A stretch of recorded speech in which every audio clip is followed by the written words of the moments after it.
And we should be live right now. For a couple seconds. All right.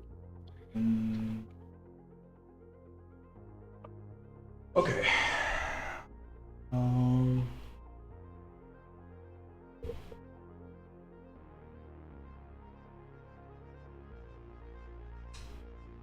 Yeah. Got Twitch alerts set up. So everything should be good. I'll just test it real quick. Yeah, alright. That's working.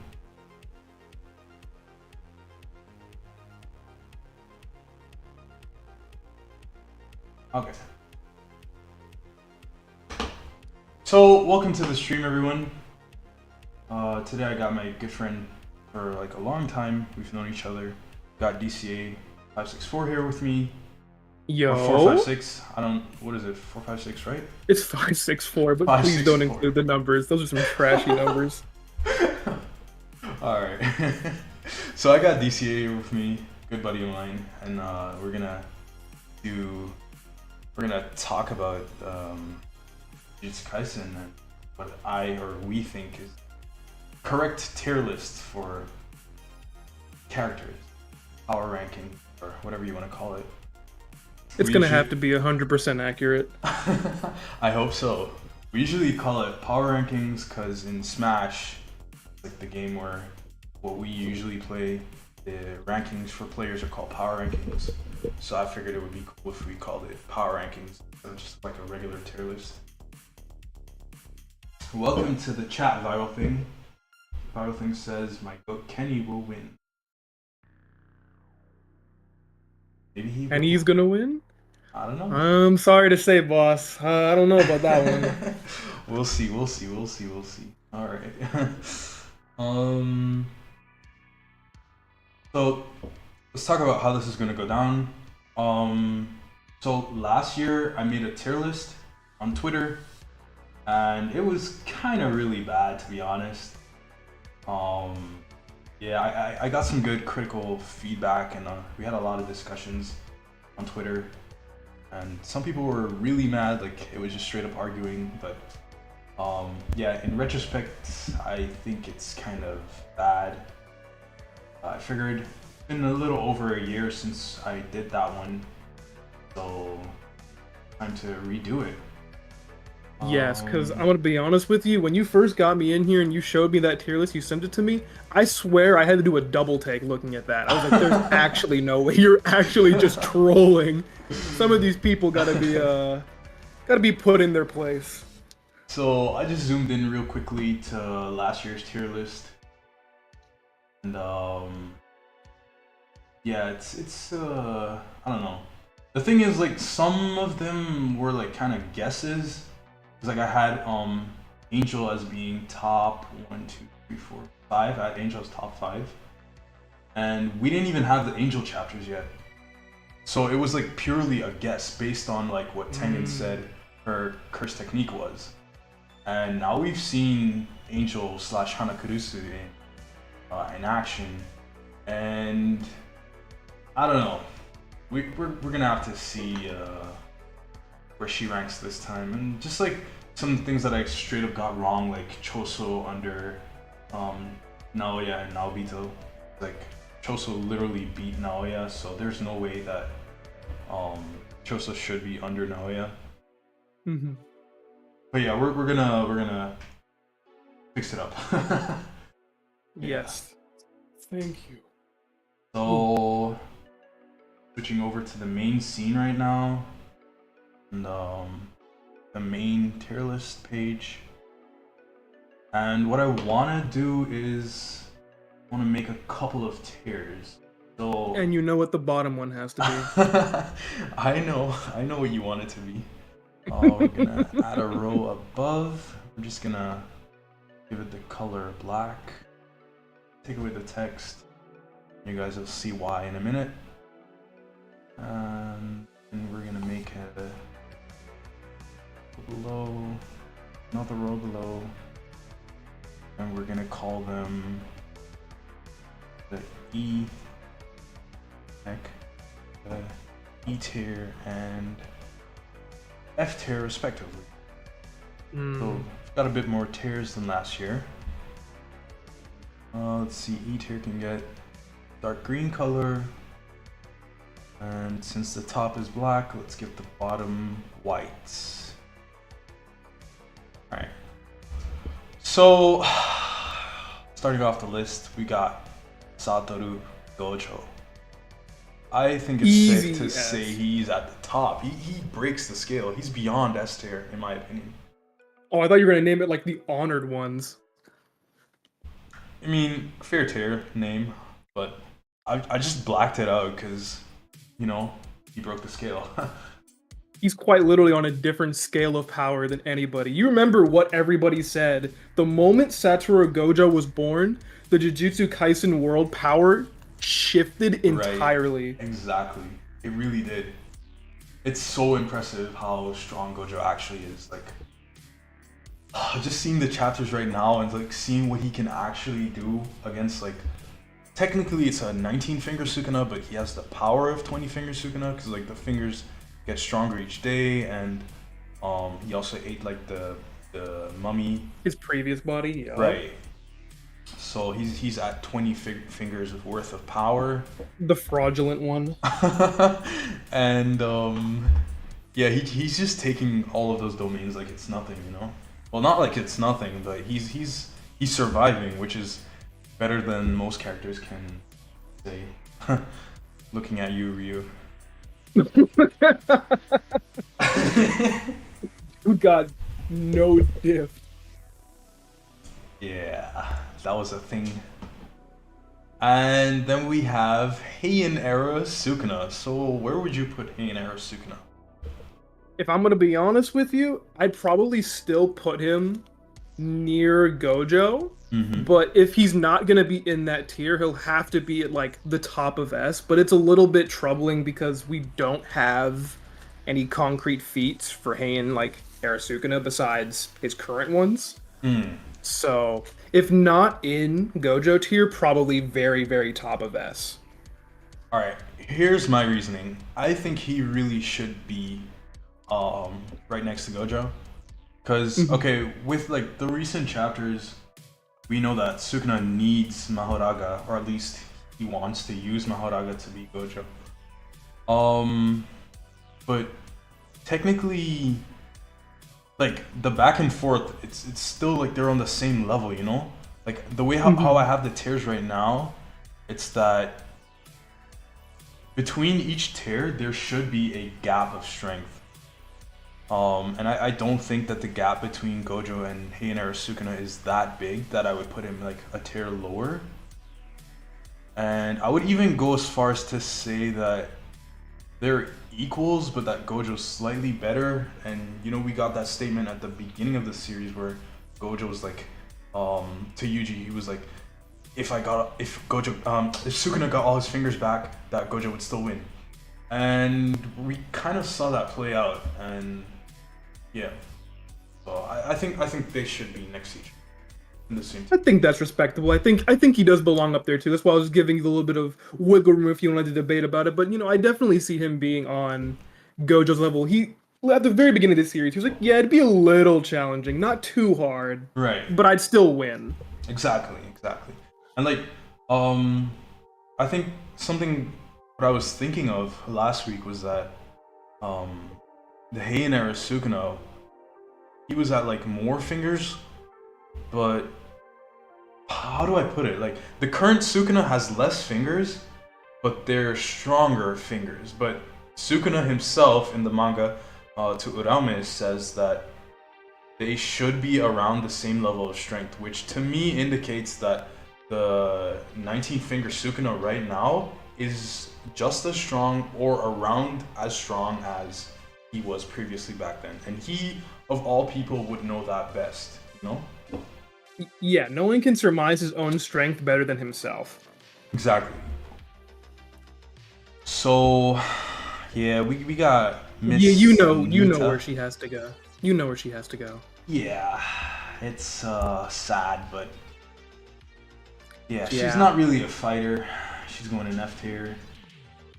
She doesn't even have like a curse technique. I saw that in the JJK fan book, which is like just a data book. You can find a lot of information about characters in it, and she doesn't even have a curse technique, which means that the only thing that she can do is use barrier techniques to like set up curtains and just be like an auxiliary manager for the other students.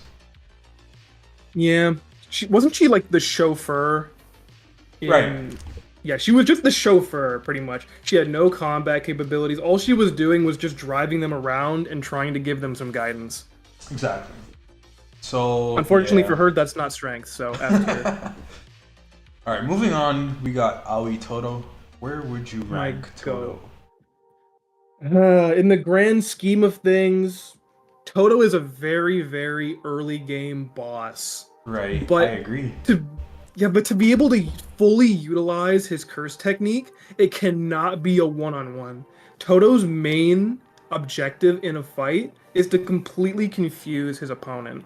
And that can only be done with an amply strong partner. Like you saw with Hanami, you saw versus Mahito. He actually needed Yuji to do most of the damage. I agree. The thing about Toto is that we know that he has his perfected, or at least like a really high level curse technique. He has simple domain. He's really strong physically, and then he can still enhance his body with like cursed energy to make his punches even stronger and defend himself and stuff like that. But the thing is, Toto really works best in like scenarios where it's 2 or more people, and like in a 1v1 scenario, he's not really like, he's still good. Don't get me wrong, but I don't know. Like, it's hard because we know he did take down a special grade First Spirit by himself during the Night Parade of 100 Demons. That was never shown though, so we don't know if it was a special grade because of a specific ability, or if it was special grade just due to its own strength. Yeah, so we got like a snippet of it in the movie, I think. I'm not sure. I think we got a snippet of it in the movie. But I mean, the fact that it is a special grade Cursed Spirit should like give you some idea. Yeah, it should give you some idea. I don't know, we can put them at like A, B, or C for now, and then if there are more characters we can just move them up or down depending on... Yeah, I'd say for now we can put them like C for now. Right. For very, very just right now. Right. I can see that, because like at the bottom of the tier we got Nita, and then we got like Toto in the middle, Gojo at the top. Like, yeah, I think that's fair enough. You know, the only thing that we've seen of Nita is his curse technique, and his combat capabilities are just not there. He is one of the weakest people in the show, and the only reason that he has any relevance is due to his curse technique being a support one. So I would say definitely E. He has a curse technique. In theory, he can grow stronger, so maybe E. All right, but we're not gonna rank them on potential. We're only ranking them like as strong as they are now, like at their strongest. Oh yeah, that's why he's an E tier, not F tier, because he actually has a curse technique, and but he actually has. It's only stopping wounds. Stuff. Yeah, but that can also be good in like a sustained fight. All right. But do you think he ranks above his sister? Because his sister is older. By like 2 years, I think. Yeah, you know what, you're entirely right. Put him in F tier. We have not seen enough to put this man anywhere near E tier. But would you rank him below or above his sister? Above, just because he has some utility in battle. All right, fair enough. I'll stick with that for now. But they're still useless siblings. Don't get me wrong. All right, next we got Atsuya Kusakabe. So Kusakabe is like a high-end grade 1 sorcerer. He knows a lot of new shadow style simple domain techniques. He's Miwa's teacher, if I'm not wrong. I think so. Yeah, I'm not. They use the same, like. Yeah, they use the same fighting style, right? And oh yeah, one thing. Kusakabe did block Kenjaku's maximum Uzumaki. So where do we think? What are we thinking? I'm thinking he either belongs in like the probably like the very, very, very bottom of A, or like somewhere in like the top 5 of B. So probably more like top 5 of B. Yeah, there's a big gap between A and B. Like, yes, Kenjaku's a special grade, but Right. you also need to take into account like not all special grades are created equal. No, that is 100% true. I don't know. I feel like he's still like Toto tier though. Like C. Really? Yeah. Well, you know what? We can put him at B right now, and like when more characters come in, we can like compare. We can move him around Right. depending on like who else we put in the tiers. I don't know. I just feel like Kusakabe himself. Yes, he has a lot of utility in battle. He has a lot of good.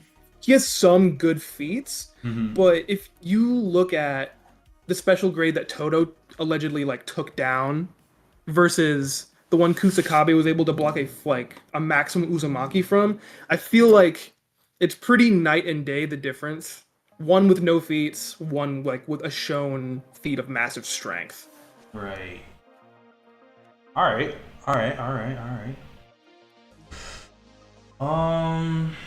Also, welcome to the chat, Shiva. Or at least sarcastic. How crazy! I just discovered your channel. Now you're live. That's pretty cool. Thank you for joining the live stream. Next we got Charles. So Charles is one of the people that got their curse technique from Kenjaku using the idol transfiguration to start the culling games. Where do we think Charles should go? Where do you think he needs to go? Ooh. If I'm being honest, I wouldn't say he's as good as Toto. Cause I feel like Toto and like base Hakari should be around the same level. And he completely got speed blitzed by base Hakari. And yeah, I don't know. His curse technique is pretty cool, but he needs like time to set it up. And then even then it takes time for him to see further in the future. So if you're going against a stronger sorcerer that can just beat you in like 1 or 2 interactions, like what are you actually gonna do? You know? And he has to cut them with it too. Right. That is true. He gets like this huge brush, like he has to cut you with it, and only then like a manga panel opens up on your body, and then he has to actually look at the manga panel to see the future. But if someone like just puts their hand in front of the manga panel, like are they still gonna be able to look into the future, or you know, how does that work? You know, I feel like that's something that could just be easily played around. Yeah, this dude's not Batman. We're not giving him prep time. Yeah. So he's you really got to think, because the problem with it also is we don't know if it has Duraneg, like durability negation at all. So if someone's strong enough or has a strong enough body to not be able to cut them, if his ability doesn't activate because of that, he quite literally is capped at a certain level at that point. True. He's completely capped. And from what we have seen, even being able to see a couple seconds in the future, he still gets speed blitzed by Hakari. Yep. This dude is trash. And like Hakari even says like, just because you can see into the future does not mean you can actually like move accordingly. Like you can know what's gonna happen, but if you can't actually move your body as fast to play off of that, you're still not gonna do that much in battle. So I think D tier is fine for now. We'll see when more characters come in, we can move him up or down depending on, but I don't think he's going up. Next we have Chizuru Hari, and many people might not know who he is, but he is one of the characters that is in Reggie Star's squad. So when Megumi is baited by the Scorpion Girl, he goes to see Reggie, and Chizuru Hari is the guy with the claws. He can like change his hand into like sharp nails or whatever, or claws. And other than that, we don't really know much about him, but we know that Nue easily took him down. So what are you thinking? This dude is just Wolverine's brother. No, not even close. No. Wolverine has like an immense healing factor. No, They're not comparable. Wolverine, not Wolverine. Wolverine's brother. If you remember from that one movie, he's literally just the guy who can make his nails grow longer. True. That's literally who this dude is. No stronger, True. no weaker. If I'm being totally honest with you, in the world of fodder, him and Charles are between like night and day. This dude needs to go at like the very bottom of D. Very bottom Or of D. E. Maybe E. Are we generous? Or are we being realistic? Because if we're being realistic, this dude getting no-diffed by Nue? Yeah. No way. This dude belongs in D. Tough. Put his ass in E. Yeah, I'm gonna have to agree with you here because we know that Nue really isn't all of that before like Nue gets buffed by Sukuna. So Yeah, sorry, boss, but not really. it's not looking good for him. Anyways, Nah. next up we have that one guy from the Chojuro. Zenin clan. Chojuro, thank you. No, wait, is it Chojuro? Yeah. Chojuro Zenin. Okay. He has the Earth Hands. Yeah. You're right. Thank you. Yeah, he gets no diff by Maki, but Maki at that point is really strong. So I don't know. What do you That's think? the hardest part, is when you put somebody up against like an A tier character Mhm. and their ability has no effect. You genuinely kind of don't know where to put them. But since they're part of an elite squad within the I was Zenin, gonna say I'm just that. gonna give them the benefit of the doubt, because although it's a stated feat, we don't really have much to work off of. So I'm gonna say probably like B tier.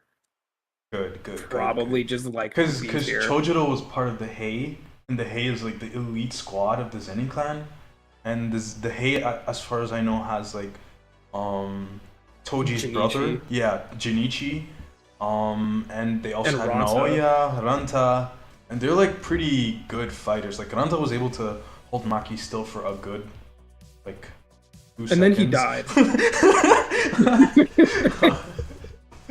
Okay, but it's still something. Like Maki is like super strong, so the fact that he was able to hold her for like even 2 seconds is still pretty good. Yeah, I'd say like B tier for now. We can move him up or down depending on again. Next we have Choso. Oof. His performance is something different. He's gotten really strong. Yep. Like Choso in the Shibuya arc was okay. Like he was Yuji level, like a little stronger than Yuji, but I feel like since then he's gotten so much stronger, and he's gotten smarter too. Like the way how he was like trying to replicate his brother's abilities against Kenjaku, and like he like took off his arm and like used blood manipulation to like choke Kenjaku and stuff like that. And I feel like he's just gotten so much smarter. And like he was able to hide like supernovas in the piercing blood or whatever it was called. Yup. And he has like a version 2 of the flowing red skill stack. Like it's so good. And okay, I'm gonna put it like this. We have Chojuro in B tier. And we know that Chojuro by proxy should be lower than Naoya and Naobito, right? Mm-hmm. And Choso, before he got like his culling game strength, or I should say culling game smarts, before that, Choso was able to beat Naoya. So I feel like at the very least, Choso should be like at the top of B tier. At the very least. Yeah. Yeah, but the thing is, with just how strong he currently is, you have to look at all of the people that he could beat in a fight, and I don't think there's more than maybe at the very most 8 or 9 people on this list that he wouldn't have a decent shot at. Can you give me some examples? Let's look at like Mahito, for example. No way, no In way, no theory, way, no I'm way. getting ratchet with it. I'm about to stir somebody up. I think Choso in theory, because he is a cursed wound painting, which means that he might have some understanding of the soul. If he has any understanding of the soul, because it's never been confirmed or denied, but I personally am a believer that he does. If he does, Mahito is done. He is so finished. Look, I want to agree with you so badly, but Mahito has a 0.2 domain. Like, come on. What is Choso doing against that? You know, that's actually very true. Like, it's don't very forget, don't forget that a domain expansion boosts the ability of your curse technique by 120%. It's not 100%. No, sorry. It doesn't get boosted by 120%. It's at 120%, right? So, him doing that super fast in like 0.2 seconds, I don't know how much Choso was actually going to be able to do against that. Yeah, probably not. But he has a lot of long-range attacks. So does Mahito. Not really, though. None really as big or as dangerous as his domain. If he was to open his domain instantaneously in the fight and they're starting in like 5 feet apart from each other, yeah, man, that might be a GG. I think he's got that. But if they start like in an open field, like, I don't know, like 100 feet away... Don't forget, Mahito can like turn himself into worms and just burrow under the ground. That is true, but how often is he one to start off sneaky in the fight? He's always wanting to be seen. He always wants to be seen. He's almost never sneaky unless he's getting. All I'm gonna say is that Mekamaru fight. Okay, maybe. Just that one time though, that was an out of character moment. All right. I think he can go probably mid tier or end of A. You're saying like bottom of A tier? Yeah, like mid bottom of A. All right, we'll keep him there for now. It's only because he doesn't have a domain. Domains in this world make or break somebody. I'm just gonna say this: once more people get an A tier, Choso's going down. Maybe, but right now I'm a Choso believer. All right. We'll move along with it for now. All right, we have Cursed Naoya. No. Cursed. All right, yeah, he's going to A. You're gonna Cursed Naoya in A tier? Brother, did you not see how fast and strong he was? He was diffing everybody, and the only person who was able to truly keep up with Cursed Naoya was Maki after her physical amp and mental amp. So true. And the thing is, that was when he was Cursed Womb. And like we're taking every character at their peak strength. So that means like Naoya's already out of his Cursed Womb state. He's like just Cursed Naoya, which means he has domain expansion. He has like the binding vow that when he goes fast, his durability goes up by like tenfold. He has a lot of stuff. Yeah, he's a lot of stuff going for him.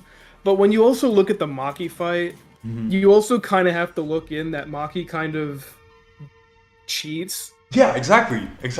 Like Maki is immune to domain expansions, and everyone else in that domain was completely fucked.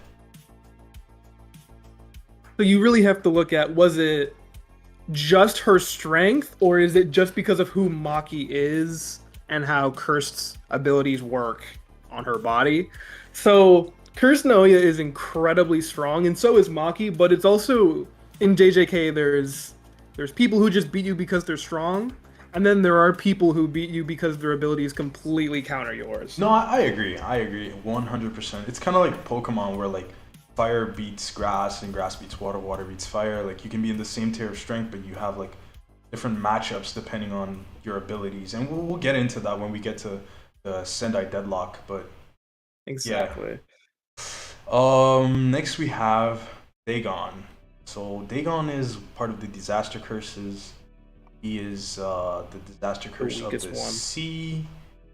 He has mastery over his domain expansion. In fact, the whole team uses his domain expansion as their secret base. So like when Kenjaku, Mahito, and Hanami are playing volleyball with Jogo's head, they're in Dagon's domain. So he has that up for hours, maybe even days on end. We know that he's really good and proficient at using domain expansion. He has like the water shikigami, or like the fish shikigami. He was fighting Naobito, pre-awakened Maki, Megami, and Nanami. Did I say Nanami already? I don't think so. Alright, so he was fighting the 4 of them at once, and like he was still like on the winning end, and like their whole plan was to have Megami use his domain so that everyone could just escape Dagon's domain, which is crazy. Like they couldn't actually stand a chance against him with the 4 of them together against one Curse Spirit. Yeah, nobody in that fight was thriving. They were just surviving. If like the Seance Toji didn't get in there, they would have died. All of them would have died, guaranteed, 100%. Unless they escaped, of course. That would be a different story. But yeah, that would be a different story. And also, you have to remember that Megumi is 100% willing to summon Maharaga at like the drop of a hat. Yeah, that is true. That is true. I was talking about this a little bit earlier, like a couple days ago. I was going back and I was rewatching Jujutsu Kaisen, and it's so funny to watch Megumi try or like threaten to summon Maharaga for some of these like C and like D tier enemies. Like, bro, relax. It's genuinely not that serious. Like the finger bear, he was like, all right, fuck it, let's bring out Maharaga. I'm like, bro, chill. Bro, he wanted to summon Maharaga against Todo before the exchange extent even started. It's so insane. It's so insane. Anyways, do we think that Dagon is above Curse Naoya or below him? Because I think it's pretty clear that he's stronger than Choso. He's 100% stronger than Choso. And to be honest, I think he could very well be like at the exact strength, if not a little bit stronger than Curse Naoya. Alright, I'm gonna have to fight that, man. I'm gonna have to fight that claim. No. Hear me out. Curse Naoya and like pre-awakened Maki, like Maki wasn't doing horribly in that fight. Yeah, she wasn't winning. Yeah, she wasn't gonna like clinch out anything, but she wasn't doing horribly until Naoya started going like super hard. But in the Dagon fight, she was making literally zero progress, and her first thought wasn't, okay, let me stick around and fight. It was, let me get out of here. So you have to take that into account. Like, Naoya did not make her run. Dagon was making her sweat. Pre-awakened, of course. Yeah. After awakened, it's a little bit of a different story. Alright, I'm gonna give you my reason why I think that he's below Dagon. Okay. My reasoning is that Naoya's domain is simply more potent. It just is. You're definitely right, it is. Like, not only that, but like, domain is aside, because we don't know how like a domain clash would end. Like, Naoya barely just used his first domain ever. So Dagon probably has the more refined domain since he's more experienced with it. But Naoya has the speed advantage, like by far. Naoya is so fast. I'm pretty sure that like Naoya, I think his top speed was Mach 3. He could probably just blitz Dagon and like zigzag and just like slice him apart before he even gets to open a domain. Cause like pre-opening his domain, Naobito was easily tagging Dagon. You know what? That is very true, and I'll give you. I will agree with you. You can put him right below Curse Naoya. Thank you. Viral Thing said the exact same thing. Way faster. With Hanami's durability? Yeah. Yo, Viral Thing is so smart. Viral Thing says, didn't Maki compare Naoya's durability with Hanami's? And that is true. Because when Naoya has his Binding Vow up, when he's like in his jet mode, his durability is stronger than Hanami's, and Hanami has the strongest durability of all the disaster curses.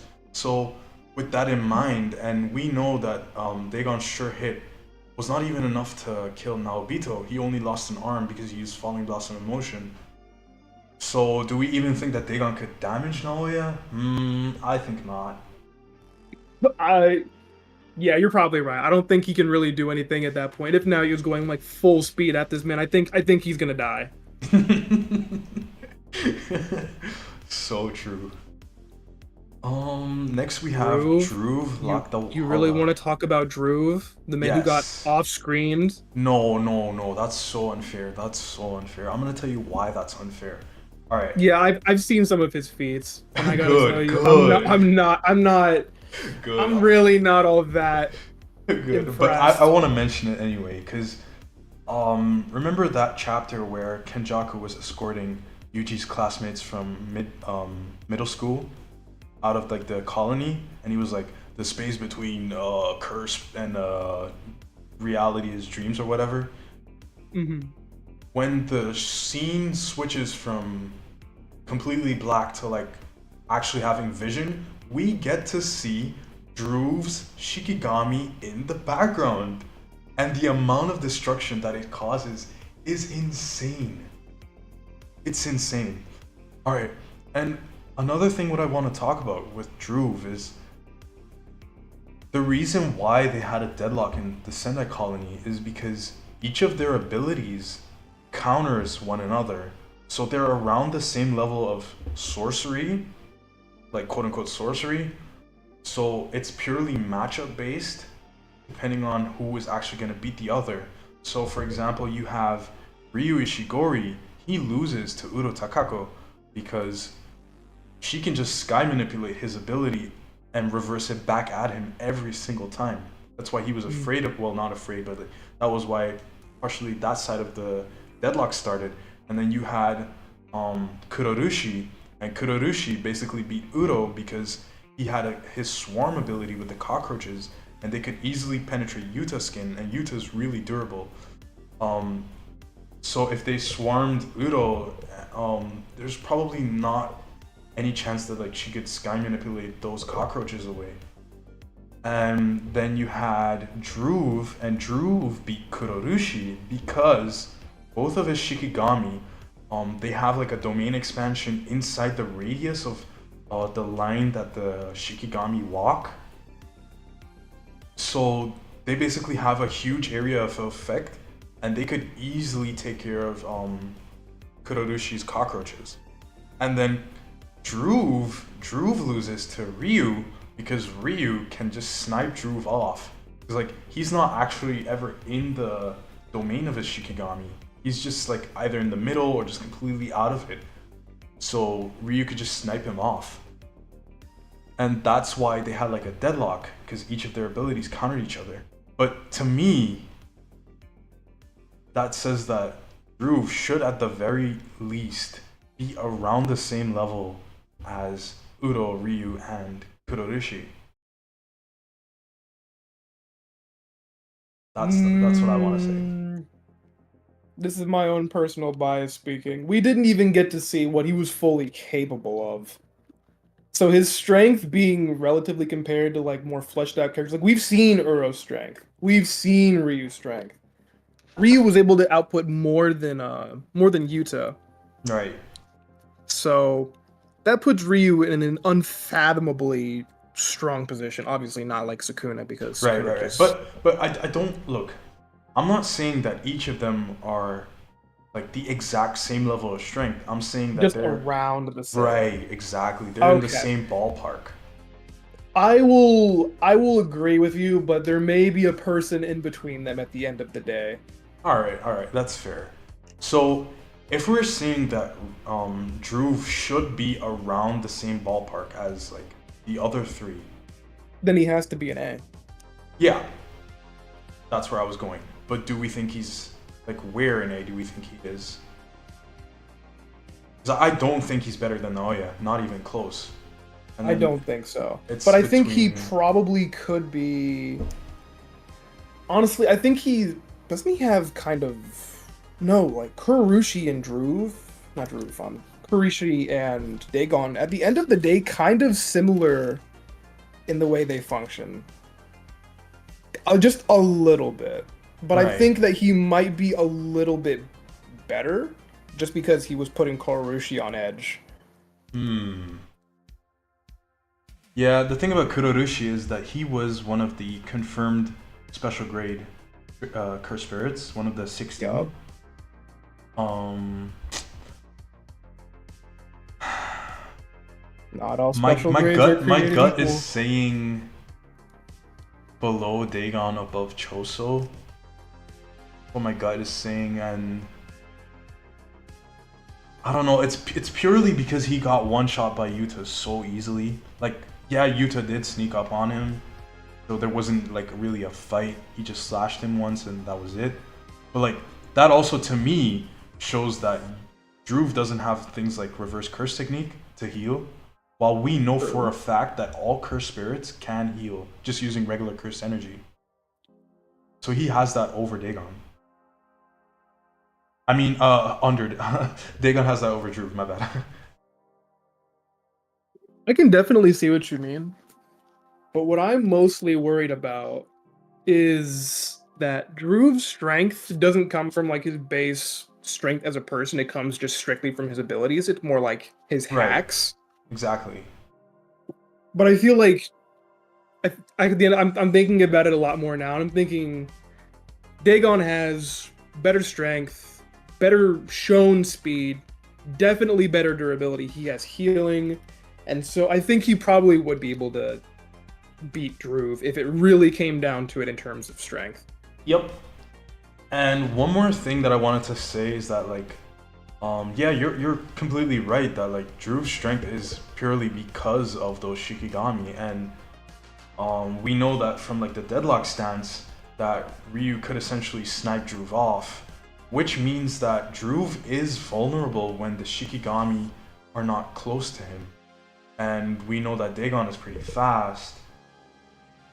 And Yuta was able to sneak up on him, so yeah, that's why I think that he's below Dagon. Yeah, he probably should be. Alright, so next we have one of the... I always forget the order of how you should The say it. curse womb. Right, the death painting... No, the curse womb death painting. That's the order, I think. I always get the words mixed up, whatever.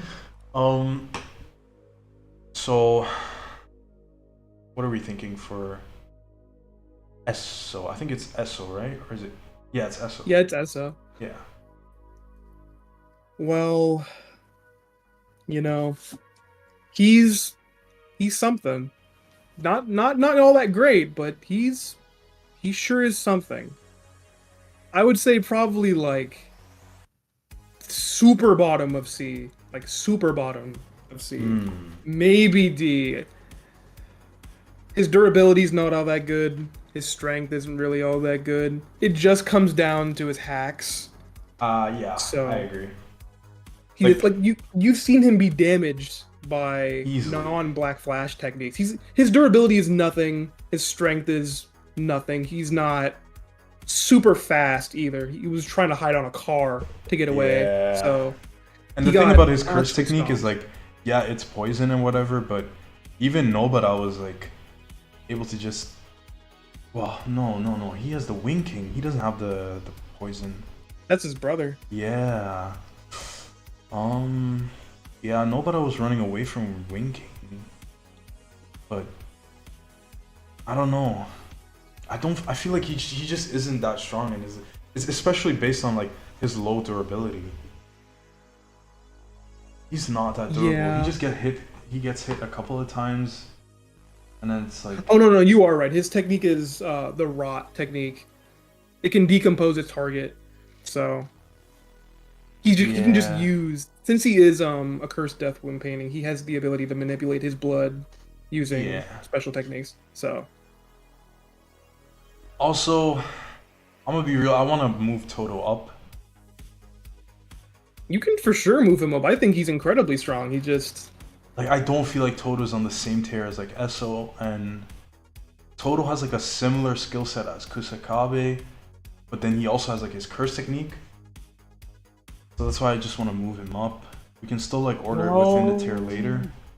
He's gonna be so low in I know you're so biased because every single Toto feat that we've ever seen is with him bringing out Yuji's potential to like 120%.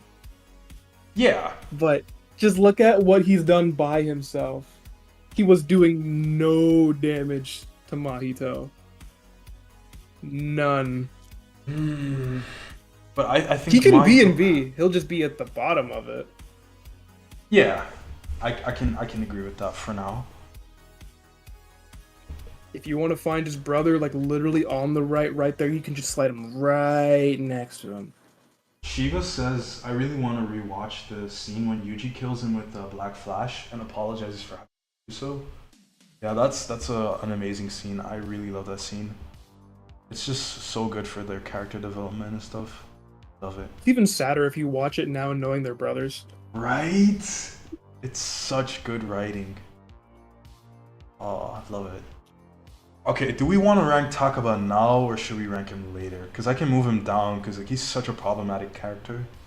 Well, you know, at the very beginning of this video, you said we weren't ranking him on potential, just strength. And if we're being honest, Takaba doesn't even know what his curse technique is. So, bro is literally just doing all this because it's funny. He doesn't know what he's doing. This dude's on something else. So, if we're going just purely on the strength that we've seen right now, I think honestly he's worse than Charles, and he's probably worse than.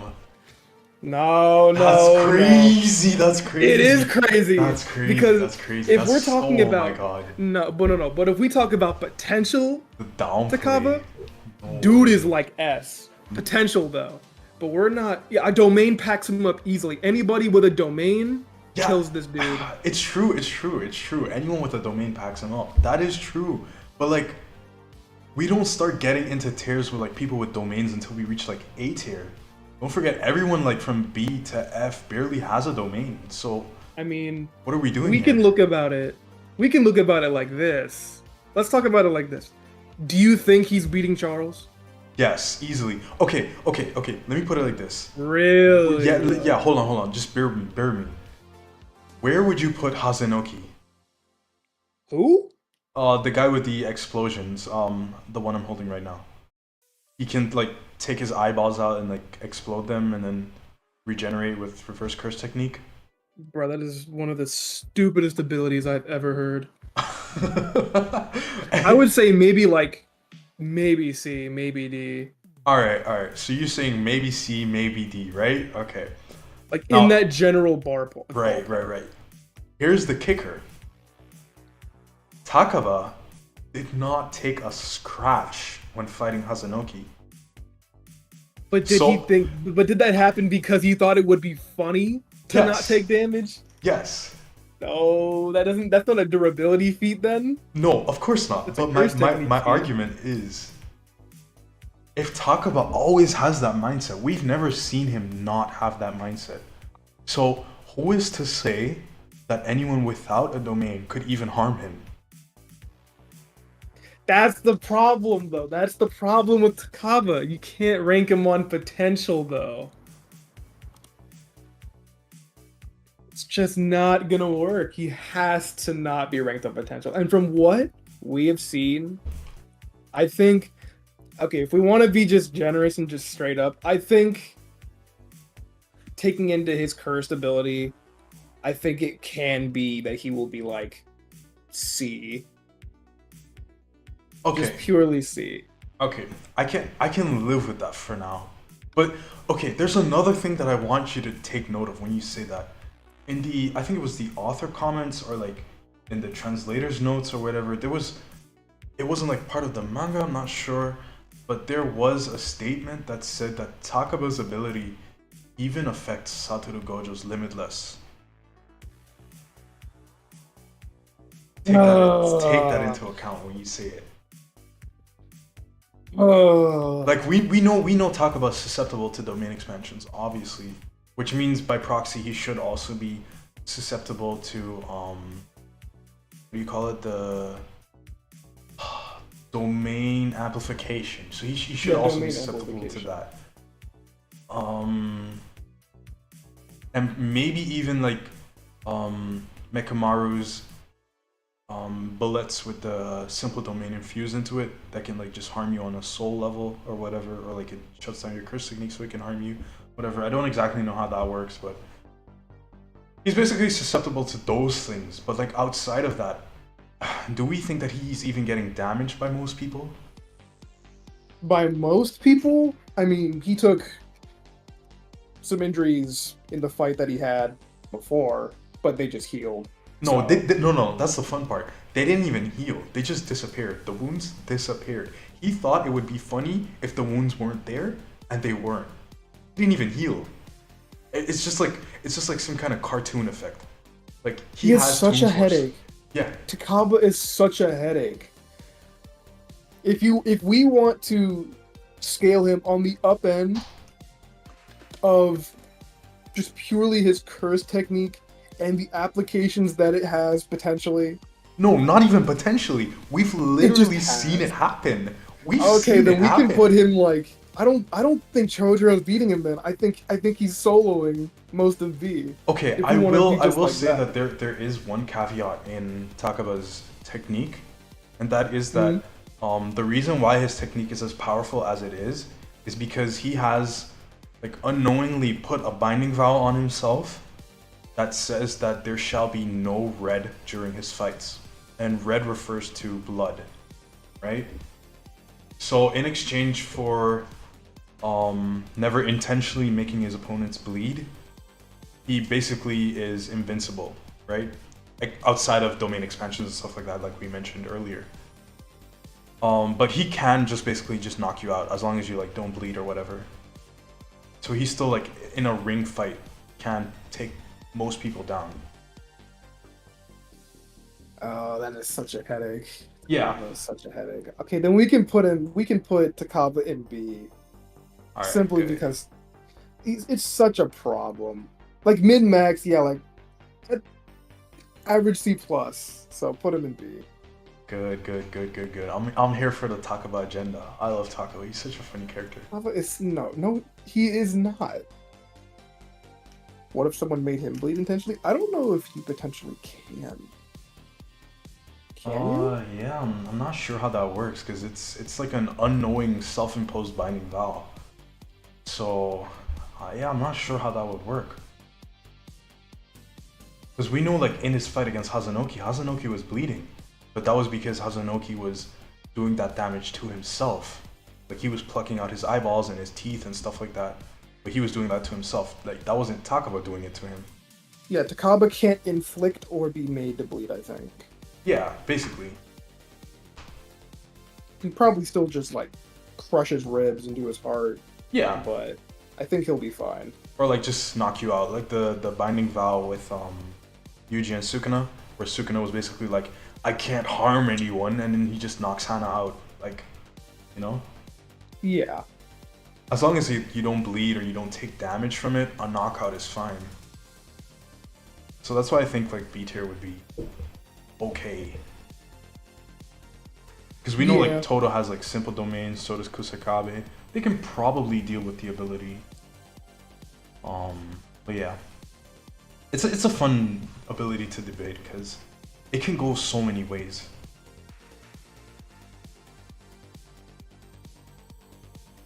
Shiva says, I would assume that the vow is discarded the moment he intentionally makes someone bleed, so he would lose the power from the vow.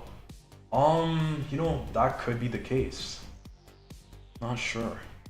This is an unknown factor. Anyways, I think it's fine to just leave him at B tier for now. We can move on, and if we think he has to move up or down later, we can do so. Okay. Next up, Korushi's gonna have to go right next to Drew. Next up, we have the Grasshopper Curse Spirit.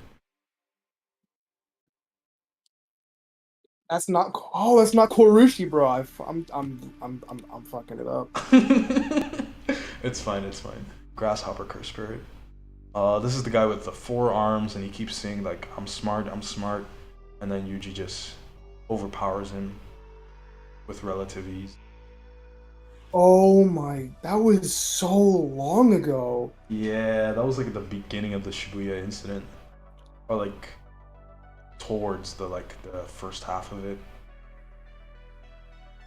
It's like Mei is just watching him, and yeah, I don't know. Well, yeah, if he gets no diffed by Yuji, he's gonna have to go and see.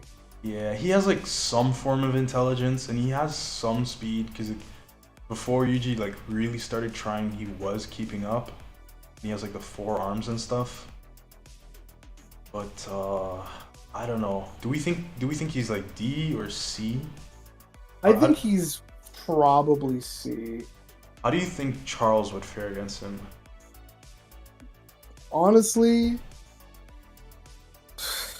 I think Charles would have a little bit of trouble. Yeah. Because mental nerfed Yuji was honestly having a little bit of trouble keeping up with Akari, but not that much trouble. Like, he was able to keep up relatively well. And if Yuji has to get serious for the Grasshopper, I feel like that's a problem. Because Hakari is just straight up faster. Like, Hakari is crazy fast as well. Okay, I will say though that like that Yuji what you're comparing to is like Yuji after the Shibuya incident, which was like after so many black flashes, and like, he was pretty strong at that point in time. Do you think he's gonna be able to compare all that hard to Esso though? No. I think Winking just like completely next to Grasshopper Spirit. Purely because of the range. Really? Wouldn't that be hacks? And does it work on other cursed spirits? Ooh, that's a good question. Not sure. So you're saying C tier? Yeah, we can. He'll more than likely move down effortlessly as we continue on the list. But I don't know if he's D. All right, we'll keep him in C tier. Also, thank you for watching, Zach Ripley.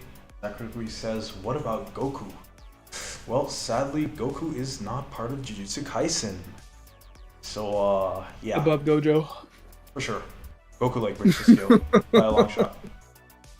Goku is too powerful. Way too powerful.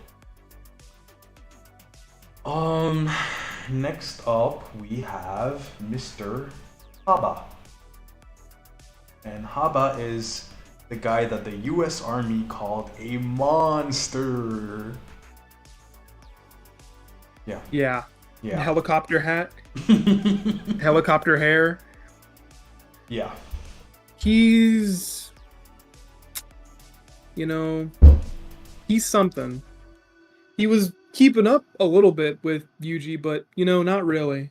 Yeah. He lied. He just lies. He's so overconfident about himself. This hair can cut through steel. Okay. And what about it? Let me go over Haba's abilities real quick. So, what we know about Haba's curse technique is that he can turn his hair into propeller blades, and like he can turn them so fast that he can fly. He's pretty fast. He was able to catch Yuji in the air. And we also know that he has a self-imposed binding vow, which makes the blades on his hair super strong, but the center point is really weak. We also know that his curse technique also allows him to change the length of his hair. So when he was outside, the propellers were a lot bigger, and then he enters the building where Yuji is, and he makes the blades smaller to compensate for like the small hallway that they're in. It's a pretty okay ability, but the fact that the only part of him that's actually durable are the blades is like, I feel like that's a detriment to his actual power as a sorcerer. Yeah, it's a really big problem for him. Yeah. He's the definition of what a glass cannon is. Exactly. He can dish out a lot of damage, but he's not really going to be taking any hits. So, he was pretty soundly defeated by, Yuji, and like who's pretty comparable to Higuruma at that point. If and you like, really want to think the reason why I would say like D tier over E tier is plainly because the U.S. Army had such a hard time with him. and we know that That's Kenjaku so said, weird. no, hold on, I'm getting to it. Kenjaku said that basic military weapons should be effective against sorcerers, and because he has like the binding valve that makes his hair stronger, they were able to like easily just deflect the bullets. I don't know. This is just Captain America syndrome. It's like we always have to ask, why don't they just shoot the legs or anywhere but the shield? So I think that was a little bit of a wank, if we're being honest. The U.S. military having a problem with him. I don't know exactly why, but we can just take that feat. I think he'll be probably D, like you're saying. I would be Yeah. pretty happy if we put this dude in D. Not sure if he goes above or below Charles, but for now I'm just gonna put him here. We can obviously go back and change it after the fact, depending on how we feel about it. So, I don't know how Charles would deal with this guy, but we can talk about that at a different time. yeah. Shiva asks, what is your guys' opinion on the ongoing fight in the manga right now? Any thoughts? The fraudulent one versus the goat? Damn, that's the first thing you said? I have to make sure everybody knows my intentions out the gate. I think it has potential to be the best fight in the series, honestly.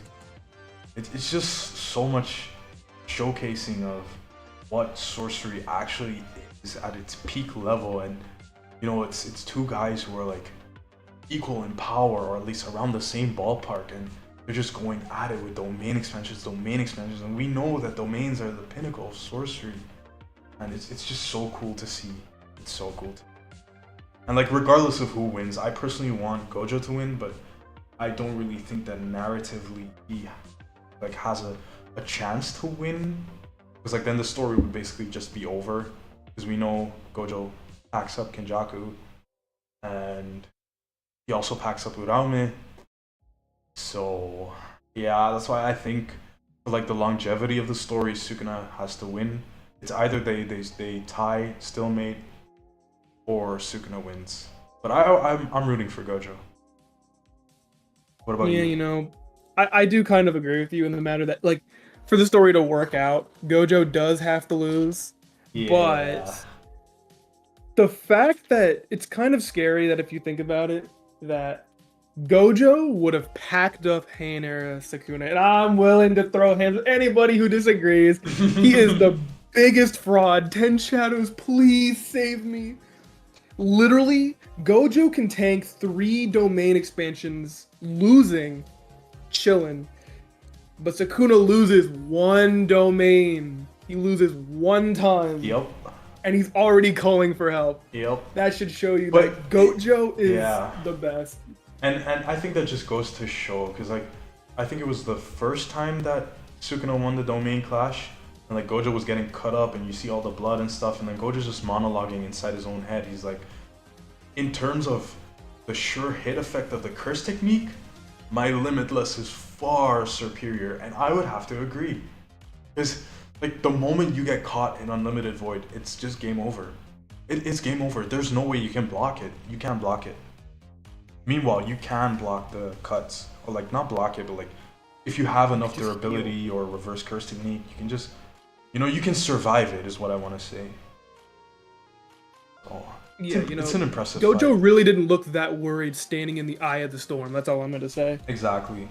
It's super impressive to see. I love it so far. And you know, previously, like, other fights that took like this long in the manga, I was like, come on, bro. Like, on a week-to-week basis, it just takes so long. But for the Gojo versus Sukuna fight, I don't even care if that thing goes on for 15 chapters. I would love it either way. This is an amazing fight. Yup. Anyways, moving on, we have Mr. Daido, right? Daido. Yeah. This dude is weird. So we're Because if taking we him want to at talk his about peak him at his strongest, so we have to give him Maki's sword. Yeah. So he has like this sheer lethality ability, or not ability, but he's just like trained himself so much that he can sense the presence of curse spirits not existing, which allows him to know where cursed spirits are. It's a weird way to put it, but that's what he says. I'm gonna have to take his word for it. Because when he gets the blade, he easily cuts through cursed Naoya like he's butter. And yeah, at his peak strength, he's around I want to cursed say C Naoya. tier. No. Okay, I'm Or trolling. maybe D tier. I'm trolling. I'm trolling. Don't Okay. worry. I'm trolling. Thank God. Yeah, just because I think anybody with like hacks probably like just destroys this guy. So probably around C.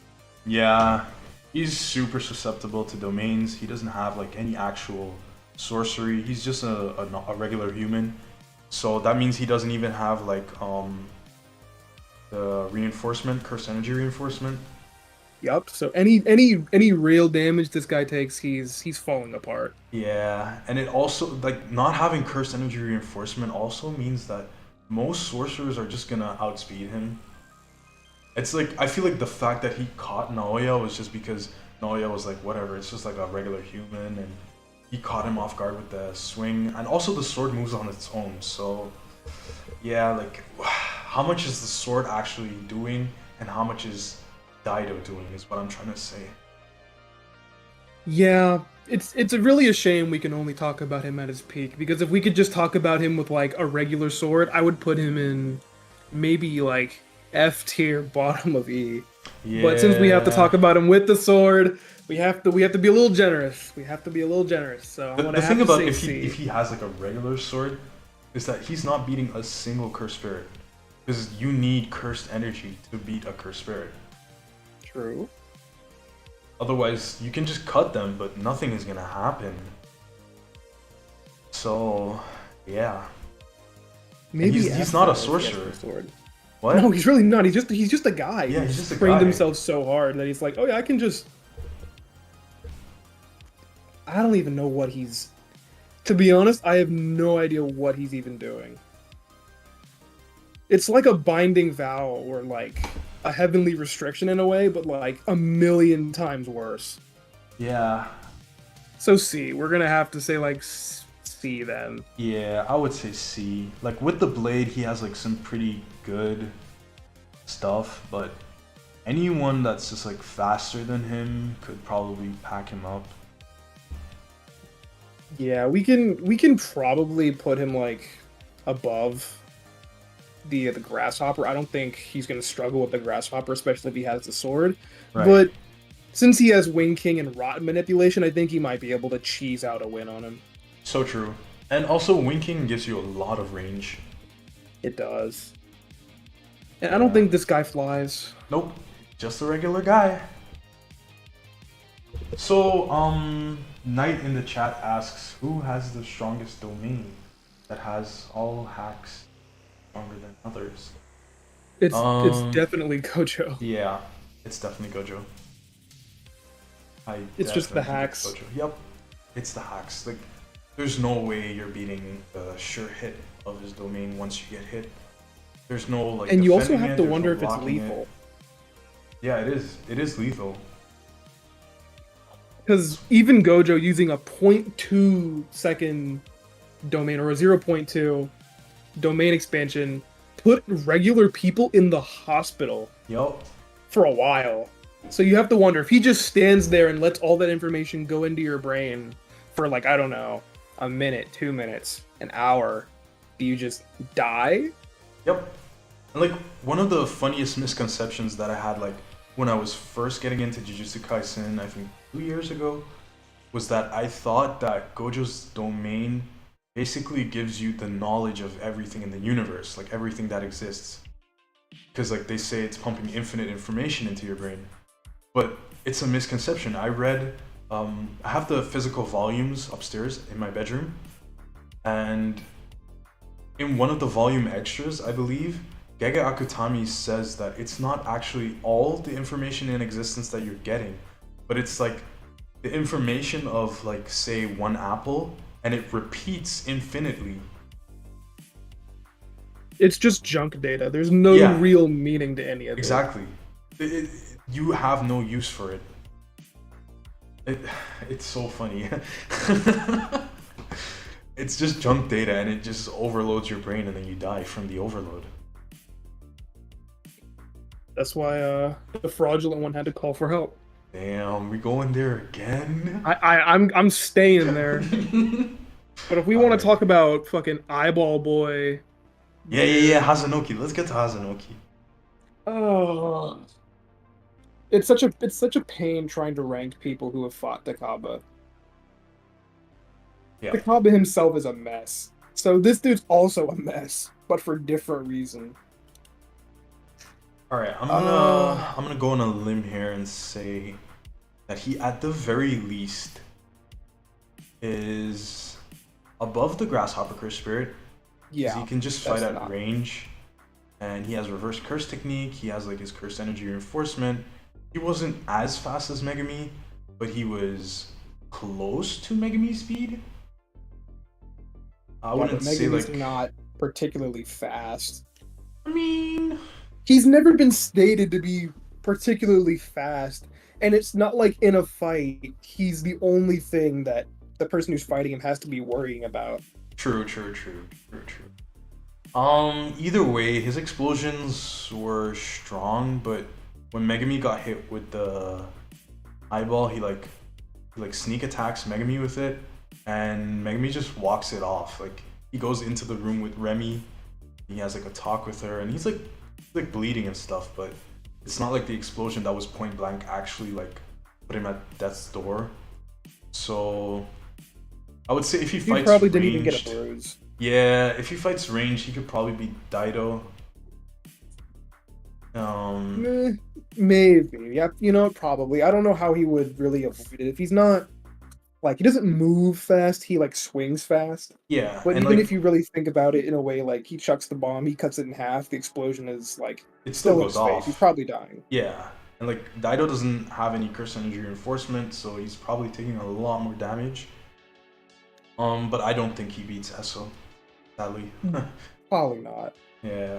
You gotta hit him to do, or at least get the bomb near him. And plus, since he's a cursed spirit, technically, or a cursed one death painting, he can just regenerate a little bit, probably. So, not buying it. He can stay right there. Right there. That's a perfect spot for him. Alright, I think we got a fun one coming up. We have Kashimo. This is a problem because we don't know his curse technique. Doesn't matter. The feats that were shown, ooh. He's crazy. Yep. Going basically even with Immortal Hakari. And let's be real, even with his amp speed, he was getting his ass packed up in that fight. No dipped Panda. Panda got smoked. Yep. Panda got smoked. And he literally came out of that fight with little to no damage with Hakari. Hakari lost an arm. So Kashimo was just chilling. So I will say, I think he packs up Druve. I think he packs up Dagon. I think he absolutely demolishes Cursed Noia. I think he's S. I think Kashimo was a top 10, maybe top 5 even in the series. No, you're tripping. I'm not, though. Can you imagine his curse technique? You know, when Gojo loses for narrative reasons, Kashimo's gonna go in there and he's gonna cripple Sukuna for life. Top 5? You're tripping. I said maybe top 5. If we're getting a little crazy, top 5. Anyways, maybe. we're gonna put him in S tier and just yes. We're gonna see how that pans out. For now, obviously everything can change. So yeah. Kashimo seems to think so, but you know, Kashimo might be a little delusional depending on what he does. But no, I agree. From what we've seen and what he's shown to be confident in himself in, I'm inclined to believe him. We'll see how he pans out. We got Hanami next. Has to be an A. Yeah. Hanami has domain expansion, although we didn't get to see it, but we know Hanami has it. But the problem with Hanami is that Hanami doesn't have like a fighter's mindset. So we see like in some flashbacks that like Mahito's like trying to explain to Hanami what a true fighter's mindset is, and Hanami's just like, oh well, I don't care, whatever, whatever. And then Hanami has this fight with Yuji and Todo. Like in that fight, Hanami is like only then starting to actually like develop a taste for fighting, and then yeah, Hanami just retreats because Hollow Purple. And then the next time we below see Naya, Hanami, above Dagon. yeah, I would say that. The next time we see Hanami is in the Shibuya incident, and then it's Gojo. Packed up. Yeah, Gojo packs him up.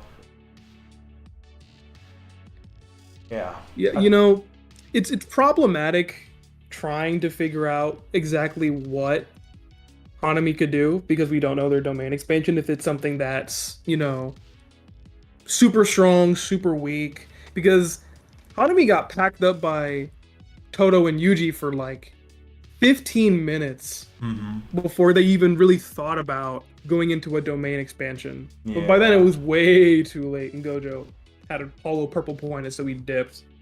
Although I will say that Hanami's purpose going into that fight was not to kill them. Hanami's purpose was to stall for time so that Mahito could go into the storage of Jujutsu High and like steal the fingers. So that is like a caveat that I will say. Like if Hanami truly was going for the kill, I don't think that Todo and Yuji would survive. I'm just being real here. You know what? I can see it. I think that's fair. Like Yuji now in the manga, I think he would Probably. definitely beat Hanami. But like Yuji back then, no. Well, that's actually a little bit problematic now. I don't think we've been shown like Yuji not like surviving a domain without someone's help. True. So but we what okay. does he do? I will look. That is true. He no but- longer has Sukuna. True. But Yuji got training from Kusakabe, and Kusakabe is the master of new shadow style. So I'm guessing that post time skip Yuji has simple domain. That's just what I'm guessing. I don't know if it's true or it all remains to be seen, but I think that he does have it. Obviously, we're not ranking them based off potential, and we're not at Yuji yet. But I was just making the point that like Goodwill, Yuji, and Todo are definitely getting packed up by Hanami if Hanami, one, had a good fighter's mindset, and two, was actually like tasked for going for the kill. That's what I wanted to say. You know what? That's fair. I can see that. Yeah. And the reason why I have Naoya above Hanami is because Naoya was stated to have higher durability, and Naoya is way faster. Naoya also has a domain expansion, so those sure hits could cancel out, even if like one domain, we don't know which domain is more refined, so we're just gonna assume the domains clash, which means both sure hits cancel out, and then Naoya is just free to do his own thing. Yeah, Hanami does have like the cursed buds, which can drain your cursed energy, and Hanami also has like the flower that takes away your will to fight, and it even affected Gojo. What we saw in the Shibuya incident when Hanami used that same trick, Gojo snapped out of it like in a picosecond. It wasn't that effective. So yeah, I think this is a good placing for Hanami. Yeah, it's a pretty good place.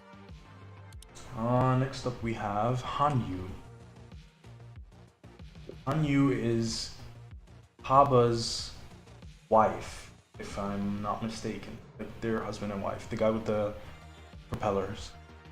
So Hanyu has the ability to turn her hair into a jetpack, and using it, she's able to just intercept people from the sky and then like take them out really easily to gain points for the culling games. But she gets packed up pretty easily as well. What are you thinking?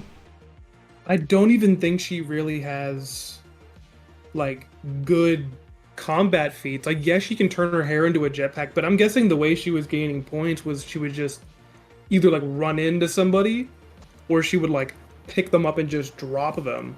Right. So if you really think about it, she doesn't have any strong durability. All she really has is her speed and like air advantage. But even if she was to try and grab Yuji, for example, I think she would actually get one shot by the time she tried to grab him. So I'm just going back knowing that to. she's that weak, I think she has to go either right next to her husband or like far down the line of D. I'm going back to chapter 140 right now. And I'm just like looking at what Hanyu can actually do. She like tries to intercept Yuji in the sky when he's like teleported from the barrier, and then Yuji just takes it like nothing happened. But it's Yuji. Yuji has higher durability than most people. So I don't know. Did he even try and block it? I don't remember. No, he gets blindsided. Yeah, that's even worse. So yeah, I'm gonna have to. I'm gonna have to say D. I found the panel. Yuji just throws a rock at her. A rock enforced with cursed energy, of course, but the rock is easily just able to break her jetpack, and then she just falls through the roof of something, of a building. Yeah. And she's done. That's it. Yeah. I don't know. At least her husband had like, you know, propellers that could cut through stuff. Right. So, probably E. Yeah, I'm thinking of E as well. Like the second you said that Yuji defeated her with the rock, because I completely forgot. This is such a minor character that I kind of like just my eyes glazed over when she was on the page. Like she has some speed since she was able to blindside Yuji, but that's purely because he was like caught off guard from being teleported. So like in a regular battle, she has no durability and like her speed is average at best. Do we think she even beats like Chizuru with his claws? Honestly, no. Yeah, I was thinking the same thing because like all he has to do is like really just cut her. Or like cut the pack or something, or like jam his fingers into it. And we know that in Chizuru Hari's first encounter with Megumi like throws him off of the building. Like I think the building is like 4 or 5 stories high, and then he falls down. And he just takes the damage. Like, well, he doesn't take the damage, but he's like not like dead. And then he climbs back up the building, and then Megumi hits him again, and then he's dead. So I think that if Hanyu tried to like intercept Chizuru, that like he could take the first like rush, or I don't know how you want to call it. Like if she tries to tackle him, he's just taking it, and then he can just cut her. You know? Yeah, I don't think she's gonna win that fight enough times out of 10 for it to even a discussion. Yeah. Yeah, next what up a we have what a mid-off. mid-off. What a mid-off. I like that. Next up we have Haruta. So Haruta is the guy with the miracle curse technique. He doesn't even know how it works, but according to the author Gegu Akutami, any small miracle that he experiences in like his lifetime, they just store up under his eyes, on his cheeks, and then those miracles are then applied in battle. That's it. That's all. Yeah, it helped him survive and not get immediately killed by Nanami. But I think he's in the relative tier of he's like just above. What is her name? She's been gone. She's Yuji and Megumi's. Oh my god, I blanked so hard. She's been presumed dead for over a year at this point. So I'm thinking like he was absolutely demolishing her in Shibuya. Like she could not actively finish this guy off or do a whole lot to him. Yeah. So it's obvious he's strong, but he's 100% getting packed up by somebody, you know, a little bit stronger than Nobara. So I don't think he's in C. I think he would probably be somewhere in B.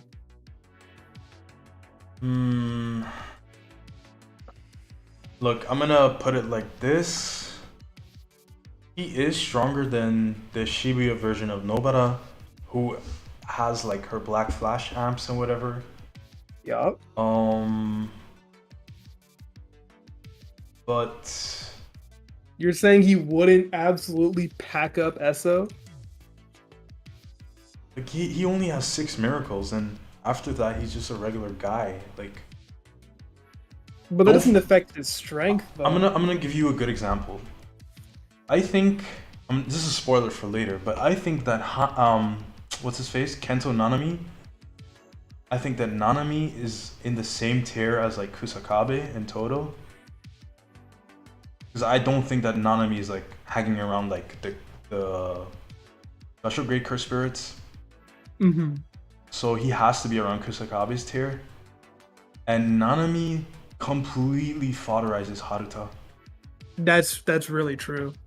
Completely. It's not even close. And like despite Haruta having like the miracle technique, Nanami is just like, oh well, whatever, I'll just hit you another time and another one and another one and another one. He's like DJ Khaled. So like yeah, it's not looking good. I don't think that Haruta is B tier. The thing is, he's in a weird general pool of strength where he gaps a lot of the people that you would presume to be in the sea, but Right. he's like he's so not where like B tier people are. I think he just gets destroyed. He's like the peak of C, if not B. He's like literally like the peak. Yeah, I think that's fair because Esso gets each packed. tier represents like a gap in skill or like a gap in power or whatever. And if we say like Nanami is B tier, Yeah, I think he Nanami's clearly probably gaps B like Haruta, then I think it's fair that Haruta is C tier. Going with that Um, line of thinking, I agree. Yeah. And then there's one more thing. It's like if he has 6 miracles only, do you think that he's surviving 6 explosions from like Hazanoki? Do we think that he can even survive the rot technique? Like the rot is basically poison. Like what would the miracle be in that instance? That his body is immune to the poison, or Healing from it probably instantly. I think the miracles kind of work in like a way of like negating damage or like a fatal attack. Like obviously he still took damage from Nanami's punch, but he definitely wasn't on like death's door or anything. Nanami was just so above him he couldn't even hope to run or fight back. right?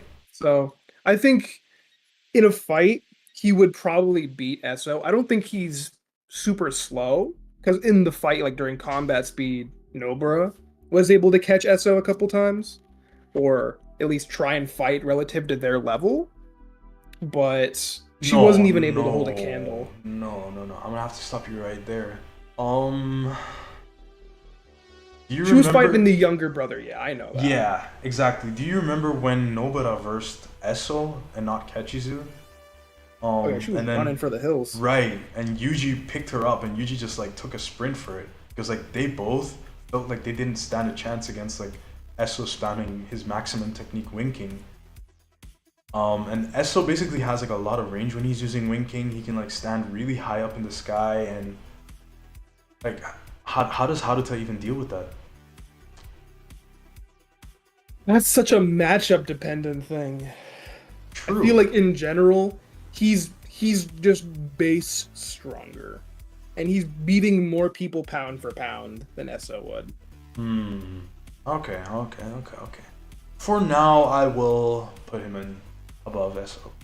For now. But, Knight is asking how strong the ancient sorcerers were compared to the present ones. The peaks are honestly the Definitely peaks are higher. looking to be pretty relative to what we have now. Oh yeah, the peaks. Yeah, for sure.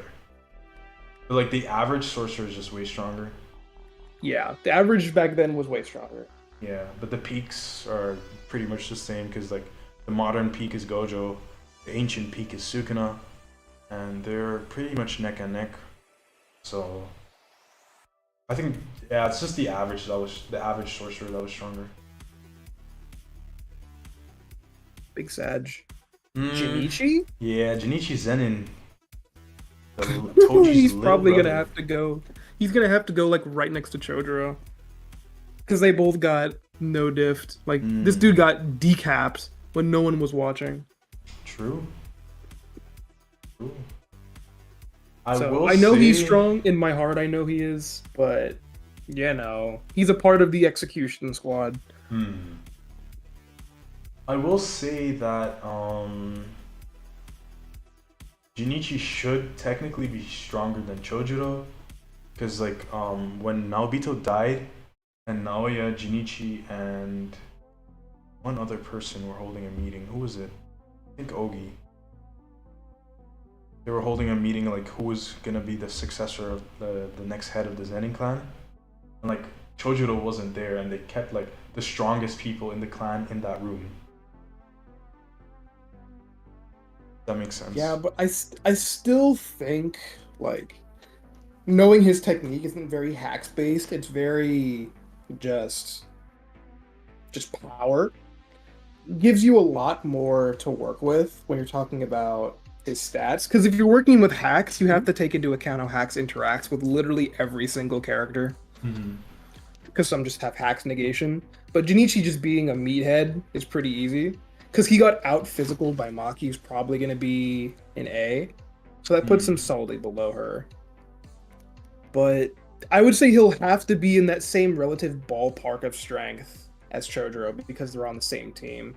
Yeah, I would agree with that. I will say like I think Junichi is like slightly above Chojuro simply because Junichi was the one giving everyone orders there. He was ordering Ranta, he was ordering Chojuro, and obviously Naoya is like the leader of the group, but when Naoya wasn't there, Junichi was the one that stepped up. So I'm just gonna lean towards Junichi just being the stronger sorcerer on average. That makes sense? Yeah. Do you think they rank above or below Kusakabe? Well, that really depends because we didn't get to see their full combat capabilities, so we can't really argue for stuff we haven't seen. Is whether or not they have domain. I would assume not, but probably. Yeah, I don't think they have domain expansion. So if they don't have domain expansion, probably. So if they don't, I don't know what Kusakabe couldn't handle from them. From like what we've seen, I don't know if like Kusakabe would be overwhelmed. He has the new Shadows technique mastered to an insane level. Right, and he did tank Kenjaku's Maximum Uzumaki. Or not tank it, but he took it. Yeah. You also have to think about it like this. Do you think that if they were still alive now, they would be in the fight versus Sukuna? I think these guys are the type of people who would stay home and I agree. Furnish the couch or something. I don't think they're really gonna be helping out in the fight. Kusakabe is in there. He's in there. Yeah. He's ready. He's grinding with Yuji. But these guys are dead, and they wouldn't be there to begin with. So I think Kusakabe deserves a little bit more respect. All right. Next up is Mr. Awasaka. He sucks. Damn. Okay, what do you think of him?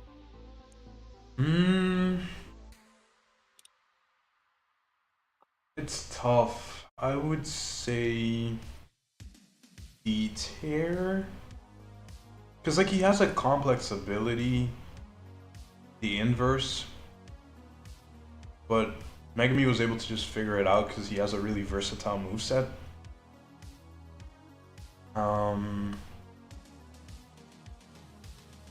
I don't know. I feel like anybody with a brain would be able to, eventually figure it out. Yeah. Yeah, eventually figure it out, whether on purpose or on accident. So, honestly, you can put him like next to Charles because I'm pretty sure that like Han Yu and Haba are just meatheads. They don't seem to really be all that smart. I think Charles would probably get a cut on him one way or another, and from him being able to see the future, I think it would be over from there. You put him above him? Oh, you wanted him below? Depends. Yeah, like below. I don't know how he would defeat Charles. Like, yeah, he's fast, kinda, but not really. If you want to, it's fine either way. If you want to put him above Charles, we can argue that Charles wouldn't be able to beat him in time before he activates his curse technique and makes himself only weak to really soft attacks, and Charles would just keep trying to slash him. Yeah. The reason why I have him like so high up is because or like not high up, but like above Charles, or at least that's what I thought, is because it took two people to figure him out, and like Megami and Yuji did like the strategy where one guy punches hard and the other soft at the same time. Mm-hmm. So you would need much more than like. I feel like it's kind of hard because do we really think that Charles, the what's it called again, the paintbrush that he has, could actually damage Jiro Awasaka? It's like even if he can see the future, what does Charles have that could actually damage him? You know, when you put it like that, it's pretty fair because even though he can see the future, does that tell him like the durability that he's able to tank that exact moment, Right. or not? So I think he could probably beat. Yeah, he could definitely beat Charles then, if you think about it in that line of way. All right, Jogo next. Jogo is definitely gonna have to go in A. He's 100% like he has the least durability out of all the cursed spirits. Yeah. But he definitely, from what we've seen, like he scales insanely high in just how potent he is and the damage he can deal. He just got super unlucky with the people he's fought. Thank you. You're smart. So many people are like, Jogo isn't actually all that good. He got no diffed by Sukuna. He got no diffed by Kojo. But like, come on, those two are the strongest. They're you have to really say at that point, like, yeah, no shit, he did. Yeah, I will say though that the maximum meteor, it's not all that good, if I'm being honest.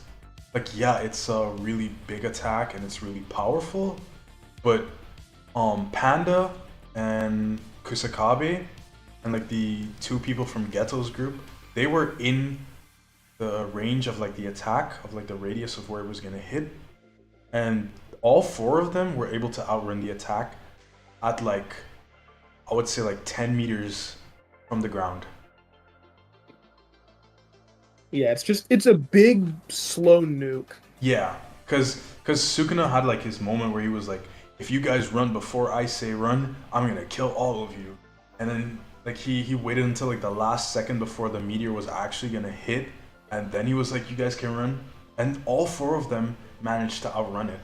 So that just says to me that the maximum meteor, while being a very strong attack, is so slow that it's most likely not landing on anyone. Yeah, probably not. So I do think he's incredibly strong, but we can't rank him on, the size of his balls. So I'm gonna have to put him just slightly above Hanami. Because you think about it. No, think about it. He heard who the strongest sorcerer of this age was and was like, I think I can handle that. And even Kenjaku was like, bro, he's so far above you, it's not even funny. He's like, oh, say less. I'm pulling up to Gojo right now. He ran out of that domain expansion and ran straight for Gojo. And then he got diffed, but, he's him. He really ran out there. Like, Kenjaku even says something along the lines of like him being between like 6 to 8 fingers at best. If being generous. Yeah, if he's being generous. So that's a high ball. And yeah, it's not looking good. It really isn't. Yeah, I don't think he beats cursed Naoya. No, I think he's pretty comfortable where he is right now. Yeah, he has like the ember insects. He has the ember insects have the sonic attack. He has his domain. He has domain amplification. He has the lava plumes that can just stick to a wall and then immediately lava will like pump out. He Yep. has the fire attacks, the flames. Um, but like, is he beating Naoya? I don't know. I I feel like don't. I Naoya don't just think has more so. speed and durability, and like unlike Hanami, where Hanami is like weak to the fire of Jogo, Naoya doesn't have that weakness. That's true. He really doesn't. And the sure hit of his domain, Kursanaya, is just way more potent. Yep. Yep. So Yeah. if it comes down to a battle of domains, I'm willing to bet that Jogo would probably lose that too. Or if it doesn't cause him to lose, they would negate each other, and then Jogo would be even more fucked. Yeah, basically. Because Naoya has like the tentacles even like after his technique is gone. And Jogo, if Jogo's technique is gone, like what does he actually do? He's a glass cannon and he's pretty fast, but he's not that fast. Yeah, he's not taking even a single hit from Kursanaya at full speed. Yeah, and I think it's pretty safe to say that Jogo beats like the other disaster curse spirits under him, and I think it's pretty safe to say that he beats Druve. He can just like fly up to him and like lava plume him or whatever. And Yeah. Choso is like susceptible to domains, like we said earlier. So I think this is a good placement. Yeah, pretty good placement for him. All right, so peak Maki Zenin. Peak Maki Zenin is crazy. Yeah, equal to Toji, according to the author. Didn't he say equal to Toji like while she was mentally nerfed too? Or before her mental amp? Or was that Ogi that said that? Like it reminds him of Yeah, Toji. Like, Ogi they're the said same. that because the author, or at least the narrator, didn't say that until she had her like mental awakening. Okay. So they're equal in that mention then. Yeah. Yeah. And like Toji obviously has like more weapons, but Maki has a better fighting style, I would say. So that's why they still like kind of cancel out. They're kind of equal. Mm-hmm. Yeah. I mean, do you really need any other weapon when you have the inverted Spear of Heaven? Do you? Yes. No, you don't. That is Soul the Liberation most- Blade. Eh. Maki's Soul Liberation Blade. It's so good. It cuts your soul. I mean, they act in the same, right? They both cut through curse techniques. They both kind of No. neg-ish. No. The Soul Liberation Blade does not cut through. Oh no! techniques. You're right. We're not talking about Toji's sword. We're talking about Maki's sword. Okay. Yeah, because Toji has 3 special grade curse tools. He has the chain of 1,000 miles, which is basically a chain that can extend forever, as long as like no one is looking at the paper at which it extends from. And he has the inverted Spear of Heaven, which is the ability to just cancel out any curse technique. And lastly, Toji has the Soul Liberation Blade, which is the ability to negate durability. And Maki only has one of those things, but Maki's like the better fighter. So that's why they're still kind of equal, according to Okay, the I see what narrator. you mean. Yeah. Well, she's obviously above Curse Naoya, even in terms of speed, Yeah, power. we clearly see that. But like, I feel like the question is Maki S tier? Is she S? Or is she A tier? Because if she's A Honestly- tier, she's easily above Chris Naoya. But Yeah, she would I be feel like- pretty easy there. she gapped Naoya so badly when like she actually had her awakening. She could be S. It's very possible. I think it would not be a stretch to say that she is an S. Like, obviously, some of the people that we've talked about before, it's a little bit of a stretch if we wanted to move them up, but like, I honestly don't think it would be a stretch if we put Maki in S. She's super strong. She was keeping up with the nerf Sukuna when she first caught him moving into Megumi's body, like while Megumi was actively, limiting the amount of power he could put out. Yeah. But even keeping up with a weakened Sukuna is a feat in and of itself. And he was saying True. to Yuji that he was worried so much more about Maki that he basically didn't even notice that Yuji was there. He doesn't care. He's doing nothing. True. So, I Um. think he's definitely. I think you like not Yuji. Maki definitely can go an S. All right. For now, we'll put an S, and by extension, we can look for Toji. Where's Toji? Toji, Papa Toji, Papi Guro. Is he literally the one of the go down? Yeah, one more. One Oh more yeah, down. yeah. Yeah, Thanks. yeah, yeah, yeah. All right. We got Toji Gotcha. and Maki. They're equal, so we have one over the other, but that's only because the tier list doesn't allow you to put like two characters at the same spot. But functionally, they're technically on the same spot. Yeah. Next we got Junpei. Junpei is really not strong. Yeah.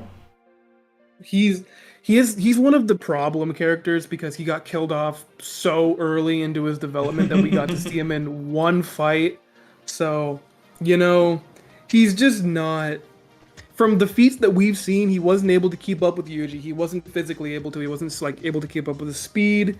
His durability is actual garbage. If you look at when he fell from the building, he had his cursed Shikigami tank the brunt of the fall for him.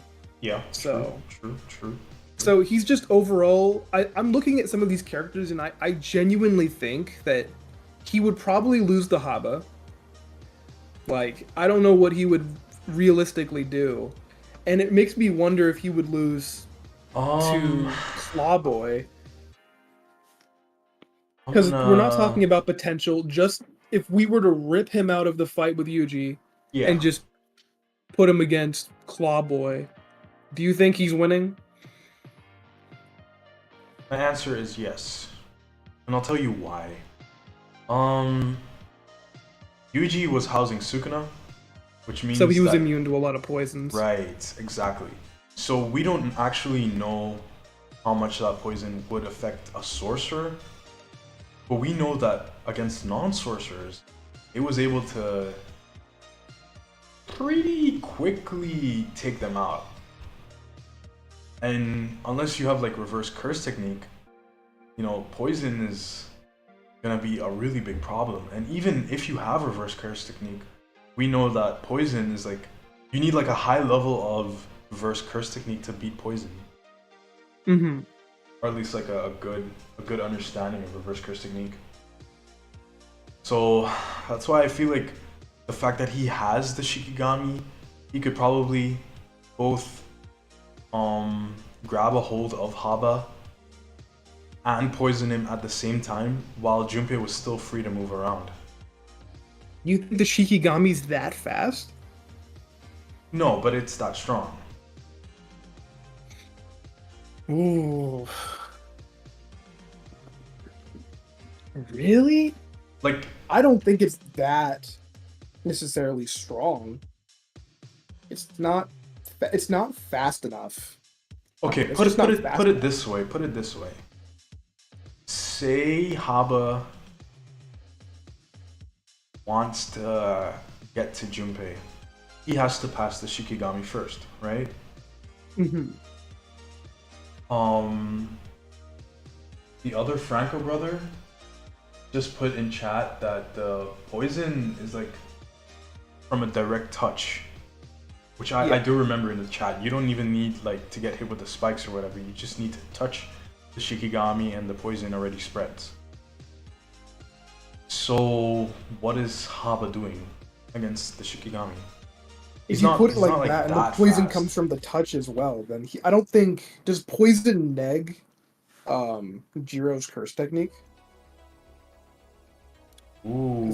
Does it just go through the durability? Because it's not necessarily like a blunt blow. Right. So I don't know. That's a good does it one. just go through? And I don't know how Charles would deal with the Shikigami if we're talking about it like that. The ocean of rabbit Shikigami? I don't think we're ever getting that. So many characters have been killed off screen. It's not even funny. Yeah. I would love to see like volume extras of like how Megumi defeated every Shikigami to tame them. But I yeah, don't we're think we're kind gonna of get far off that. from that, sadly. Yeah. It would be Well, cool if to we see want to though. talk about it like that, yeah, we're a little far, and plus, Megumi doesn't even have his own body anymore. So if you want to put Junpei at like the top of D, No, I'm not like, going that far. I'm not going that far. I think Charles beats okay, Junpei. okay, Simply yeah, but because like the the paintbrush, level in which they are and the yeah, paintbrush like the is paintbrush range. allows him to have like more range, so you could probably see the future of the Shikigami as well. He's not that fast, but he was like keeping up with a base Hakari that wasn't trying, and I don't know. I feel like the base Hakari that wasn't trying would also kind of be faster than Junpei. True. The question is, do I think that Junpei beats more fighters under them than Hiro Awasaka does? I think Jiro negs everybody below him, Including Junpei?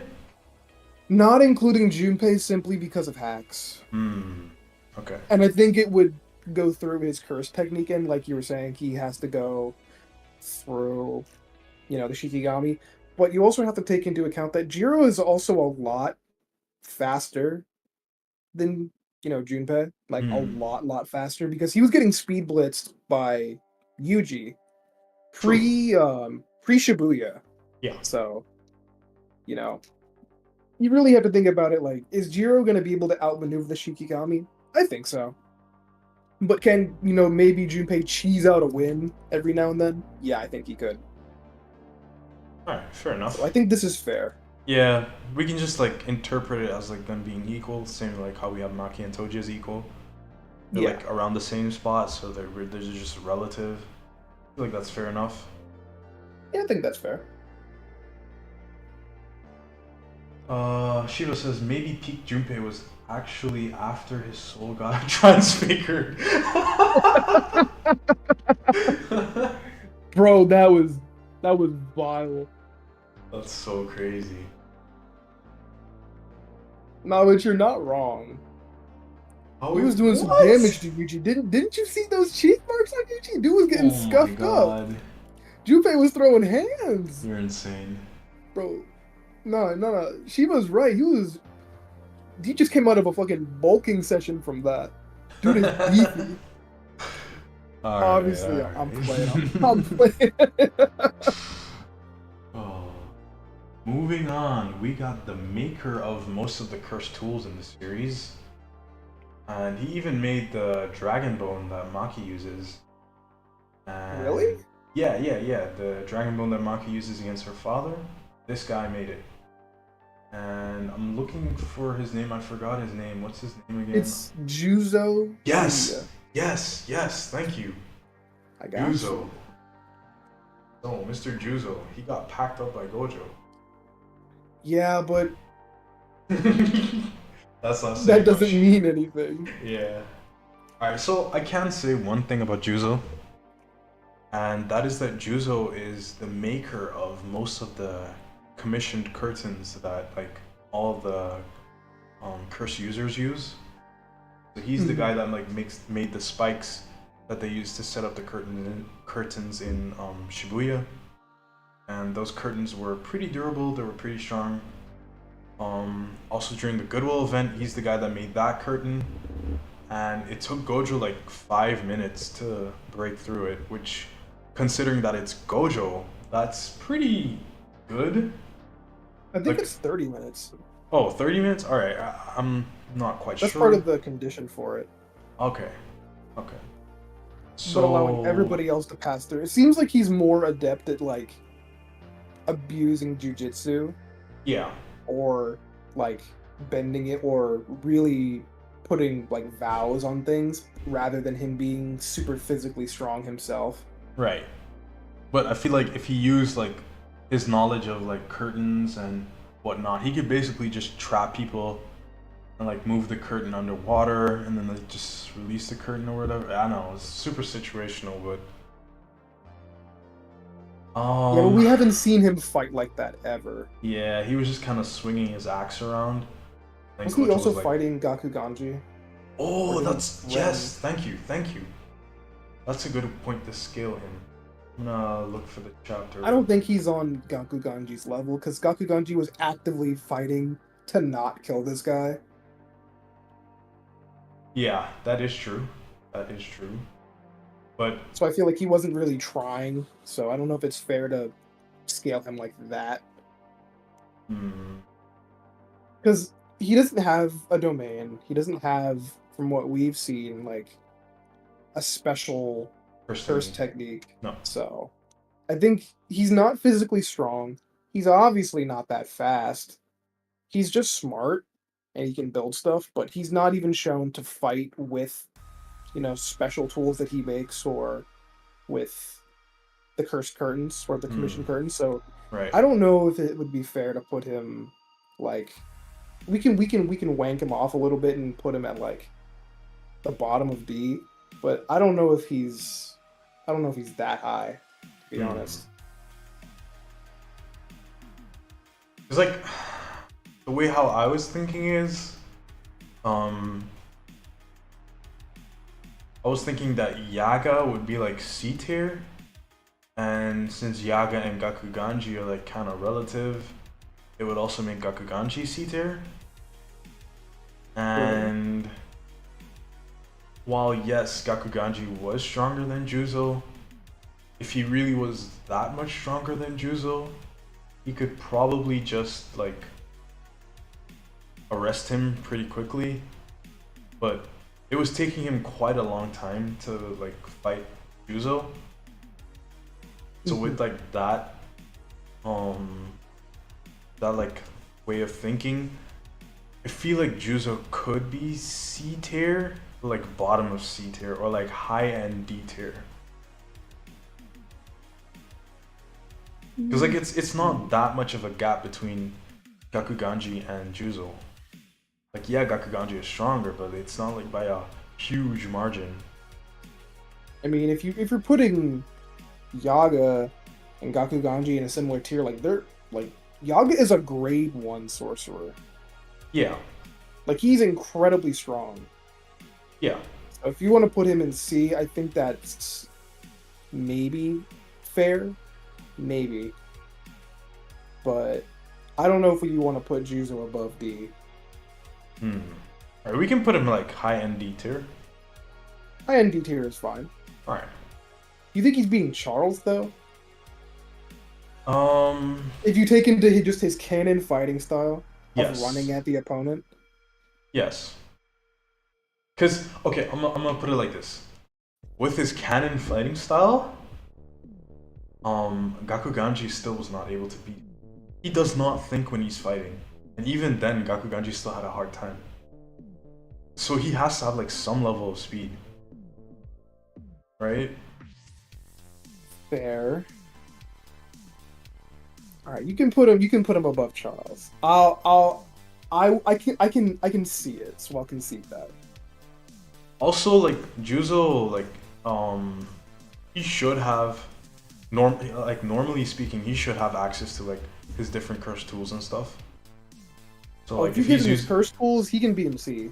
yeah, If you give him all the shit that he's made, you can put him in C. because like the That's reason fine. why Maki gets Dragon Bone is because Juzo got arrested, which means that he probably had it on hand. Yeah, that you're not wrong.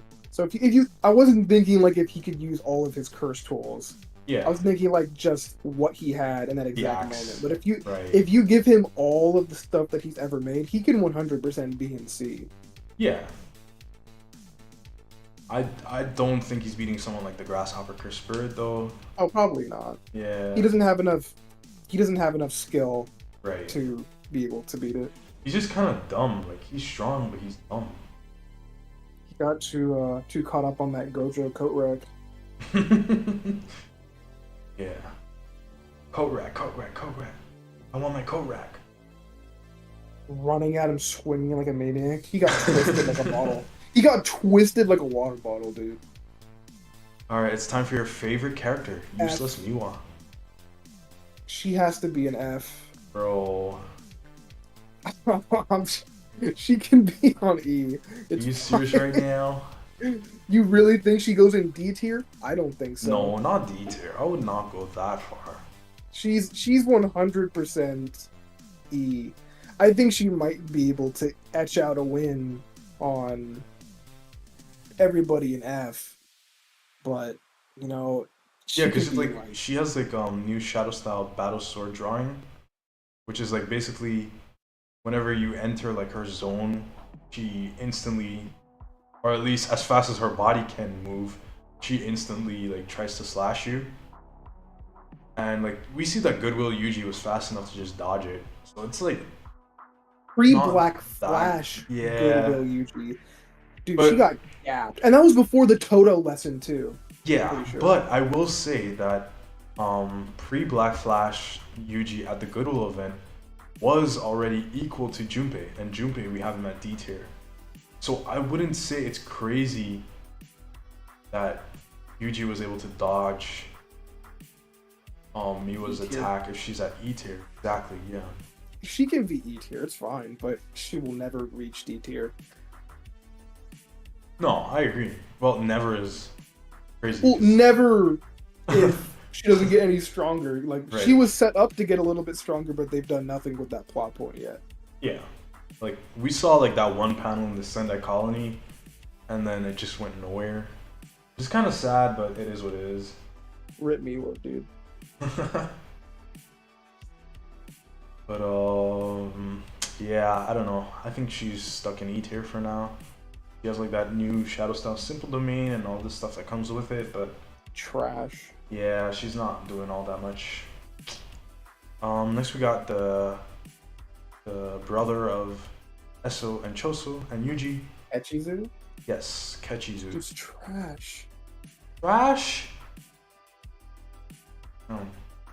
Don't forget they were He's- ranked special grade cursed object. Yeah, cursed objects. Yeah.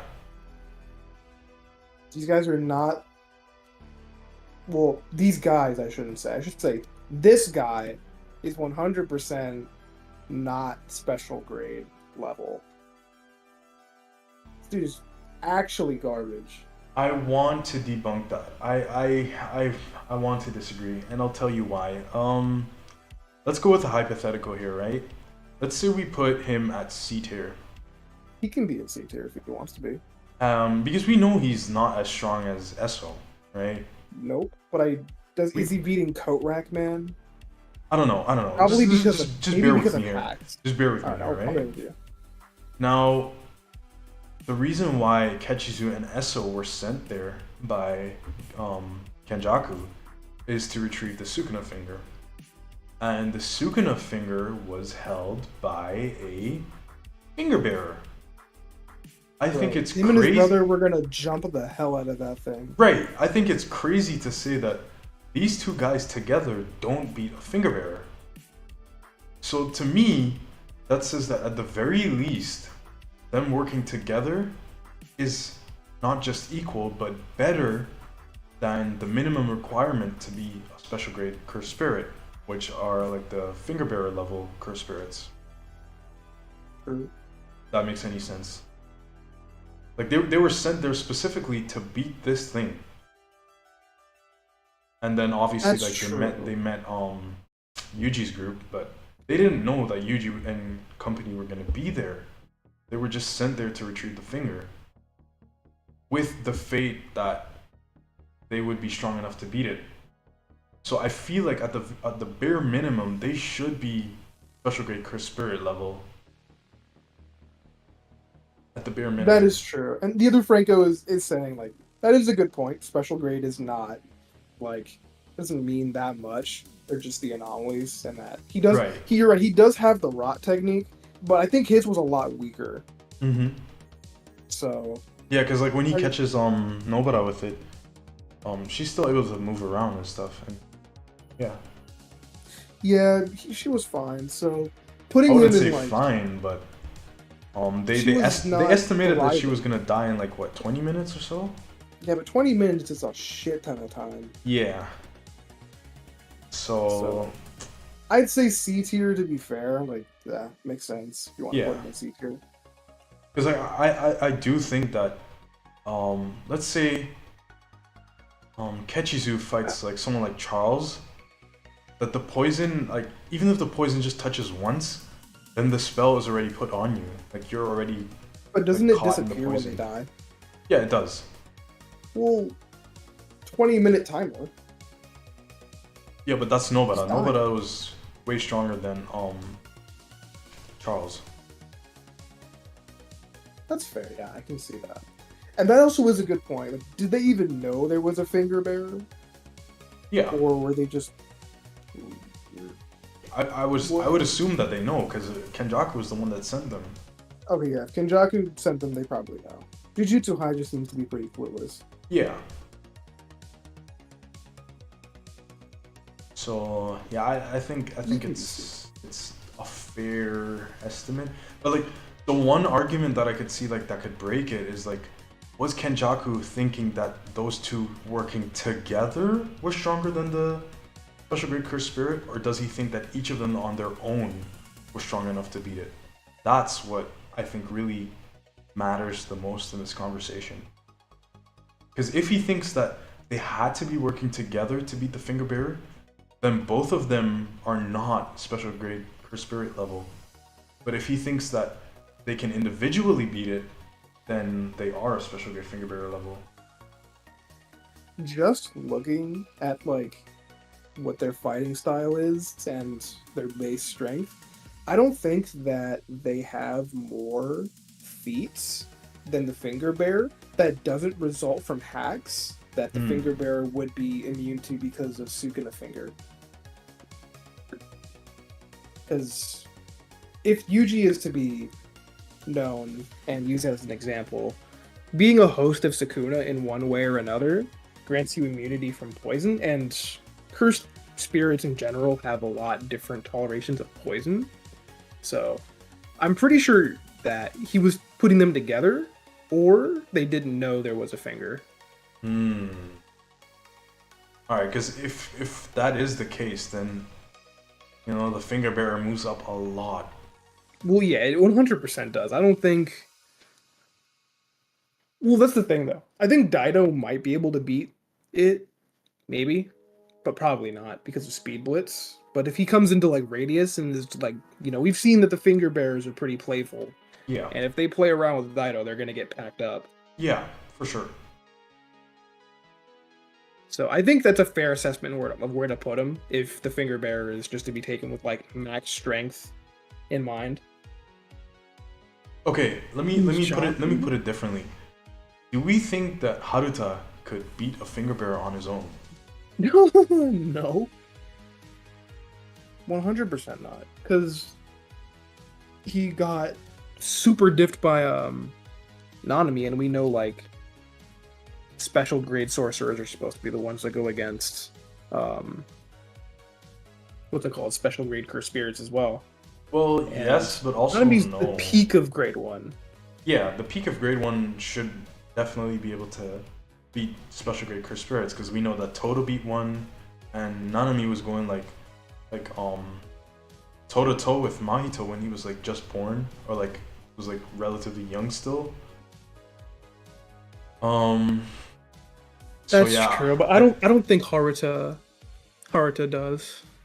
Yeah, like I feel like his output just isn't strong enough to beat one of these guys. Unfortunately enough for him. Unfortunately, that's funny. I think it's fortunate.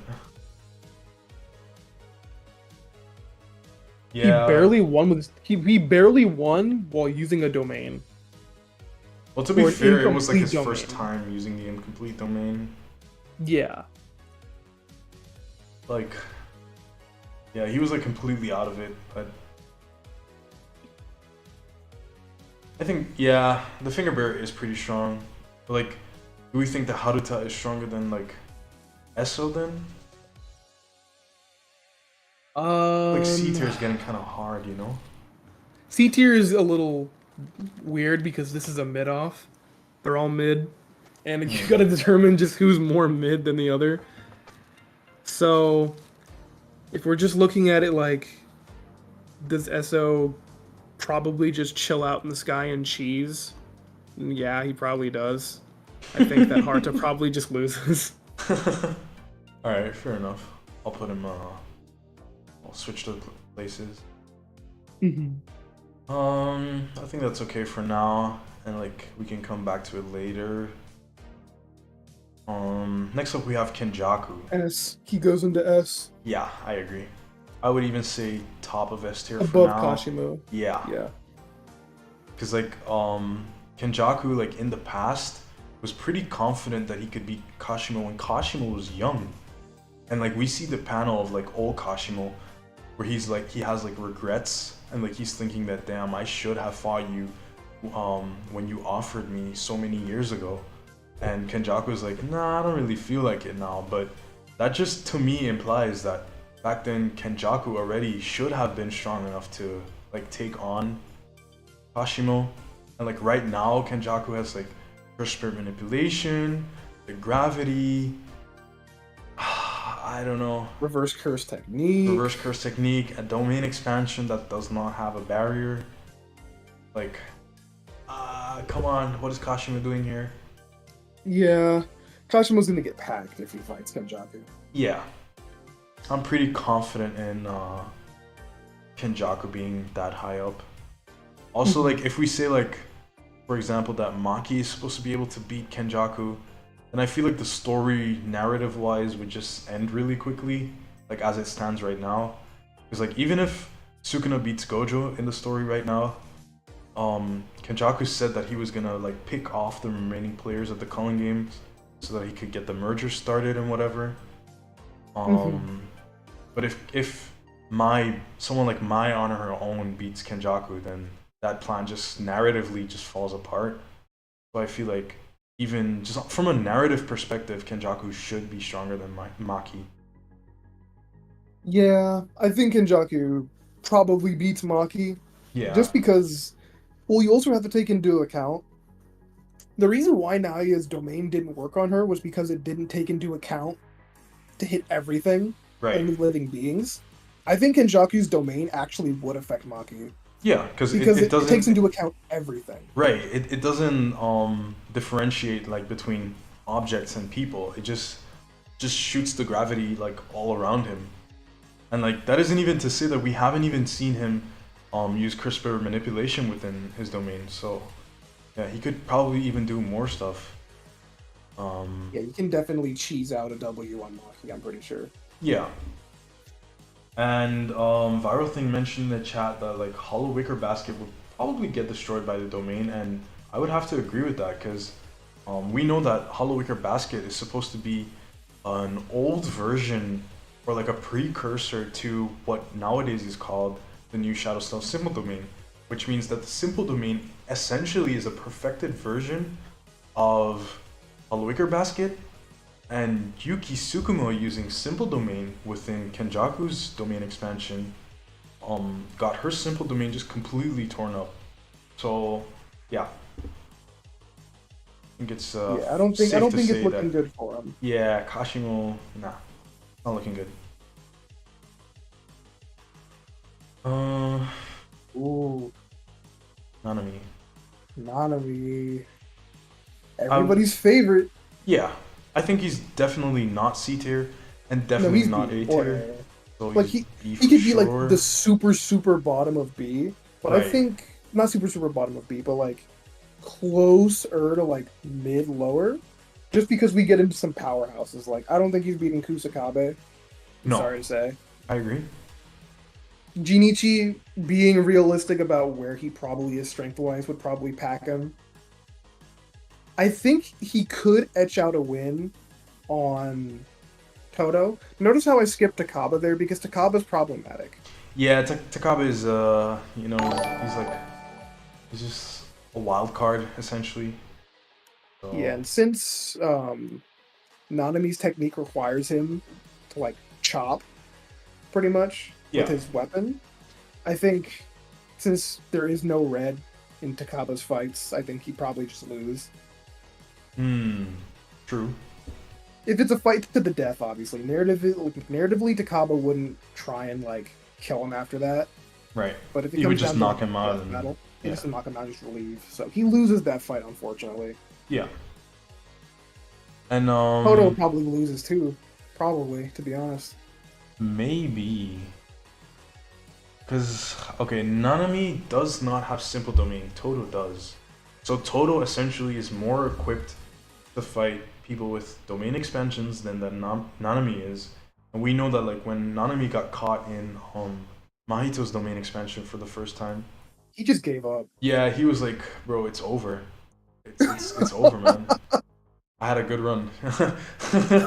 He was like wiping his glasses and getting ready to say his last words. Yeah, so I feel like just because of that, Toto like on average does better against most fighters, and because of that, I just feel like Toto, even if like Nanami like power wise is stronger than Toto, which you could make an argument for it, but Toto just being That more is versatile, true. yeah, like Toto just being more versatile means that he's probably gonna win more battles on average than that Nanami would. That's true. And we're talking about a weaker Mahito there that Yeah. was like his first domain expansion too. And Yeah. Anami was like, well, I guess that's it for me. Toto, although he did lose an arm, he did live a more refined domain expansion than Nanami would have. Yeah, and Toto also has like the battle instincts because as soon as Toto's arm was starting to transfigure, he just chopped off his arm. Meanwhile, Nanami was like, "Bro, it's over, man." So It's so over. yeah, I guess I'm done. like even in terms of like mindset, Toto is like the superior here. Yeah, I can see And that. also, lastly, like in terms of like narratively, Nanami was a teacher to Yuji before Toto was, and Toto was like able to explain Yuji a lot more concepts of cursed energy and like how cursed energy should be controlled and how like to start going towards like black flash attempts. And Nanami, even though Nanami set the record and stuff like that, I don't know, I feel like Nanami's understanding of cursed energy and stuff like that is just not as good as Toto's. Oh. It does seem a bit lacking. Yeah.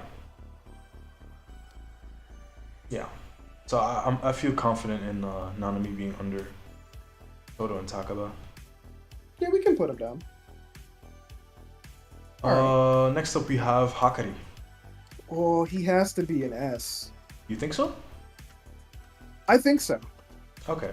I agree. I genuinely think so. I don't think he's above Maki, No, I agree. potentially, but I think that he can be like right there for now.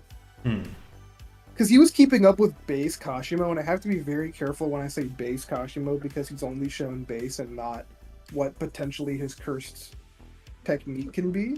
Yeah. So I think Maki would definitely be able to keep up, if not outspeed him even a little bit in his jackpot state. She would just have to wait for him Yeah. to get unlucky.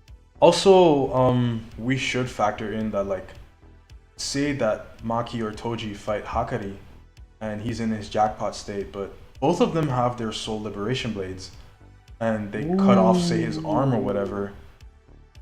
I feel like that soul damage is not going to be able to be healed. And it's not that soul damage in general can't be healed, but it's more that the soul liberation blade, at least Maki theorizes this when she's fighting Sukuna.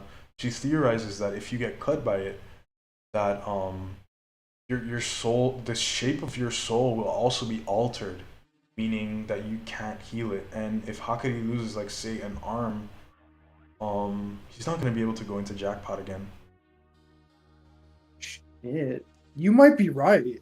Yeah, so yeah, She can probably and just pack him up regardless then. yeah, and like even though Hakari quote unquote won the fight against Kashimo, this was a base Kashimo. He wasn't even using his curse technique, and Kashimo was like pretty sure that the curse technique he has can like even harm someone like Sukuna. So I feel like if Hakari was like bloodlusted and stuff, and he was using his curse technique, he probably could just Hakari. Yeah. Yeah, probably. So So I think that's a pretty solid spot. Yeah, because you have to imagine that Kashimo wasn't even using his technique and they were still pretty even. So, yeah. Next up we have Kirara, Hakari's partner. She's a lot weaker than Kashimo, not Kashimo, uh, Okay. Hakari. Yeah. Yeah, Hakari and her extremely different, and she was holding her own against Panda and Megami Megami. for a little bit, but not. She wasn't really like doing any significant damage to them. She was just stalling for time. I think in an actual fight, she probably gets demolished. Ooh, that's a take. That is a super take. I think Megumi destroys her.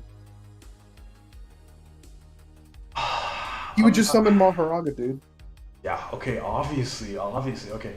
But how do I put That's it? troll. I think Divine Dogs can definitely do damage to her. She doesn't have any like super good strength feats. She's just keeping them away. No, that is true, but we see that her technique is like able to make Megami's dog like keep going back to him, like it doesn't get very far. And it's only like after him and Panda like start working together and start strategizing that they eventually figure out like how Kirara's technique works. I feel like on his own Megami definitely beats Kirara, but Oh yeah, for sure. That's what I'm trying to say. do I think that Kirara is like E tier? No. No, 100% not. No. If I'm being really honest, I would put Kirara like right here. So I feel like no one lower than her has like either the smarts or like the versatility to actually beat her curse technique. That's fair. And like yeah, like Franco's brother says in chat, like she can just launch cars and she can launch buildings, she can launch rocks, and like she can use all of those stuff offensively. And they just stick to your body. So if you try to like brush it off, it just keeps coming back to you. So it's kind of an annoying technique. It is a little bit. And then like the finger bear, do I think that Kirara They have beats a finger bear? projectiles. Yeah, they do have a projectile, but it's not actually gonna hit Kirara, right? I mean, maybe. How would it hit her? Don't they also have like that heat wave attack that like burned off Yuji's fingers? Yeah, but are we assuming that that heat wave attack or like the curse energy blast attack is like able to bypass her curse technique? I think it might. We don't know exactly how projectiles work versus her curse technique, but I don't think it's like sky manipulation. Yeah, yes and no. We kind of do know how projectiles work because I mean like energy-based projectiles. oh Like there's no physical matter yeah, for it to be. when it comes to that, it's also just gonna return because Kirara's ability Really? works based on your cursed energy. Like the crux and the whatever it's called, like Oh, the then she stars. probably does beat it then. Yeah, like those things are marked with your cursed energy. It's not like marking objects, it's marking the cursed energy that's covering an object. I thought it was just the objects themselves. Like objects are like something with like a physical marker. No, because like when she touches what's it called? Divine Dog. Divine Dog is made up of cursed energy, and that's why Megami gets marked, even though he didn't get close to Kirara. Mm. And like she was able to just touch the car, and the car had residuals of someone else's cursed energy, and she was able to make that also go towards Megami flying. So I don't know. I feel like eventually Kirara is like serious. She could like Chibaku Tensei you know, like that you're just covered in objects. She probably could potentially, if she had the right amount of objects like with her or around her, or that the setting really favored her, I think she could probably take out a finger bearer. Right. Okay, I see what you mean then. And like the problem usually with Kirara's ability is that yeah, since it works on cursed energy, she would need to mark your cursed energy first, so she has to come into contact with it. But the finger bearers, they all like they all exist in like their innate domain. That innate domain is made up of cursed energy. So like she just has to touch the ground or like the air around her, and like she's already marked you. Shit. Yeah.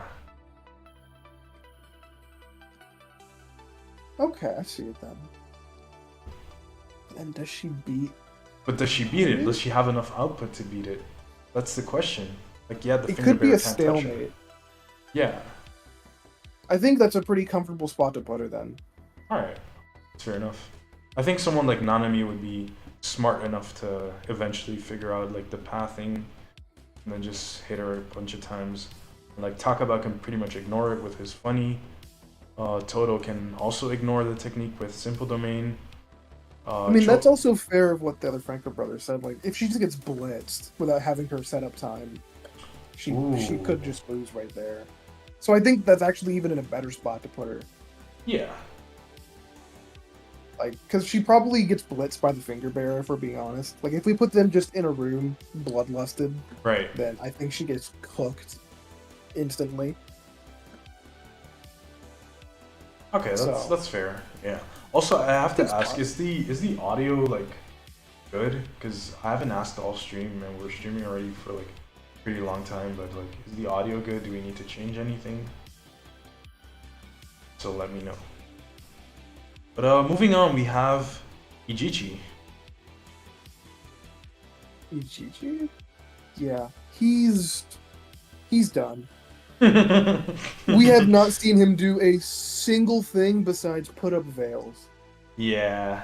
No combat. Wasn't he running away or needed help catching one of like the fly head curse spirits? Yeah. That alone makes me so nervous for him. Alright, so he's definitely F tier, but like yeah, he's gonna be F, not E, sorry, he's F. He's 100% F tier. Is he better than the Nita siblings? If we talk about utility wise and what he does, yeah, because he's far more important. But strength wise, I feel like since, you know, he's running away from a flyhead, he has to at least bare minimum be weaker than the brother. Because the brother he has like lacking physical capabilities, but he still has combat capabilities. I feel like he would be able to beat a flyhead. Okay. Franco brother makes a good point. Ijichi is like really good at putting up curtains. Like we even see like in the Gojo versus Sukuna fight when Gojo like starts with his hollow purple, he uses Ijichi's barrier specifically to just hide an entire hollow purple. So I feel like the thing is, are we basing it off of like utility or strength? Yeah, but we know for a fact that like a veil can like hide a person. So yeah, but if the only thing you're hiding behind that veil is Ijichi, I'm not scared. I'm not scared, bro. I'll unmask that man like a Scooby-Doo villain. I don't know. I feel like the assistant managers are all kind of in the same tier. Yeah, he can be there if he wants to be. He's still trash, but damn. I think. Look, man. If we're talking about utility, he's the GOAT. If we're talking about strength, he's dog. All right. So I think he's fine to be there. Okay.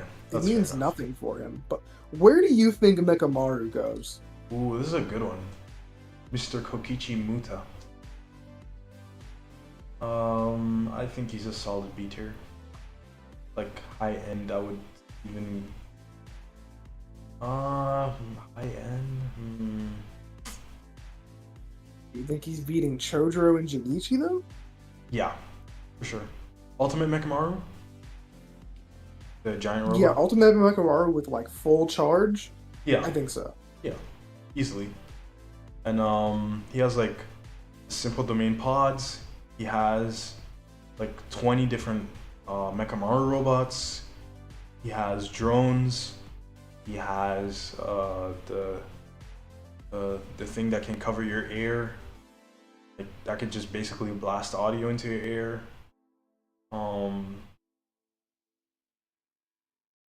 Yeah, I don't know. I feel like Well, Kusakabe is more adept at using simple domain and stuff like that. Um, Mekamaru, the ultimate Mekamaru has like the giant cannon that can just shoot a bunch of energy at you, and like if you get caught and die, it's over. You know. Yeah, so I think he could be put above Kusakabe like you did. Yeah, because I think it was like he has like a couple years of years worth of energy stored up, and like he can He has a choose. lot. Yeah, he can choose like how much he wants to output at a time, and that's like part of his heavenly restriction, that he doesn't have a limit to how much he can output at a time. He just needs to have the cursed energy to do it, right? Like Ryu Ishigori, for example, is regarded as having the highest output of all players of the Culling games, but Kokichi Muta technically does not have a limit to his output. He doesn't. It's just that he needs to have the amount of cursed energy to do so, right? So if you give him enough prep time, he'll be good. Yeah, Right. he'll come to you on like his deathbed at the age of like 115. Yeah. So like at his peak that we saw him, like with the fight against Mahito, where he had like his real human body healed up, and he had like the ultimate Mekamaru mech and like the 20 regular Mekamaru mechs, not mechs, just robots. I feel like he's beating Kusakabe, he's beating Junichi, he's beating Chojuro, even Todo, I'd say. Because like, what is Todo doing against, like, Nothing. He's gonna do nothing. yeah, like he could just switch places and like hop out of the way, but I don't know, I feel like Todo has nothing that could actually damage him. Yeah, he doesn't. He's losing that fight every time. Yeah. Unless he has, Yuji with him, then maybe they can crack out a win. But no, this is one-on-ones. He loses that. So that's a fair spot to put him. Next we have Mr. Kurorushi. Oh, Lord. You know where you have to put him. Right next to Drew. Yeah, there you Yeah. go. Perfect. We both agree on this, right? Yeah. Below the disaster curses, above Druve. Pretty fair, right? Yeah, I think that's fair. Yeah. Viral Thing agrees with us. Below Dagon. Yeah. Other Franco Brothers says, don't think we should consider Ultimate Mechamaru. We're considering, like, their max strength. Like, even though that's not necessarily something he would be able to do, like, indefinitely, we also, if we weren't doing that, like, if we're doing, like, consistent strength without, like, max amps, we'd also have to take away, Maki's sword from Mr. Dido. Which... Yeah, we're like the ranking, we're basing the ranking solely off of like the peak of your power, like the peak showing that you have. So it's not like someone has to run the gauntlet and continuously fight everyone. It's more so that if everyone gets put into a 1v1 scenario against a different character at their peak strength, how well would they do? That's like how we're ranking it. Yeah. Next we have Larue. And Larue is one of the henchmen of Suguru Ghetto. He was in that Ghetto's group. You know, like with the church that Ghetto had. And... Oh, is he Heart Nipples? Yeah. Oh, okay. Yeah. Like he's strong enough to have like some authority in the group. We know he's not the strongest, since the strongest was confirmed to be Miguel with the black robe. Yeah. But Larue is strong enough like to keep the opposing factions of the girl and the guy with the eye patch versus Mimiko and Nanako, and he was able to shut all of them up. So I feel like if all four of them went against him, he would still like be the guy of authority in terms of strength. That being said, it's kind of hard because he has no real showings. Yeah, he's a person with no feats. Yeah. So like at the very least, what we could do is like rank Mimiko and Nanako together, and then we put Larue above them. Right, we put Larue above them because we know that he technically should be stronger We don't know how much stronger, but we know that he is stronger. Yeah. So let me look for Mimiko and Nanako. They're right here. Let me bring them up.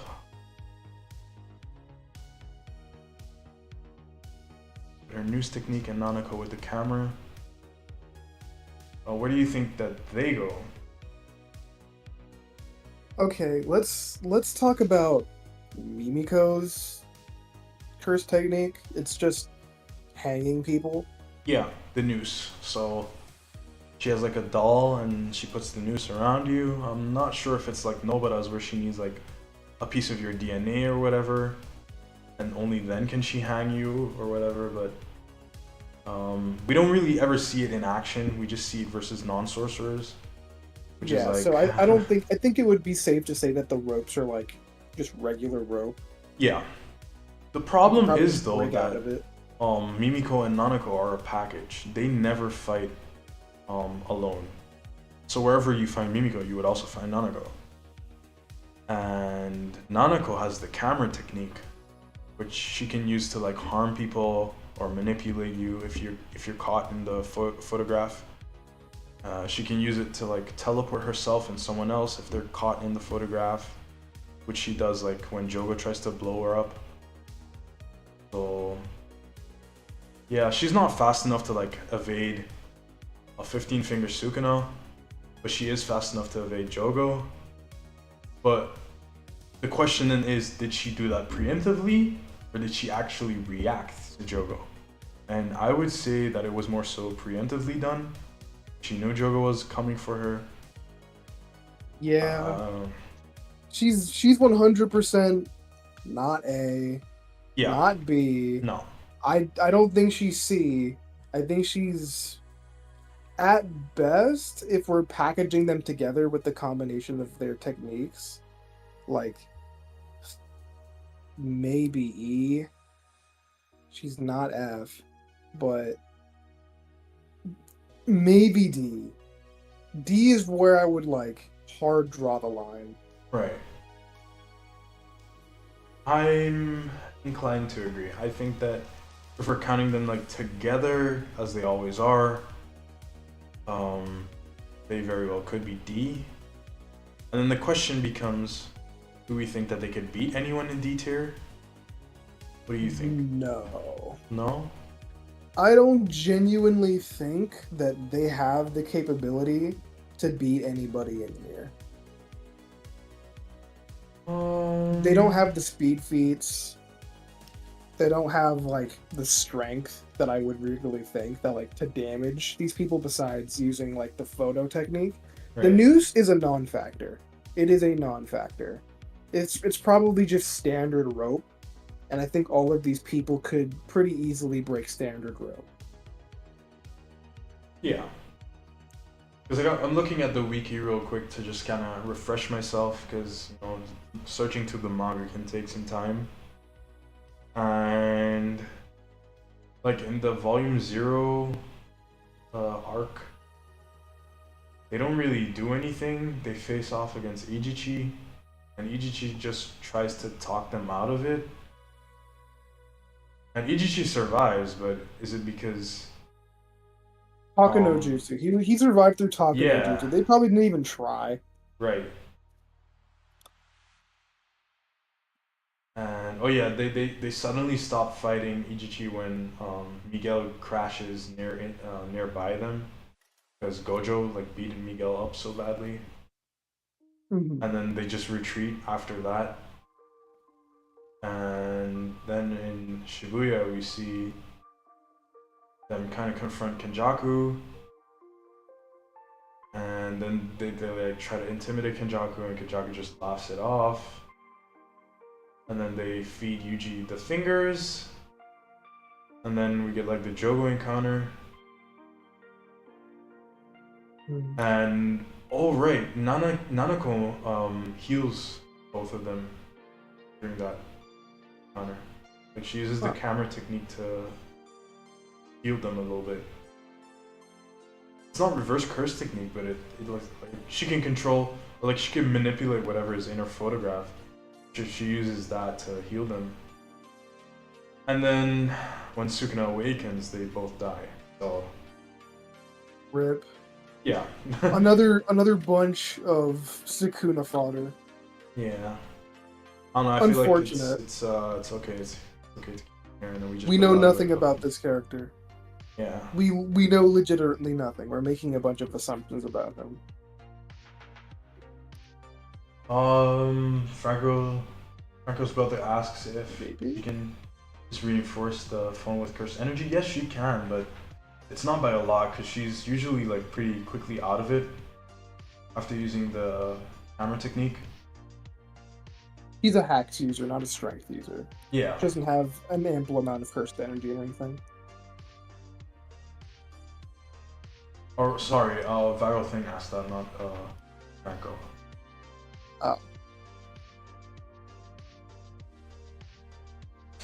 Could it be that the phone is a cursed tool that comes with the ability, just like the brush Charles?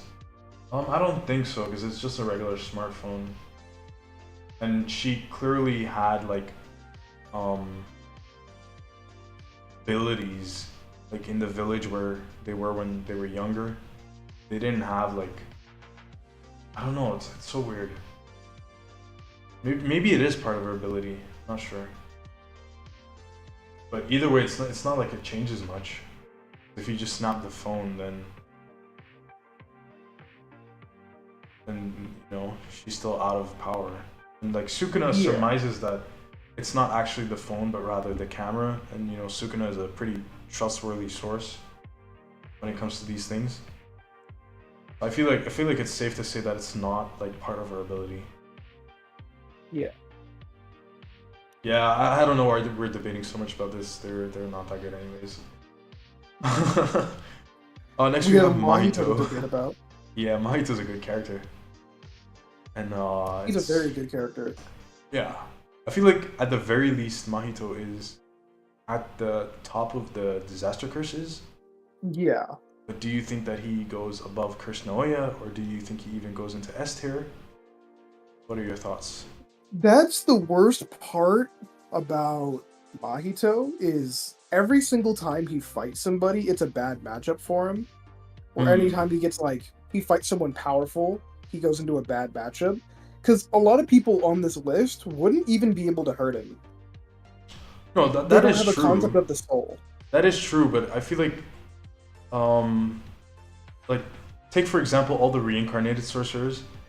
They're technically just cursed objects inside of another human being, which means that they have like two souls residing in them, just like Hanakurusa, an angel.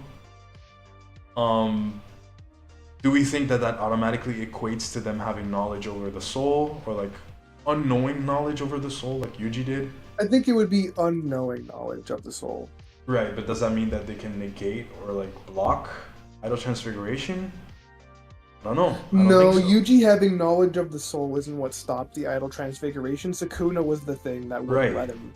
So that wouldn't save them, but they would be able to do damage to Mahito. Yeah. So I think I don't know what he's necessarily gonna do about Curse Naoya. I think he also has concept of the soul since he was reincarnated as a vengeful spirit. So I think he might have. This is the shit I hate about talking about Mahito and his hacks. I have to make so many assumptions about these characters. I'm like, you know, some X, Y reason they have understanding of the soul. This is some horse shit. I hate Mahito. He's such a pain to debate. He's like Takaba. So I think A right there is fine, because I think he still gets diffed by probably like Toji and Maki. I think he gets absolutely blissed, and I don't know how idol transfiguration works on somebody with no cursed energy. I don't know if he beats Naoya. I don't know. Just can't tell you. Look, Naoya is a funny case because I don't agree with you that Naoya has like soul awareness. I don't really think so. He's not really reincarnated. He's just, his soul became a curse. But what I did want to say is that Naoya is like on record of being one of the fastest in terms of like travel speed. So True. would regular Mahito's attacks even catch Naoya? And to that I say no. And even in his like final form of like the spirit of distorted killing body, I don't think that he's fast enough to catch Naoya. But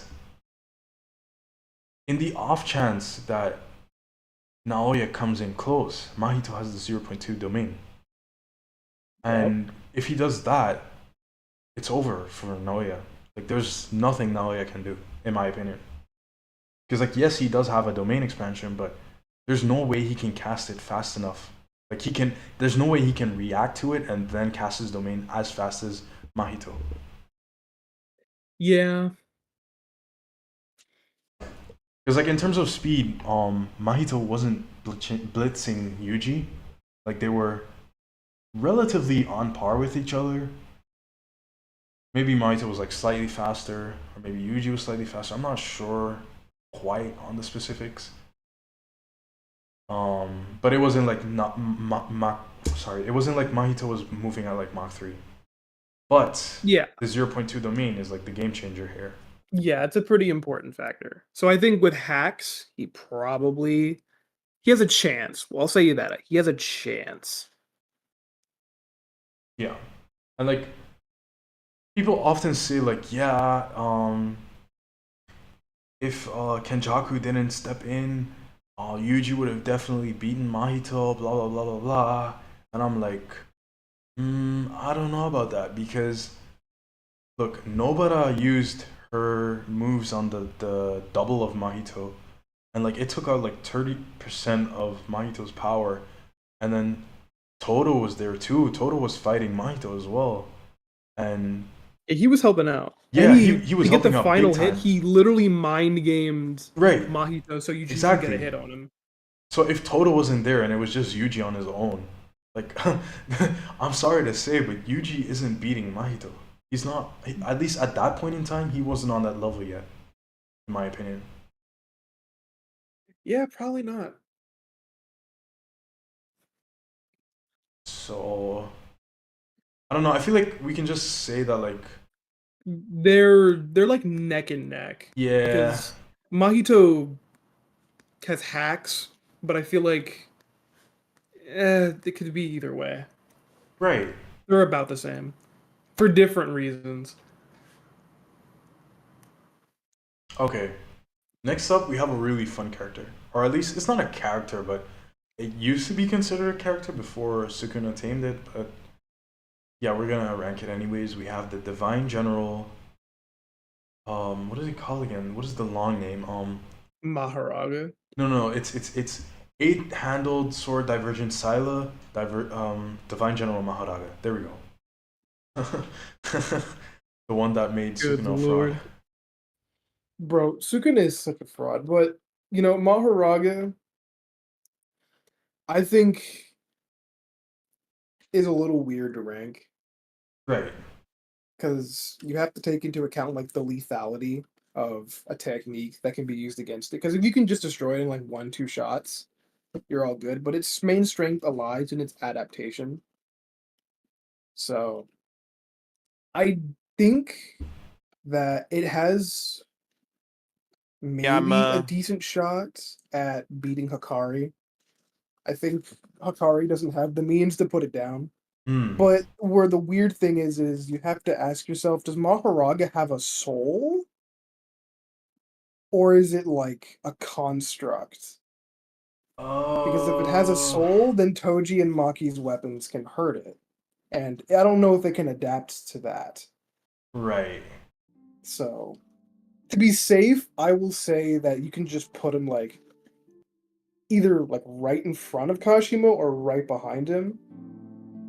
But I would say in terms of like pure strength and hacks that Kashimo probably is below Maharaga. Yeah. And like another thing that I wanted to mention is like um Maharaga's adapting ability is not an end all be all.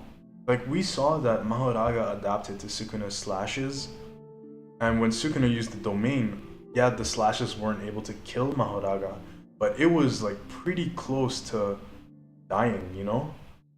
Hmm.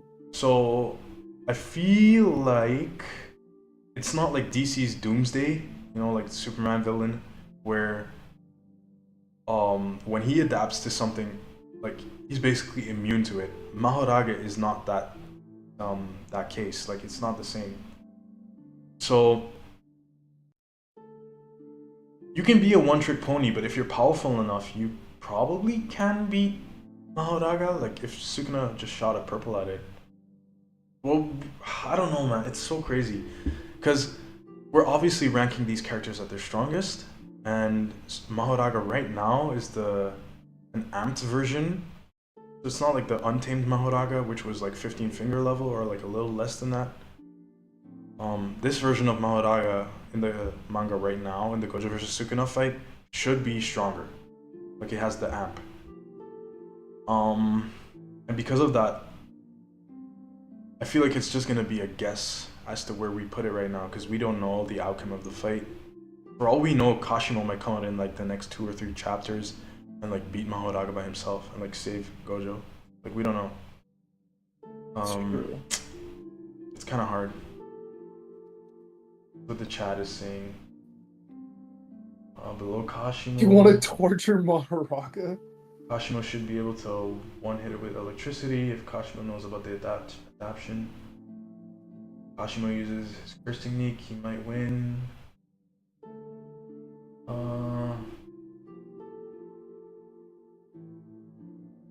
Yeah, Sukuna can summon like the wheel and make Mahoraga like resilient to a lot of stuff, but it doesn't mean that he's immune.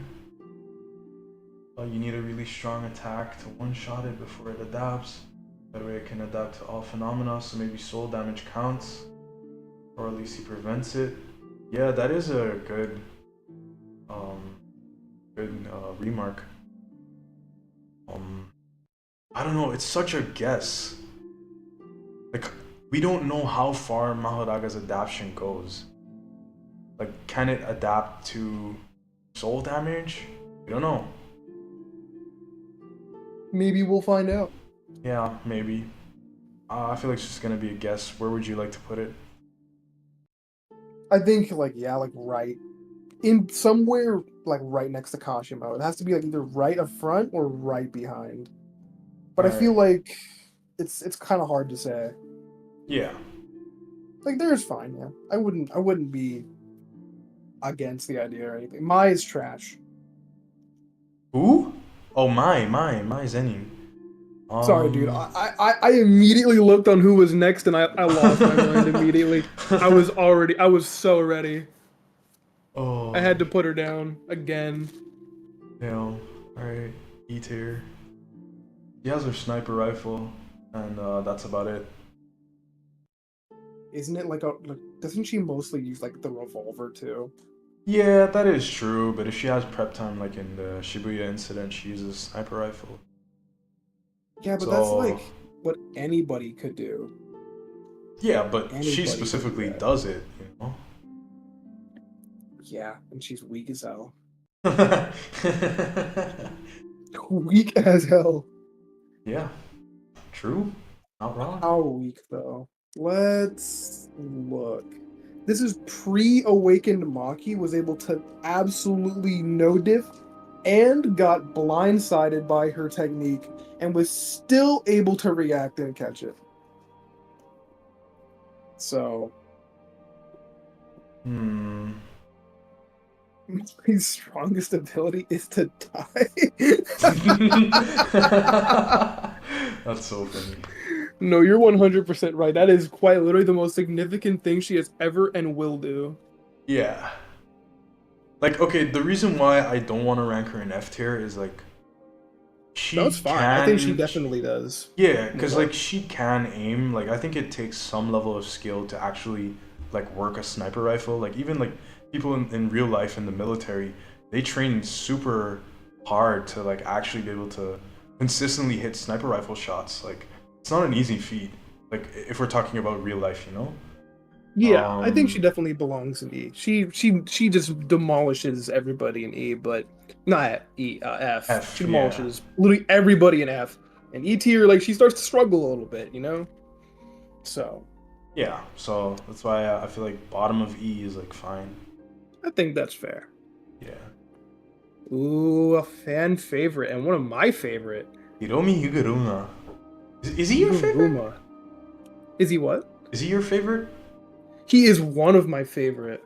All right, let's hear it. He has like no combat capabilities, like for fighting wise. He usually just beats up people who have like no curse technique and then no cursed energy, and then he just blindsides them. Yep. But he was still losing to no cursed energy Yuji. Like he was not able to touch him with the blade. Okay. But With the blade. With the be blade. fair, Yuji, even before he like ate his first He was a Sukuna powerhouse, finger, I know that. yeah, like he was setting Olympic world records like casually. He wasn't even trying, and like, he just casually like broke the world record shot put thing by like twice over. I think like Mhm. it's not fair to say that like he was like going even with Yuji without cursed energy. I didn't say he But was going even. I said he was like slightly below him, but that's not even where his main strength lies, though, because most people without like cursed energy or their cursed techniques, in like, I would even go as far as saying like in D, because if you remove all of their cursed techniques and they just have to duel Higuruma with his guaranteed one shot, I think they'd get packed. I genuinely think they get packed. Because I guarantee you that all of them have committed. Yeah, actually, all of them have committed crimes, yeah, fair enough. Like and they're all most guilty. people on So this they're all list gonna die. have committed crimes. Like, I don't think Yeah, there so are they're all any gonna characters die. on this list that have not committed crimes. Yeah, crimes for worthy of like the death penalty. Though, that's what they have to be. I'm looking at Yeah. like Grasshopper probably would, Coat Rack, Dido maybe, Eyeball Guy, Like Dido has Miracle Boy. illegal possession of a weapon. Uh, And um, then Eso is public indecency. yeah. So I feel like everyone has like some level of a crime here. Like Mai also has like illegal possession of a weapon. Same for That's true, Miwa. but like, where does it stop for like, are cursed spirits worthy of judgment? Are they like read by Judge Man as, you know, I mean, I would like assume under the law? so because the colony was rampant with cursed spirits. At least that was stated, like in the first few days before Yuji got there. And Higuruma was able to survive, which to me says that like he at least has like some knowledge of fighting for spirits. Some, but it's not his main focus. Right. Like it very He's well just mostly could be focused that on the technique domain could be- cheese. Right? What? He's mostly just focused on domain cheese.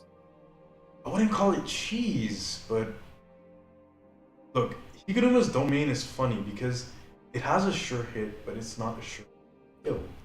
Like Tengen makes like Tengen divides them into two categories.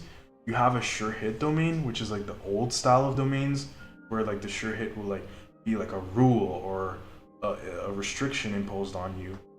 And the modern type of domains are the sure hit, sure kill domains, where like the sure hit is designed to try and kill you. And Higuruma's domain is more so on the latter side, or like the prior side, where he only has a rule, and that rule is that there shall be no violence in the court session, right? Mm-hmm. But like, would we consider opening a domain an act of violence? Because if it's not an act of violence, everyone else that has a domain can just open their own domains, and then Higuruma's sure hit, which says that there shall be no violence, will be negated. And if that's negated, then anyone with a domain or like simple domain, a hollow wicker basket, they could like use that quick millisecond to like try and attack Higuruma, you know, before like the court session is even over. It's a lot to think about. Because we haven't seen Higuruma like actually clash domains with someone else, so it's all speculation right now. That is very true. I'm of the Higuruma belief that like his domain would probably just wash theirs because it's very strong in domain pools. True, true, true. So that's what I would think. Like it would just win. And he would probably be in like the same situation. I think he goes high in this list Yeah, simply because of the hacks. Like yeah. who does he stop at and like Yeah, that's the question. Like we know he goes high, but like where does he stop at in exactly? And like we did get that author comment about Hakari's domain where they said like domains with domains that aren't designed to have like a sure hit sure kill are actually technically stronger in domain tug of war battles because you're not trying to impose like that kill effect. Mm-hmm. And so I would assume the same goes for Higuruma's domain, where like in tug of war situations, his domain would be more refined. But then you have to ask yourself, like someone like Mahito quickly opening up a domain in like 0.2 seconds, would he be able to react to it? I don't think so. Yeah, probably not. And then like even if we assume that everyone that enters the domain gets the death penalty, like just hypothetically, right? We assume that everyone gets the death penalty. He still needs to actually hit you with the hammer after the domain. Otherwise, you know, he's not gonna kill you. Like he gets That's he true. gets that insta kill hammer and your curse technique is gone. But if you have a curse technique, you still have your cursed energy. If you don't have your cursed, if you don't have a curse technique, you still, I mean, sorry, I'm tripping up right now. But if you don't have a cursed I technique, get what you mean. your cursed energy goes. But like most people in like the A and B tier all have like cursed techniques, so they would still have cursed energy to like attack with. They would still have their speed. They would still have like their high attack power and stuff like that. So yeah. That is true. For that kind of reason, I would say he like realistically, if we're keeping it consistent, he might genuinely stop at either Eyeball Guy, like Dido, or the Grasshopper. Like he genuinely might stop there. Ooh. No, I know that's a hot take, and I love my boy, I but was no. I was gonna no, rank him. I was gonna rank him way higher. way higher. I feel like that's a wank. I feel like that's a wank because even without their curse techniques, some of these people are just like way physically stronger and faster than him, and they even have like weapons on them, so they would be able to clank with him. And I don't think he's able to outdo these people if he's not able to beat no cursed energy Yuji. I know Yuji is a monster, but these people Yeah. with cursed energy are way above him with no cursed Yeah. energy. That is true. Like, yeah, you can wank him and say he'll get lucky with a graze, but that's not realistic. Right.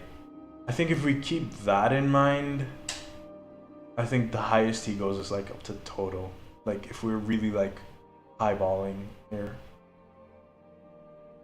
Yeah, probably, to be honest. I feel like that is probably where he would stop. Because like when we get to total, we start getting characters that have like simple domain, hollow wicker basket, falling blossom emotion, just those anti-domain techniques.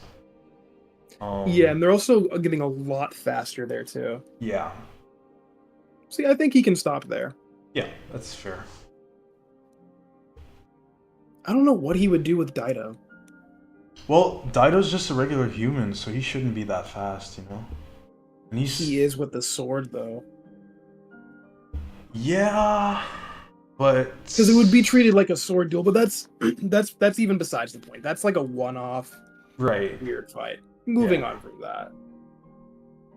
We have Yuki Tsukumo, one of the 4 confirmed special grade sorcerers. I think she's above Mahoraga, if I'm being honest. The way she was able to beat the Ganesha curse spirit by just like forming Garuda into a football and then just kicking it. If we put like max mass onto Garuda, it's probably just beating Mahoraga, let's be honest. Probably, and if that doesn't work, she can 100% use her final gambit technique of the black hole. Yeah, that's And crazy. I feel like that taxed Mahoraga. Like, Kenjaku got lucky in the fact that he had a gravity technique. Right. So he was like, whew, thank God, I don't have to deal with that. Kenjaku got so lucky. So yeah, I think Mahoraga does definitely lose. Yeah, I think that's fair. Like, we don't actually know what the durability of the Ganesha Curse Spirit was, but we do know for a fact that Yuki's punches were so strong that she was able to break through the Senjata barrier of Tengen, which is saying something because Tengen is like a top 2 barrier creator in the verse. And like Yuki just punching Kenjaku's arm was easily just able to snap it in half. Like, there was no resistance at all. Yeah. So, yeah, Kenjaku just got lucky in that fight, but yeah, I think in general, yeah, really strong. Yeah, and like she's not for nothing one of the 4 special grades. So, next up we have another person who is part of Geto's group. I think she's called Manami Suda. Let me go back and check. Manami Suda? Yeah, Manami Suda. I don't know. I think we don't have any feats for her. Yeah. Need some water. Yeah, she has literally no feats. So. Also, there was like an author's comment that specifically said that she was weak. She has a curse technique, but she's weak. Ooh. Yeah. So, no feats, and they have a confirmed statement saying she's weak. Yeah. Honestly, I would not complain if we put her in F tier. Or if you really want to be generous because she's in a leadership position, right, you can put her in E. But they're functionally the same for where she'll be, because she won't be able to be above Mai. At least Mai has feats. She has feats. You have to take into account that we literally know nothing. That is true, but and we don't know what her curse technique is, and it's the reason why I am willing to rank her above Mai is because she was like a commander in Geto's group, and we know for a fact that Geto does not hang around people that he considers quote unquote monkeys, you know. So she's a sorcerer, so yeah, you have to be like a sorcerer of like at least decent strength, like hang around Geto, you know. I thought it was just he just only hated people with no cursed like energy, like non-sorcerers.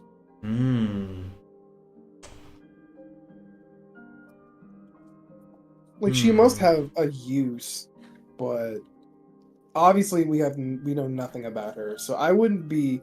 If you want to put her above Mai, you sure can. But I'd be like she's below Mai. She can be above the other people though.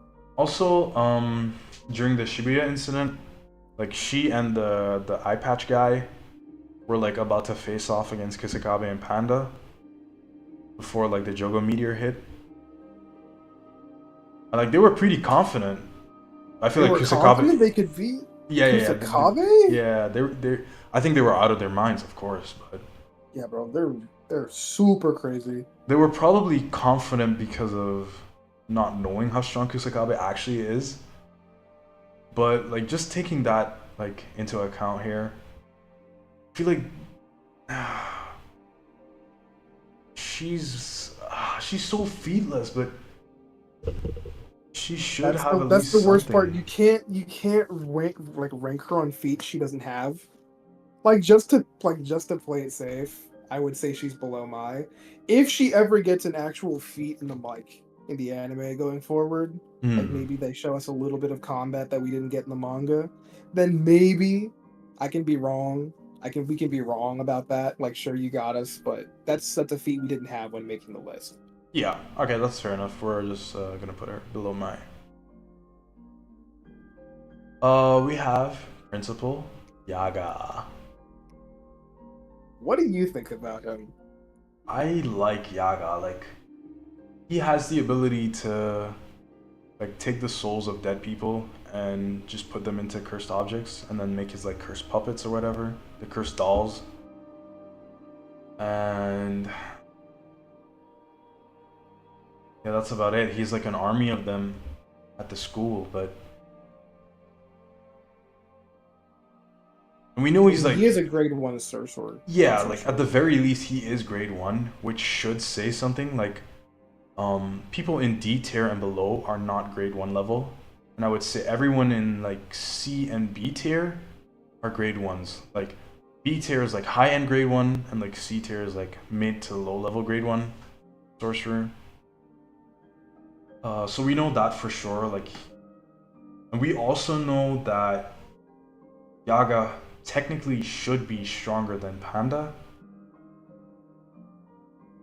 And Yeah. Panda has like the Triceratops form, which granted Well, it did get like bodied by Kashimo, but you know. I don't even think it exists anymore. I think it's destroyed. I think Yeah, it's it's destroyed for sure. But you know, we're ranking Panda at like his peak too, so that's true. So I think if you want to rank Yaga, you could. I would say the lower end of grade 1. Yeah. So I don't Since- think Yaga beats Hirada. Maybe Esso, probably not. I think he stops there Yeah. because he's grade 1 just like Nanami. Right. And he said, like, kicking Nanami felt like a rock wall. Like, he could absolutely do nothing to Nanami. So even if Yaga's a little bit less durable and a little bit less strong, I feel like they're in the same ballpark.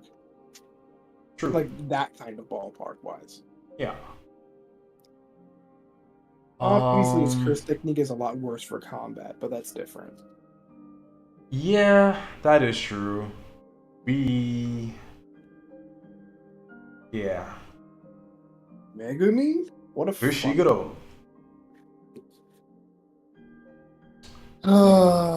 Well, the worst part is, all of his best feats come from him not even using his own body.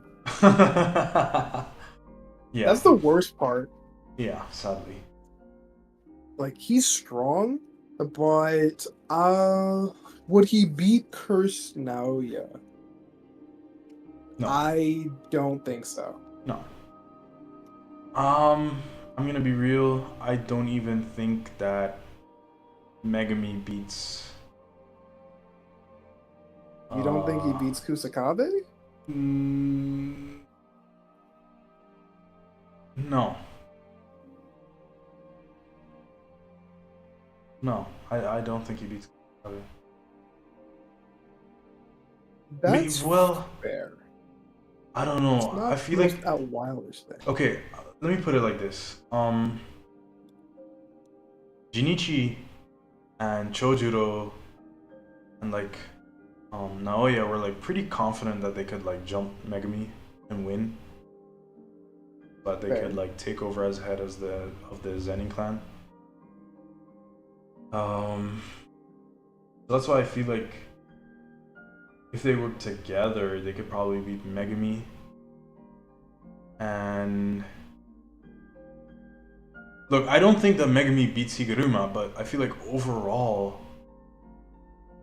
Megami is still better than Higuruma. Does that make sense? Yeah, he is 100%. Like, he wins not based on hacks. Yeah. So I think he could be probably there. That's fair. But I think he beat Ultimate Mekamaru? From what we've seen, No. because I don't think Maharaga is the win condition. It's the everybody loses condition. Right. Like, he's not winning that fight. Exactly. It Everyone's would just losing. become a stalemate, but like you could essentially just say that for like most characters.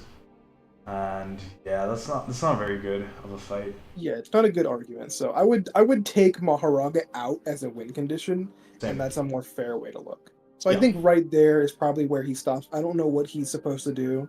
Yeah, because like Ultimate Mekamaru. against Reggie, he had like his domain expansion, and he kind of developed it further, but it still wasn't like ready yet. And even if he did have a fully realized domain expansion, we know that Kokichi Muta just has like his simple domain pods, so he could just ignore Megami's domain. Yeah, so that's Like probably where the he fun can have part about some. Megami's domain right now is that it doesn't have a sure hit, which means it's just like his regular 10 shadows, but then boosted in power. And so simple domain would pretty much do nothing. But for every clone that Megami can make of himself, Mekamaru still has like 20 robots. So yeah. And he still has like the ultimate Mekamaru, and he's like still free to move around himself. Like he has like the huge beams, burst energy, which could probably just like disintegrate Megami's domain like the Finger Bearer did. Yeah, probably. I think he probably has more power at hand than the Finger Bearer did, so I think it wouldn't be out of the question for him to just shatter the domain if it Yeah. really came down to it. And Franco's brother asks, is Megami strong enough to beat Toto? Yeah, Um, see, I it's think he funny because 100% is. right in the Goodwill arc, in the Goodwill Exchange event, you know, Toto pretty much bodies Megami, but this is before Megami has like his domain. This is before Megami has Rabbit Escape. This is before Megami has like a better understanding of cursed energy. Like it was a far weaker Megami, and like even then, using the unknown Wells Abyss, the Wells Unknown Abyss, he was able to temporarily restrain Toto. And he didn't have his Divine Dog Totality used yet. He still had like the White Dog. True. And I feel like just like temporarily using the Wells Unknown Abyss to temporarily like restrain Toto from clapping, he could just use the Divine Dog Totality to just pierce Toto's heart or whatever. Yeah, I don't think Toto has the durability to tank it. Yeah, because like the Divine Dog Totality was strong enough to pierce through Hanami's skin, and Hanami is one of like the most durable characters in the series. So yeah, it's not looking good for Toto anymore. Yeah, I think it's kind of over for him. Yeah, and like even if like we say like Toto has like simple domain, we know that because Megami's domain doesn't have a sure hit, simple domain does not matter. So he's still just gonna get overwhelmed. Yeah, unfortunate. Yeah. Oh yeah, Franco's brother says like Toto can just swap Shikigami, but like at the same time, like even if he does that, he has to be like continuously clapping, and Megami can just hide inside of the shadows, and like eventually he can just hide inside of inside of Toto's own shadow, and like just sneak attack him like he did against the Finger Bearer. Like pretty much everything that current Toto has like at his peak power, not current Toto, but like Toto at his peak, Megami at his peak could probably just beat. He has like an answer for most stuff, is what I'm trying to say. Yeah. Next we have Yuta. Yuta and Rika together. They're like one character Oh essentially. Lord. Yuta is also a little messy to rank because he's strong as hell for 5 minutes. For 5 minutes, he's one of the strongest people in the verse. Yeah. But that's for 5 minutes. Yeah. He has access to a lot of curse techniques and a lot of good ones too. Yep. But the problem is it's for 5 minutes. Does he beat Hikari? Yeah, I think he does. Yeah. I think he beats Hikari. I don't think Hikari's gonna I be able to agree. take out Yuta. Also, But- there's a funny win condition that Yuta has against Hakari, and it's basically that Hakari is not like the most durable person ever. Like even if he has jackpot, like his jackpot is specifically fun because he can instantly heal, right? But he's not the most durable. So like Rika can just like chop off a finger or like an arm or like make him bleed or whatever, and then Yuta has like his blood, and as soon as Yuta has his blood, Yuta can copy Hakari's technique, right? Because Yuta can use copied curse techniques, and the fun part about Hakari's technique is that his domain expansion is part of his technique. It's not something separate from his technique. So by that same logic, Yuta can use Hakari's domain and then refill his cursed energy again. And probably also reset like the Rika timer. So True. yeah, it's a weird win condition, but if he did It's a face super Hakari, weird win condition. yeah. But do you think he beats Maki and Toji? Yeah, I would say so. Yeah. I agree. But I don't know if he's able to beat Maharaga. Maybe Kashimo. Maybe. I think Yuta confidently beats Kashimo, and like even if Kashimo has like his one use curse technique, Really? Yuta can Depending probably on what copy it is. Yeah. But to copy it, doesn't he need to have a piece of their body like ingested by Rika? I'm pretty sure. Yeah, like he needs your DNA. So like it could be your hair or your blood or whatever. That's the problem though, is if it's a giant like explosion, like he like vaporizes the air around him, then Yuta's cooked and dead. Because if he thinks like Sukuna's gonna die from it, then Kashimo is super dead from it. Yeah. Of course, he doesn't know how strong Sukuna is, so. But he's seeing it now, and he's still confident that he wants to go up next. Nah. I don't know if he's confident. I just know that Kashimo wants to smoke. He doesn't even care if he loses, by the way. He's just like, I just want to face someone strong. That's fair. So And maybe we're in contention right now. feel like If you want to put one of- Yuta above him simply because of feats, I'm fine with that. Yeah, but not even just feats, but like it's just like the fact that Yuta has so many different curse tools and curse techniques that he could probably use something like Udo's sky manipulation, and then Kashimo wouldn't even be able to touch Yuta. So that means no building up a lightning charge.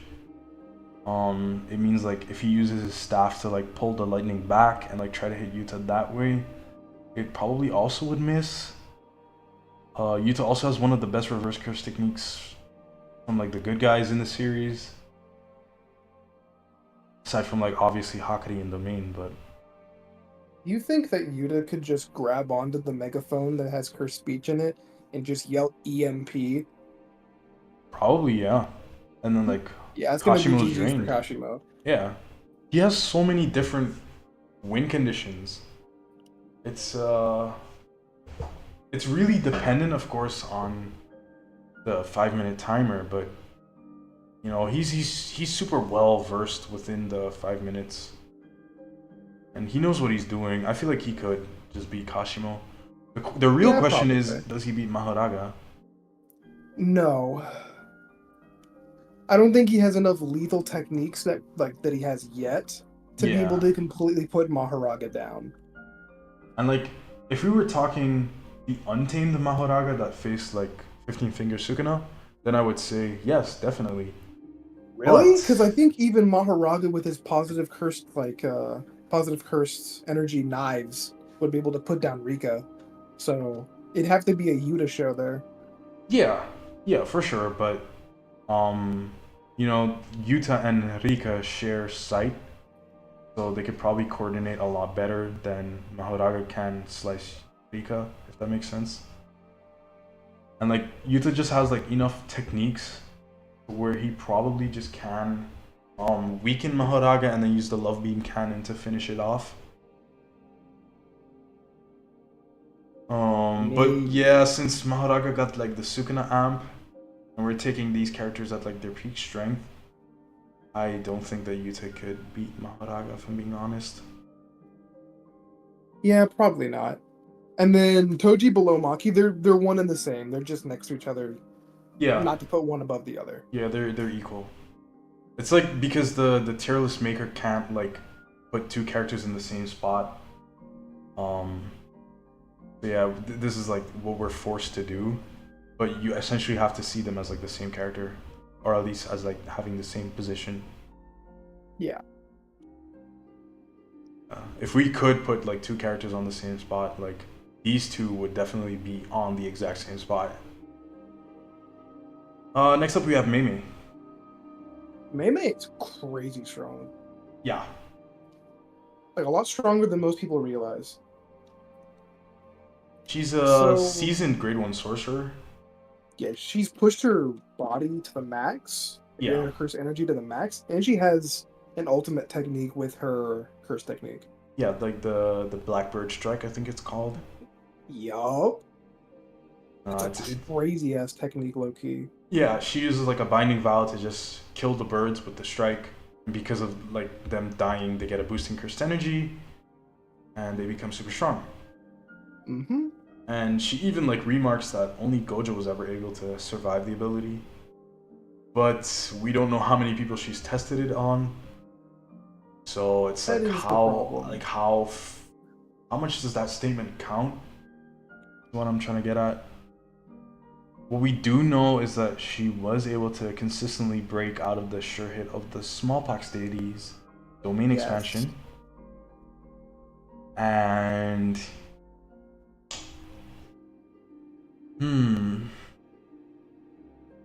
I feel like just by proxy of that, she should be on the higher end of the grade ones, like above this finger bearer. And That's fine to me. Like she can be like right. I think she's like comparable to Nanami in most ways. yeah, and like Nanami. She's the peak. They're both the peak of grade 1. Yeah.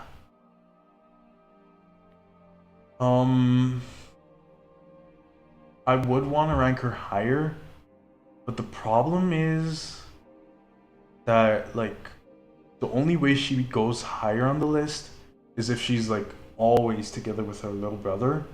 But if she's just fighting alone, then I think this is as high as she goes. Because like the nice thing about Wee Wee is that he has his teleportation technique and he has simple domain, which means that he could protect her essentially from a lot of domain expansions and stuff like that. And like if she ever does get caught, he can just teleport in and out with her. So like when things got really messy in the Shibuya incident, he just teleported her to, where was it, Thailand or Singapore? I don't remember exactly. Yeah, they just went to like some Southeast Asian country on a vacation trip or whatever. They just camped out there for the rest of the arc. Yeah, so I think anybody with like a sure hit domain or even like a decent domain in general probably just cooks her, so that probably forces like her to sit right next to Nanami. Yeah. I think she's like better than Nanami simply because she maxed out her stats and Nanami didn't. And like Nanami's mindset is also kind of like bad, whereas Mei wants to live, you know? Yeah. Nanami's fine with dying. He doesn't particularly care. Yeah. Next up we have Miguel. So Miguel has the black rope, part of Geto's group, and the black rope essentially allows him to disrupt first techniques. Yeah, but you know, he's another victim of Gojo. Yeah. So he's in that weird era of I got diffed by the strongest, so let's see where he stacks up against everybody else. We know that at the very It's least hard he should be stronger than like Mei and well, yeah, for sure that. Nanami.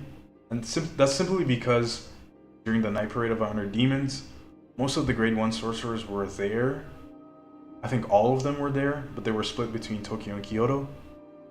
And everyone was just like, nah, we don't want Miguel. We're gonna leave Miguel over for Gojo. Which to me indicates that like most of the grade 1 sorcerers, or at least all of the grade 1 sorcerers that were there at that specific city where Miguel was, that are on like Jujutsu High's side, they're not gonna beat Miguel. Yeah, probably not. And like he has the black rope, so their curse techniques are essentially null and void. Which means Mei doesn't even have her bird strike. And yeah, I don't know, it's kind of rough. It's a little rough. Honestly, if we wanted to put Miguel like right above Toto, maybe. Yeah, I was thinking something similar. I feel like he's definitely We have to give above him the Higuruma. disrupting technique, the rope too. So Yeah.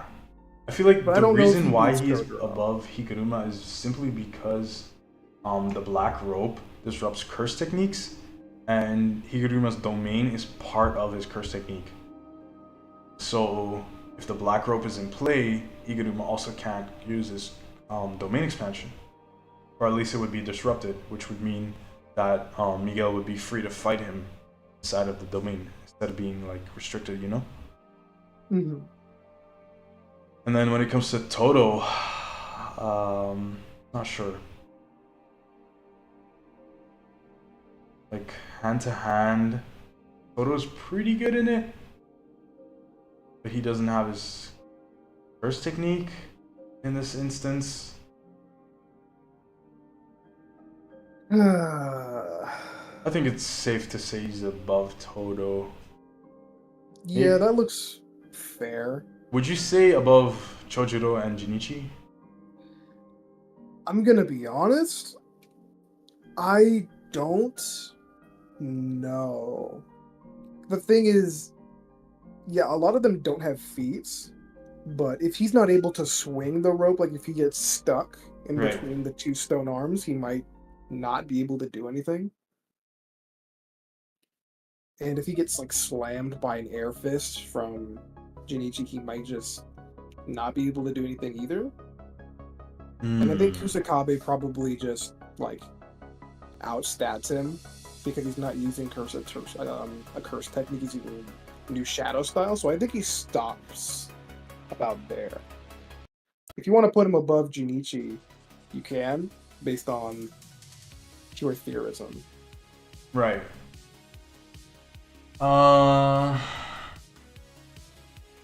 Yeah, I think I would have him above Junichi. Alright, fair enough. Yeah. It's simply because, you know, Junichi has like the hands, right? That's his technique, the hands. Yeah, their hands. And if he like shoots the hands at him and Miguel just like uses the black rope, like I feel like the hands would just disappear, you know? They wouldn't even hit him. That's fair. And Junichi's not. He's probably not stronger or faster than Miguel. Right. Fair enough. Next up we have the main character, Mr. Itadori Yuji himself. It's such a mess. Why do you think so? I think it's a mess because allegedly he's been working on something that would make him stronger, but we're not there yet. So ranking him now is a bit of a mess. Right. Because it's we have to go back to like where he was right when he got Sukuna removed, because he did get a little bit of a boost. True. But how much is that boost? I want to He's start below off. Maki and Toji, though. I want to start off doing one thing, and that is saying that Yuji does not beat Mahito. Even with his new boost? Yeah, because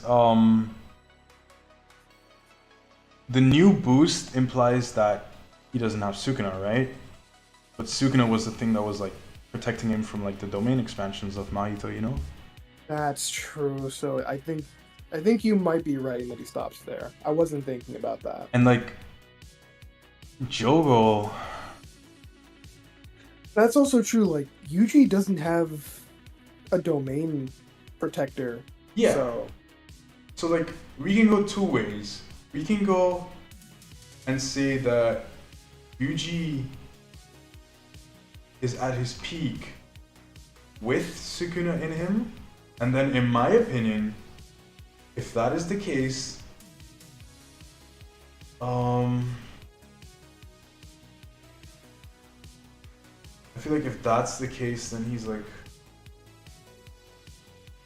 right here-ish. And if we're saying that, you know, Yuji got like all those peaks and like all those amps and stuff from having Sukuna removed, and like he had his rage buff and stuff, and like he was jumping from building to building, and like he probably, according to most fans, ingested like the rest of the cursed death curse paintings or whatever. I keep forgetting what they call it. the painting wombs, whatever. You know what I mean? I know what you mean. I just call them the curse wounds. Yeah, curse wombs. So he probably ate those guys, and he probably learned simple domain from Kusakabe. Maybe. So, because he was being taught, like Kusakabe was his teacher during that period. And if that's the case, then I would rank him above Nekamaru. I But think that's a fair place to put him. that's without Sukuna. So I personally think that right now, without Sukuna, Yuji is stronger than he was with Sukuna. Yeah, it's not absurd to say. But here is the problem. The problem is that Choso lost to Yuji without the amps. So is it still safe to say that Choso is Did an he A tier? lose, or did he lose the will to fight Yuji? Yeah, that is true, but Yuji did get a bunch of amps in the meantime. That is true, but I feel like so is Choso since their fight. So you still think Choso's stronger than Yuji right now? Based on what? Because we don't know what the amps are and how big they are. And I feel like we know more about Choso's max strength right now than we do Yuji's. So this is a safe play to just say that he's above him. Because I can theorize that Yuji's gotten the amp that's like would make him equal to Sukuna, but that's a bit of a wank. And I feel like making imaginary gains or theorizing about gains is a little messy. Yeah, okay, fair enough. Franco brother, you are right. I misremembered that. He did in fact lose the will to fight.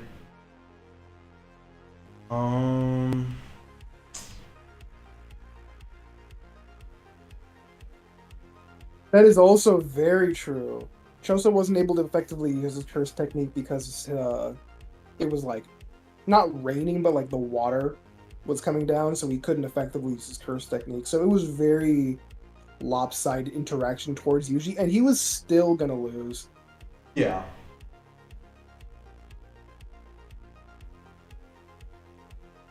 So I think that's a fair play. Alright. So we're gonna keep Choso in A? Yeah, I think he still belongs. Okay. Now we're moving on to the attendant. Forgot her name, but she's a Star Plasma vessel attendant. Kuroi something Kuroi Mats. I don't know. Let me look it up real quick. Well, does she have? Misato Kuroi. Okay. The thing about Kuroi is that she can fight. We know that she knows martial arts. But she's not a got sorcerer. captured by non-curse users. Yeah. So she's done. Yeah. Just put her as an F. Yeah.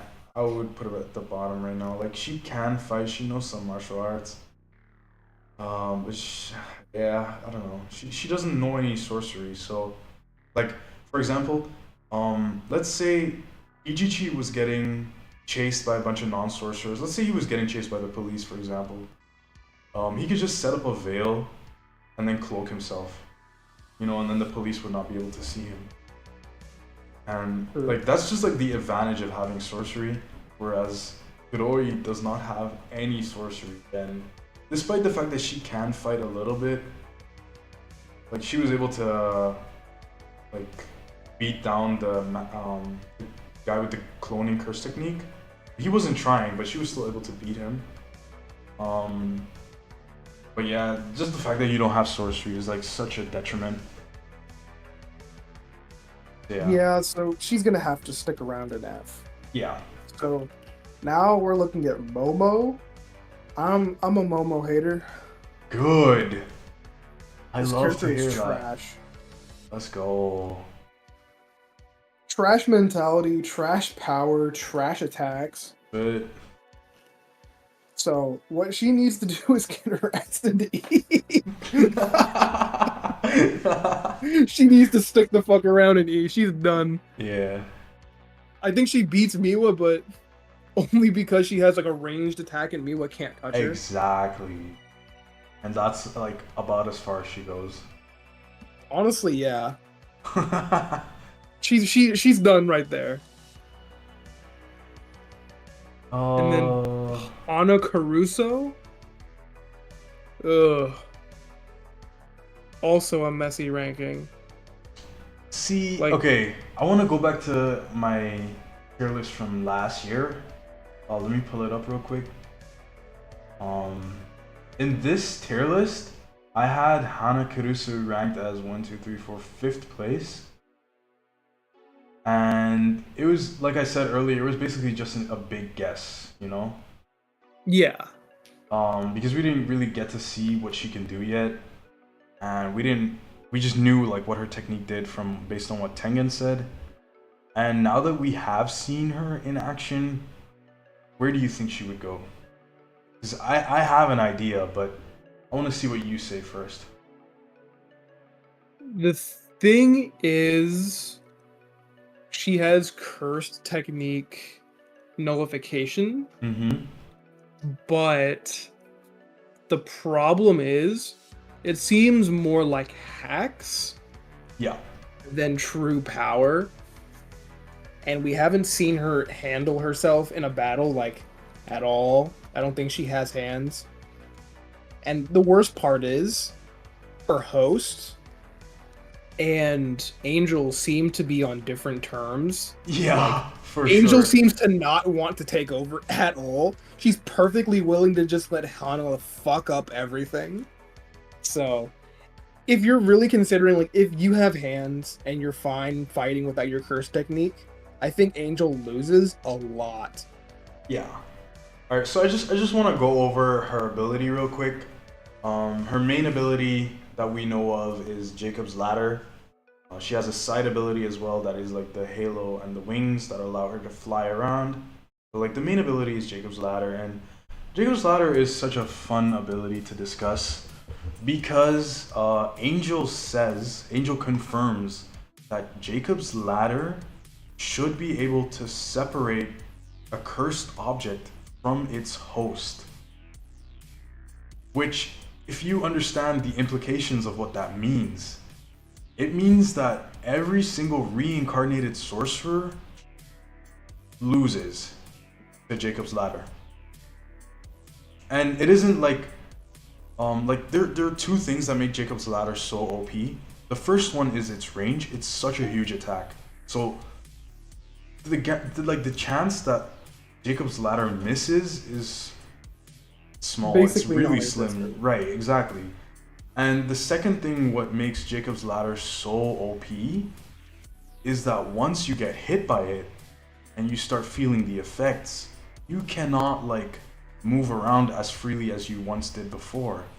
Like once you start getting like peeled, like once your cursed object starts getting peeled off of its host, you're basically frozen in place. That is the main reason why Sukuna decided to fake being Megami again. Because if he could just move around and like jump out of the range, he could practically just do that and then, you know, kill Hana. Mm-hmm. Yeah. The fact that it freezes you in place is like such a crazy win condition because it means that she could basically just like fly around in the sky and shut down someone like Hakari's domain. She could like, beat all the reincarnated sorcerers. She could even turn off like Yuki's Star Rage. It's crazy. It's such a broken ability, and the person piloting the ability is so stupid. So stupid, and the fact that like yeah, it works on a lot of people on this list and can scale as high as Sukuna, but it also would have, I think, no effect on a decent amount of people on this list, which makes her a little bit frustrating to rank because she doesn't have combat capabilities. She has hacks that scale high on certain people. Exactly. So, it's funny because yes, she could beat all of the reincarnated sorcerers, but at the same time, she loses to Yuji. She loses to Maki and Toji. She loses to Daido. Well, maybe not if she flies really high. She And just she leaves the definitely battlefield. loses. Well, no, wait. Never mind. Daido's a reincarnated sorcerer. He also gets hit by it. He's not a sorcerer, but he's a reincarnated human. But yeah, he also loses to Jacob's Ladder. My bad. Yeah, she loses to Yuji, Maki, Toji. I'm pretty sure she would be able to remove Eso and Yeah, 100%. his brother because they're Cursed cursed objects. objects in the real body. Yeah. Same thing for the finger bearer, but I don't think. Damn, this is stupid. Ranking this character is stupid. Yeah. If we're ranking it just on like the amount of matchups that she wins, Yeah, you can put she her on, wins like, an insane amount of matchups. like you can put her in like the bottom of A. I wouldn't even go that. I would say like S tier. Like S tier? yeah, You want to go further? yeah. I think that like look at it like this. Jacob's Ladder completely shuts down your curse technique, and since someone like Mahoraga is part of a curse technique, technically she would be able to just, you know, beat Mahoraga as well, or like at least de-summon Mahoraga. True. And I could go even a step further.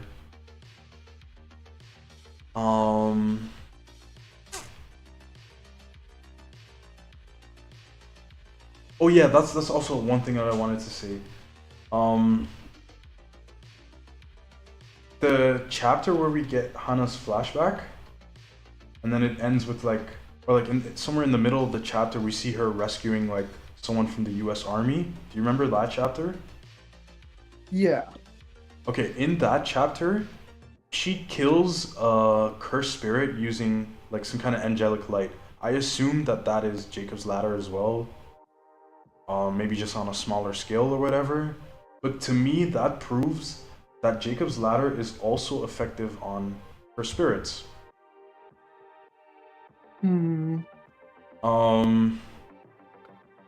So if Jacob's Ladder can also extinguish cursed spirits, then like the disaster curses also lose to her, and like the 16 special grade cursed spirits also lose to her. Like it's crazy how OP her ability actually is. Then if that is the case, because I forgot that can also be a thing, then yeah, I think she could be like more towards the back end of S. Yeah. Like I feel like Hana Kurusu is genuinely like Okuyasu from JoJo's Part 4, where like he has like an insane ability, but he's just so dumb that he can't accomplish anything real with it, you know? He can't actually use the ability to its full potential. Right. Okay.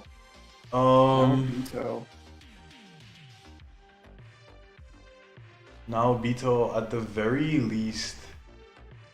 Below Dagon.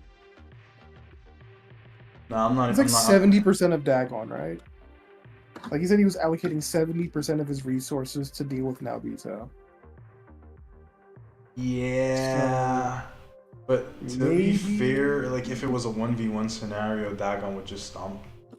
Oh yeah, of course. But he has to be above Jinichi. For sure. But then that brings into question, is he above Megumi?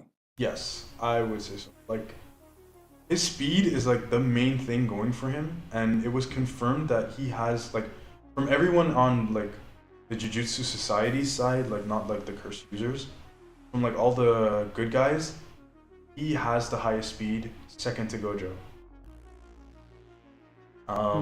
Which to me should say like that he could outspeed Megumi and just like, you know, hit him with his technique. Yeah. Yeah, that makes sense. And That's I don't fair think that he's prediction. like A tier either. Because like if we have like Choso as like the bottom of A tier, Choso beat Naoya, and Naoya is like equal to or stronger than Naobito. True. Because Naoya has like the element of youth on his side, whereas Naobito's like kind of old already. He's like 71 years old, and he's like starting to get tired really quick after using his curse technique a lot. We see that in the Dagon fight. He's not young, is basically what I'm trying to say, and Yeah, he's not in his Naoya has peak that. anymore. Right. So I feel like Naoya by proxy would just be like right above him. Right next to him. Yeah, Yeah. it's right above, right next. And then 15 Finger Sakuna. I think this is Yikes. pretty clearly here. Yeah, that's fair. Like Sukuna is like 15 Finger Sukuna is peak of S tier, but he's not like breaking the scale yet. I feel like. Yeah, he's still a reasonable threat for somebody Yeah, to potentially defeat. the main reason why I say like 20 Finger Sukuna is so much stronger than 15 Finger is because the fingers scale exponentially. It's not like a linear growth, like the more fingers you eat, like the more points you get. No, like it's your cursed energy gets multiplied by itself. So like 20 Finger Sukuna should be way more powerful than 15 Finger Sukuna. Like not even close. Yeah. It's another problem of the scaling being a little wonky for the fingers, because I think we go from like 2 to 3 to like 15. Because Joker just force feeds Yuji. Yeah, we go from 1 to 2 to 3 to 4 to 5, and then from 5 we go to 15. Yeah, it's a pretty big jump. Yeah. So we don't get to see like the gradual scaling of like how many fingers to like what type of like Exactly. amp he gets. So 15, I think that's pretty fair to put him there. Yeah, there's just not much to debate about 15 Finger Sukuna. He's pretty strong. He beat Mahoraga in Shibuya. But yeah, he's not like Gojo tier yet. Next up we have Kugisaki Nobara.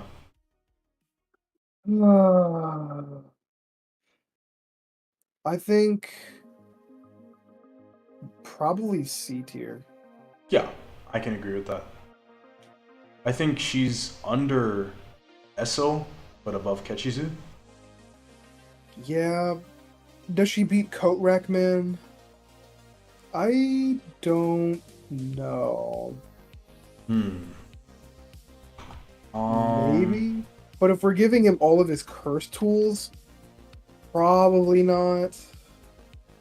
The fun part about that is like if he has a lot of curse tools and he leaves like a lot of residuals on those curse tools, she could probably use resonance on it and like strike him back like just as hard, you know?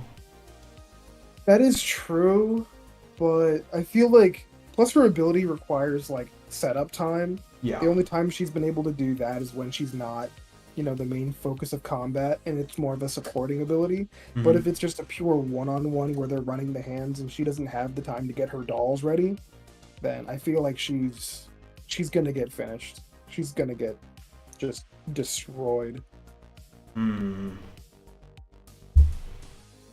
It's like a Toto situation. Like a lot of his strength is in his utility that he can bring to a team.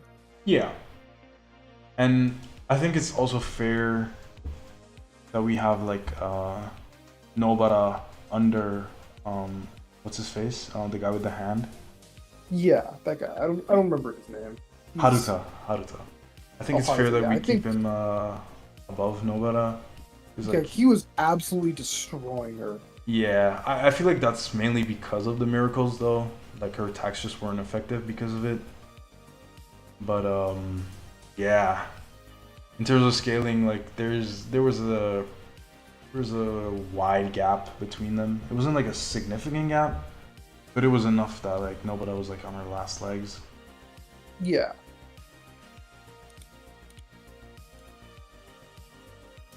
Fair. All right. Next up we have Maki's teacher.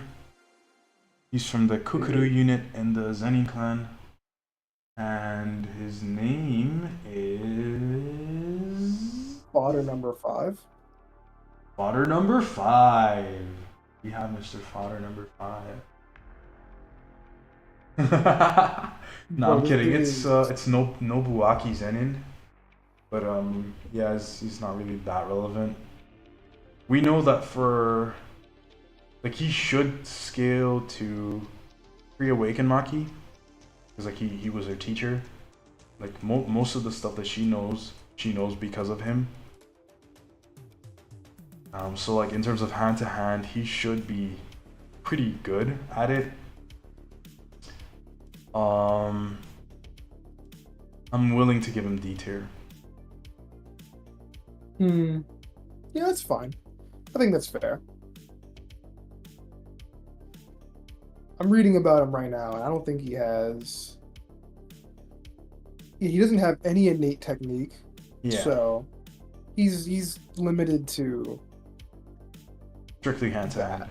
Yeah. Yeah, strictly hand to hand. So, and if anybody ever has like super good like cursed energy manipulation or a super OP technique, he gets dominated immediately.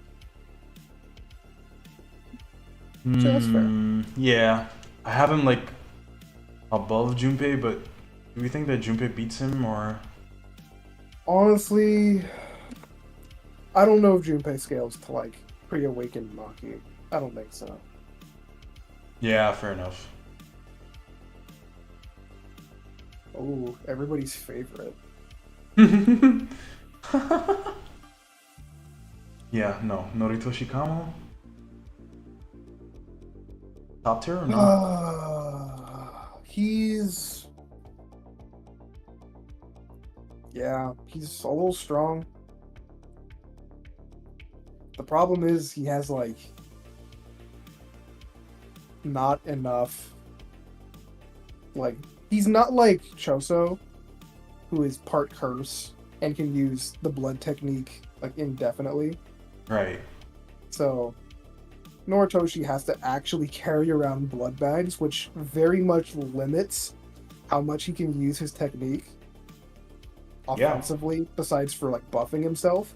And let's be real, the buff wasn't immensely significant. He didn't go from like he was able to like blitz Megumi pre-domain, but that doesn't really mean much because Megumi's main strength lied in his Shikigami, and he wasn't really much of a fighter.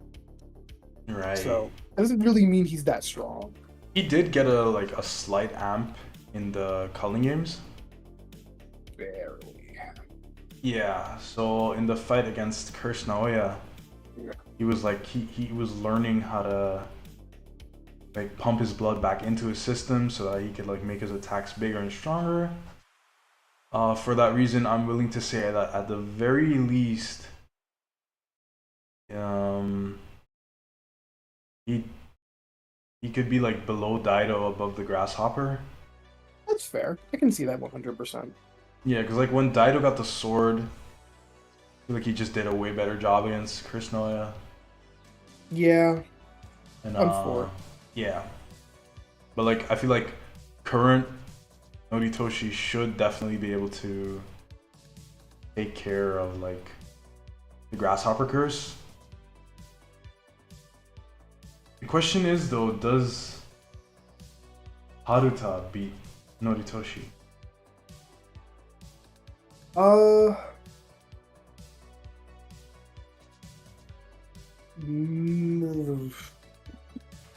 In fact, does Haruta even beat like Hazanoki and Daido? Honestly, I don't think he has superior swordsmanship to Daido. Yeah, because like Haruta's main way of fighting is like the sword with like the hand on one end and the sword on the other end. Like Daido's just a better swordsman, and while he does have his 6 miracles, Hazanoki is just known for like spamming bombs. So like if he survives like 6 bomb attacks, he's gonna get hit with a 7th. It's just gonna be like versus Nanami all over again. So I feel like we should move him down. Yeah, probably. Do we also think below Noritoshi Kamo? I want to say so. Oh, Noritoshi Kamo? Maybe. Maybe. I'm gonna keep it this way, and we'll see in a bit. All right, we got the Seance Technique, Miss Ogami. Well, we're just basing it off of her real strength. Yeah, so, it's not that much. Yeah, I'm gonna be real with you. She might be. You think she can beat Miwa? Yeah. Yeah. The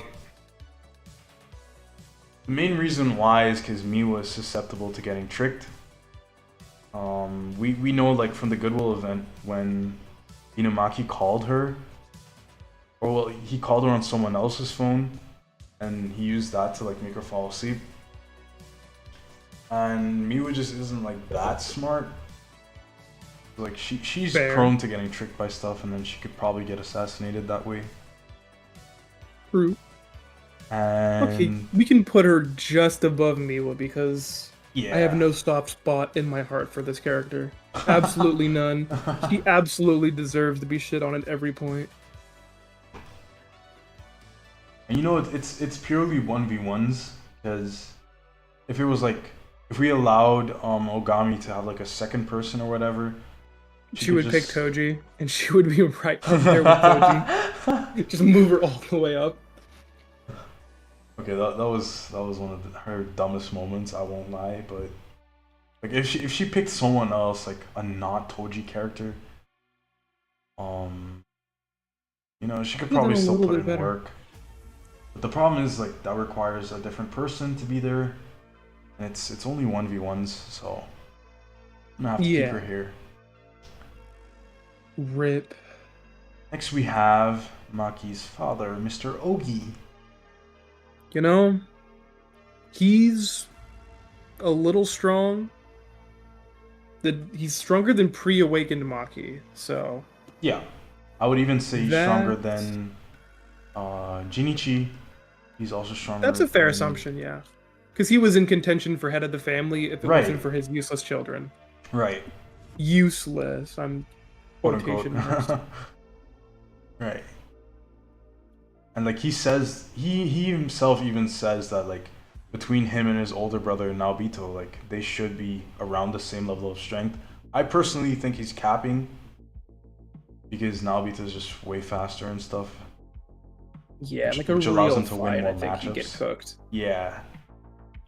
And like he has like the fire curse technique, the fire sword. But like I feel like most people above him can just easily deal with it. And we know for a fact everybody that, above him, I'm seeing it. They just get absolutely demolished. Yeah. So I feel like this is an okay spot to keep him in. Alright, next we got Panda. Ugh. Panda's a little bit of a mess to rank. Sit right here. Properly. Panda's like usually...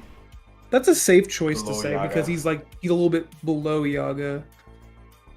Yeah. Fair. Like, at least narratively or like in canon, he should be like either around Yaga or like below him. Or maybe even slightly above him, but it shouldn't be by much. It should be like around the same ballpark. And like I feel like if we had more information about his like big sister mode, we could probably raise him higher, but we don't know anything about that mode because that mode instantly got obliterated by Kashimo. So, yeah, that was unfortunate. I was really looking forward to some Panda content. Yeah, it's sad. Who So, is that? Is that Renta? yeah, Ranta? that's Ranta. Yeah. Oh, you mean the guy who stared at Maki for 2 seconds and died? legitimately died. It's not even funny. He got destroyed. Okay, but to be fair, he is part of the Hay, which means that like as a sorcerer, he should have like some level of strength, Well, yeah, obviously. like he's grade 1 at the somewhat very strong. least, you know?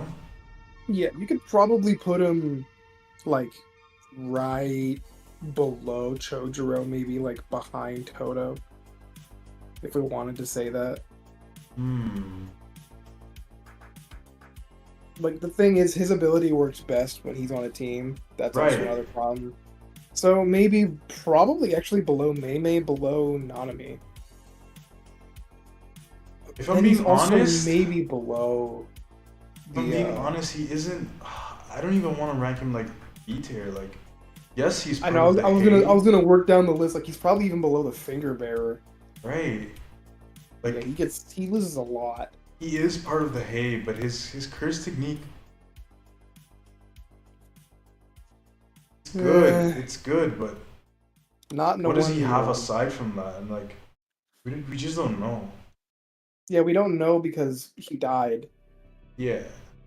Like he just straight up died looking at her. I was like, okay, that's a pretty weak ass technique. If it gets overwhelmed, you die. That's crazy. Well, he didn't So die now from it. He was just blinded. But yeah. that's even worse.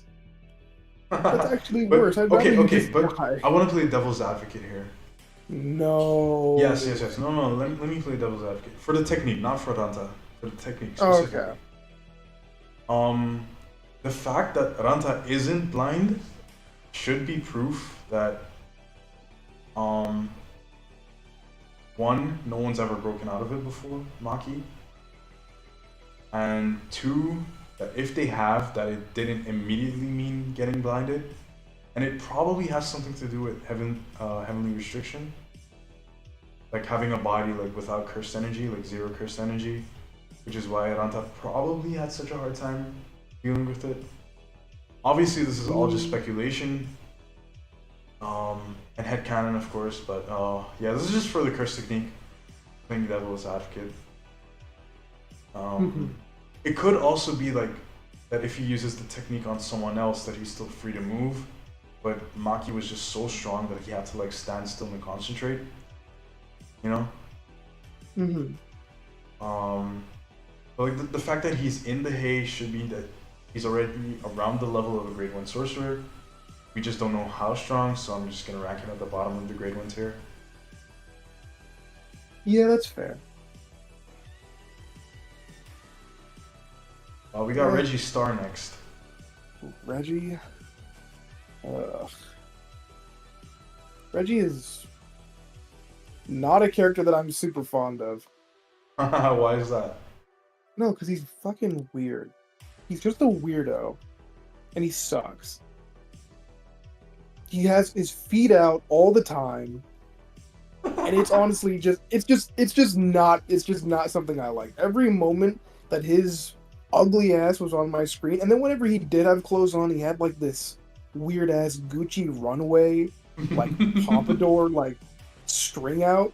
It was just ugly. True. His abilities are fine, but they're not great. He got folded by Megami, so Yeah. I think he's just like casually below Megami. well, he has to be. Yeah.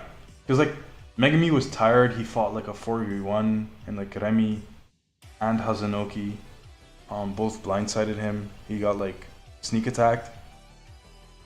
And despite all of that, Reggie Star used like the 2-day spa ability, or like the receipt of the 2-day spa to fully heal himself. And even despite all of that, he still lost the fight. So I feel like it's pretty clear that he's below Megami. And then Yeah, he's 100% below Megami. He had every single advantage going into that fight, and he still lost. yeah. The question just is like, is he better than, like, for example, the Hei members of the Zenin clan? Because I think that his technique could beat someone like Todo. Probably losing to Higuruma. Same for Takaba. Yeah, that's fair. I think where you've put him, like I don't know if he can beat Miguel. I think Yeah, Miguel just has I the hands doubt. like that. Yeah, he has like the black rope, so you can just disrupt the entire curse technique. Yeah. And like the people above him, Yuji just physically just outmatches him in every aspect. Kokichi Muta has like all of his different abilities. You just overpower him. And the projection sorcery guys, they just outspeed him. Megami beat him. Kusakabe just has like better feats. Miguel has the black rope. Like those guys above him definitely beat him. But it's like below him where I feel like it gets kind of shaky. Mm-hmm. I don't know. Eh, I think we should just leave him here for now. I think that's a fine place to leave him for now. Alright. Next up we got You want Remy. to talk about Remy? Yeah. She's so bad. Yeah, she's pretty weak. Yeah, like I'll give you a good way to estimate how weak she actually is. Remember Haba, the guy with the propeller hair? Yeah. The US military said that that guy was a monster. And they easily dealt with Remy. They just threw like a flashbang grenade into her like hotel room or whatever. She was done. Yeah. And also, she did attack Megumi, but he just like You just didn't shrug it care. off, yeah. It's whatever. So she's gonna probably have to stick around and like maybe like ease here. Yeah. I feel like she's even below Mai, because like if Mai uses her guns, like could Remy even stop the bullets? Probably not. Probably not. Yeah. And, like Miwa has like her simple domain battle sword drawing. Like she can just instantly cut the hair. Ogami has like seance. Momo can just like fly above her and then just keep using wind scythe. And like Remy will never be able to reach her. Hanyu is like the jetpack. She can just fly her up into the sky and then drop her. And Chizuru Hari, we know, was literally part of her group, but like a higher ranking member. So he should also be above her pretty safely, I'd say. That's fair to say. Do I have to tell you where we're putting the next one? No. Okay, perfect. No debating about it either. Do I have to tell you where we're putting the next one? Yeah, she's literally just a schoolgirl. She has no fighting aptitude whatsoever. It's like, yeah, good luck. Yeah, good luck, man. Anybody in a 1v1 with her is probably having a good day. Yeah. And then we got Mr. Amai. Yup. He's a loser. He can't even fight. So Kuroi could probably just beat him up.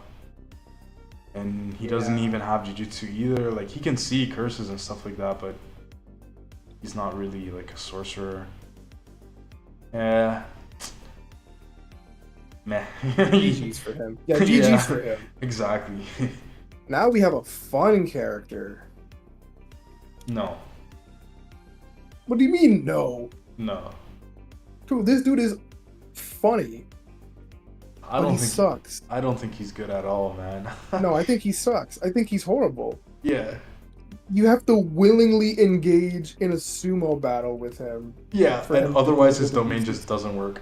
Yeah, and so what if you just you're like, no. Reject it, yeah. You just say no. And he just loses. But I think he definitely has good like physical strength. True. He And did technique. like jump really high into a building. Yeah, so he's definitely physically strong, but that only gets you so far. Yeah. At some point. And like I think he could be like D tier. oh, that's even high, man. That's high. What do you mean that's high? I was gonna put Like- him. I was gonna put him top of E. Top of E. You know Let- what? That's let- fair. He does get gapped by Picture Girl. Let me news- give you my reason why. Okay, let's hear it. Let's hear it. Alright, so you have to willingly enter his domain, but aside from that, he should be a pretty good martial artist. But like he doesn't have like those high level like curse energy reinforcement stuff or whatever. So despite him being a sorcerer, he's still not all that strong. And you know, he fights Maki like a 1,000 times or like a few good number of times within his domain. And he even admits like, you know, Maki is way stronger, and if she wasn't like trying to out technique him, she could have just easily overpowered him and won a lot. But she was trying to like, you know, like cool off her steam and whatever. True. So I don't know. In terms of technique, he probably could do some stuff, but like most people on the list just have good abilities, you know. They're just probably I gonna don't think he has outsource a him. curse technique either. So. Yeah, E tier is top of V is fine. yeah. I'll let you do the honors for the next one. Ooh, Ryu? Okay, well, you know, he's going pretty much. Honestly, I'd say he's above Korushi, Mhm. maybe above Dagon. I think he's not above Mahito, though. Agreed. So he stops somewhere between, like, Dagon and Mahito. I think he's above Dagon. You think so? I think he could be. He has a domain expansion, but we haven't seen it. Right. It could be anything. It could be like a sure hit domain, or it could be like a sure hit, sure kill domain. Yeah, that's the worst part. Like, we just don't know what it is because... Right. That makes It it will show hard to off factor screen. in. Yeah, so if you want to put him below Dagon, I think that would also be fair until maybe we get, like, a flashback saying what it was. Right. But more than likely, we just will never know. He does have good durability though, because he gets punched by Yuta a lot, and you know, he takes those punches pretty well. Yup. He also has pretty good attack potency and decent speed. Yeah, like to his like durability, when Sukuna wasn't trying, he like scratched him, and then like Sukuna tried, and then he just blitzed him. But yeah, it was Yeah, I'd 15 say- finger Sukuna, but I find 15 finger Sukuna is like a tier higher than him. Not really that fair. Yeah, so I'm guessing... Like, that's a pretty fair placement for him, since we're being relatively conservative. We don't know what his full strength is like. So I Yeah. think that's a fair place to put him. And like, say like we put him against like Hanami or Jogo. Hanami has like the flower that takes away your will to fight. Hanami also has like the cursed buds that just drain your cursed energy. True. And since Ryu is like so heavy on like cursed energy, One of Hanami those and it's could- game over. yeah, exactly. And Jogo just scales above Hanami, except for like his durability. His durability is like really weak. But like he has higher speed, higher attack potency, and stuff like that. And then it's just like Dagon. Do you think Dagon is better than Ryu or not? And It's a tough ranking, yeah, honestly. I would say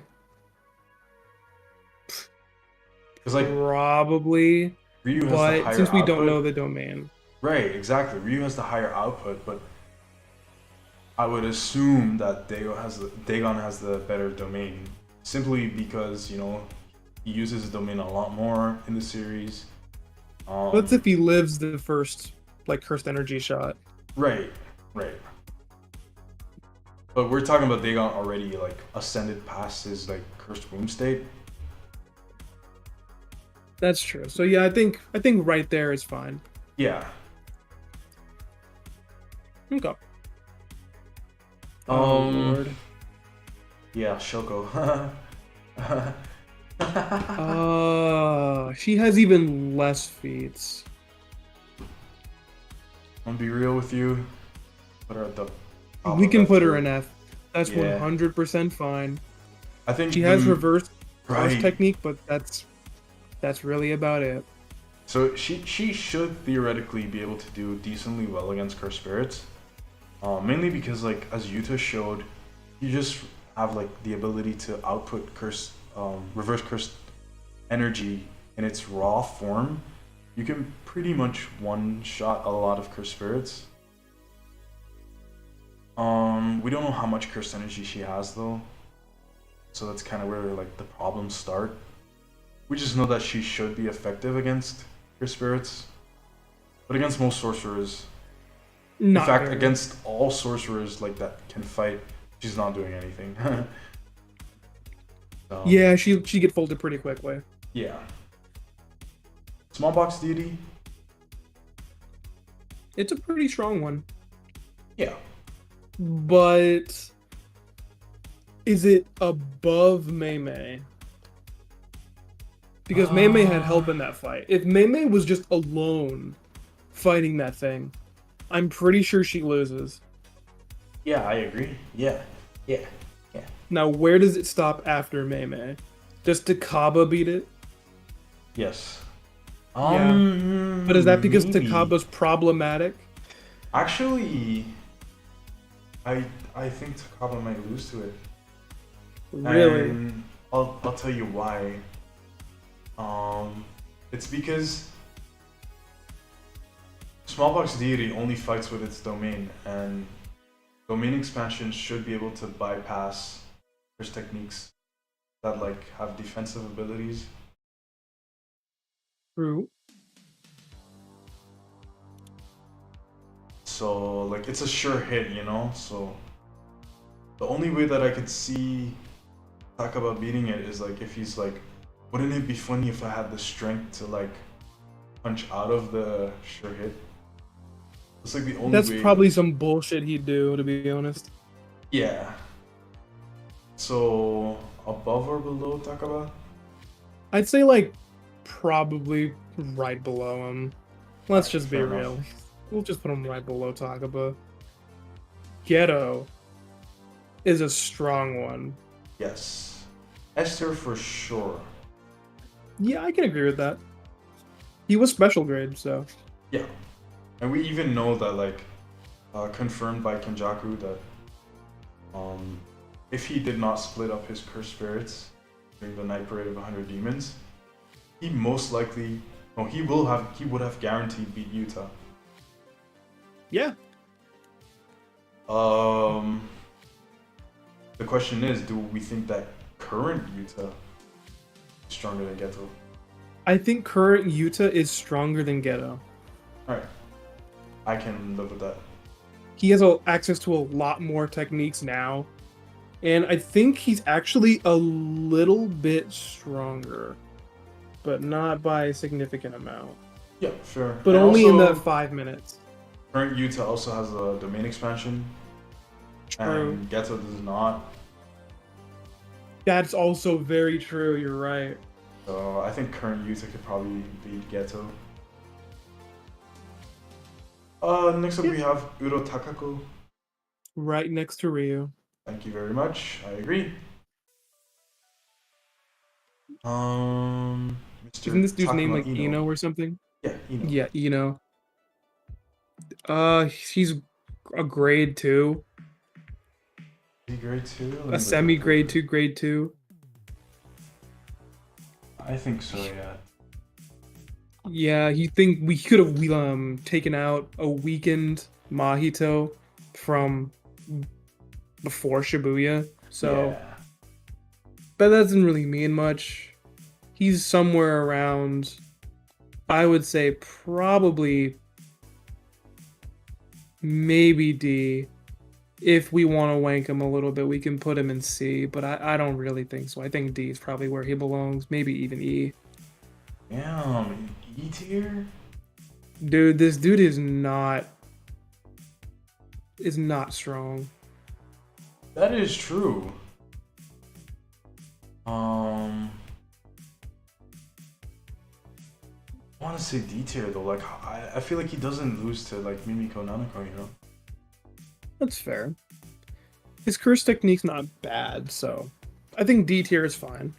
Yeah, and he has like the auspicious beast that like allows him to fight at a range. True. And you can probably Very true. like in terms of like 1v1 matchups, you can probably use the water beast to like slip past Haba and then just attack his body instead of getting hit by the propeller. Yeah, I can see that happening. So that's. I don't know if he beats Junpei or not. I would assume so, mainly because Junpei is just very inexperienced. That's also very true. So, probably. Yeah, I feel like he starts capping like around here though. Yeah, I think that's probably the max he'll ever reach. Well, I don't know. But the problem with the next person is Tengen. Look, They don't have a lot of combat feats. I'm just gonna say it. Tengen is at the very least A tier. But are they strong though? Or are they just well versed in barriers? They're well versed in barriers, but that practically like is the entirety of Jujutsu Society. Like Tengen even says that like, or does Tengen say it, or maybe Kenjaku says it, but you know the barriers that like form Japan's Jujutsu thing? Yeah. And the culling game barriers are like built on it. Tengen could have just demolished them, but the side effect of that would be that every single modern era sorcerer, and even some of like the reincarnated sorcerers, they would have had to learn how to use Jujutsu again, because like before the barriers, Jujutsu itself was very different. So you'd be really vulnerable to attacks. Forgot about that one. And so Tengen also has like the Senyata barrier, which is just a barrier that endlessly goes on. It's like a triangle that has like a bunch of triangles around it.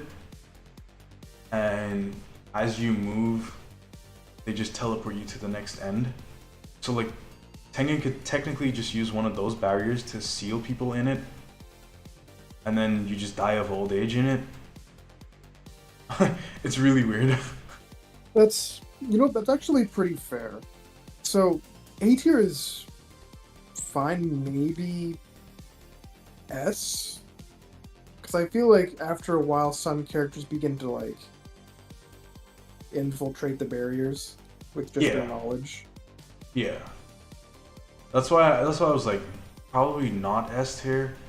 Yeah, A tier is fine. Yeah, because like since Tengen is a cursed spirit, you know, Angel shuts Tengen down. Hoji and Maki, I don't know, they The thing is, Tengen's not a combatant normally. right. So Tengen probably has like low durability. That's why Tengen hides in the tree, like her real body hiding in the tree. For that reason, I would have to say, I don't know, it's either top of A tier or bottom of A tier. You can put him in like the top. I think that's fine. Alright. But they go no further. Yeah. Ooh. Jobber number 6. He really is a jobber. Is a jobber. True, so true. Lost an arm, and we have not seen him since. Well, we did see him in one of the latest chapters. Oh yeah. He was talking to Yuta for a little bit, but he wasn't in action. I completely forgot because he didn't matter. He did nothing.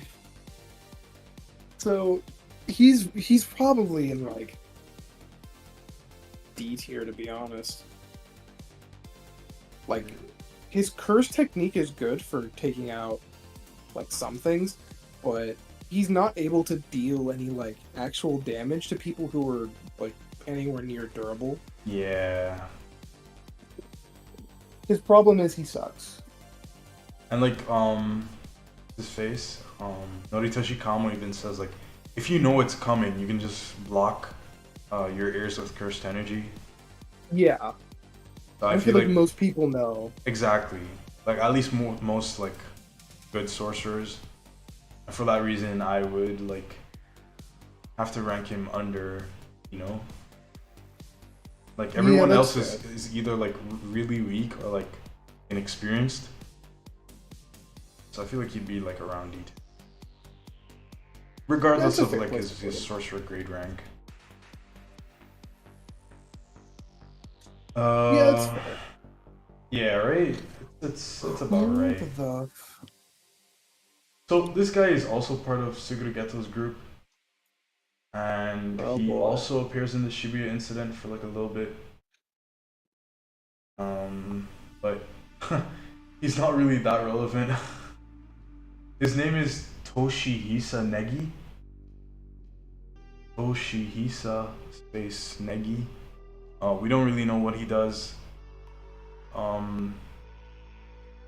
He you should can be. just put him right next to the other person. Yeah, exactly. That was what I was about to say. He should be equal to his partner. Cause yeah, they're partners and stuff. So I assume they're on equal footing. Yeah, that's fair. Next up, we got Sumiki. F. Haha.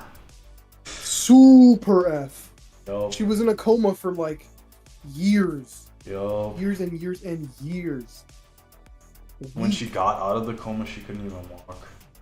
Because her body was couldn't just even that walk, frail. and then her body got taken over. Yeah, and like even if we say like at her like peak power, like she was like what 15 or something when she went into her coma, which is the same age as Riko Amanai, and like at least Riko is like a little bit known in like fighting styles and stuff like that, and meanwhile Sumiki, like she literally refuses to fight.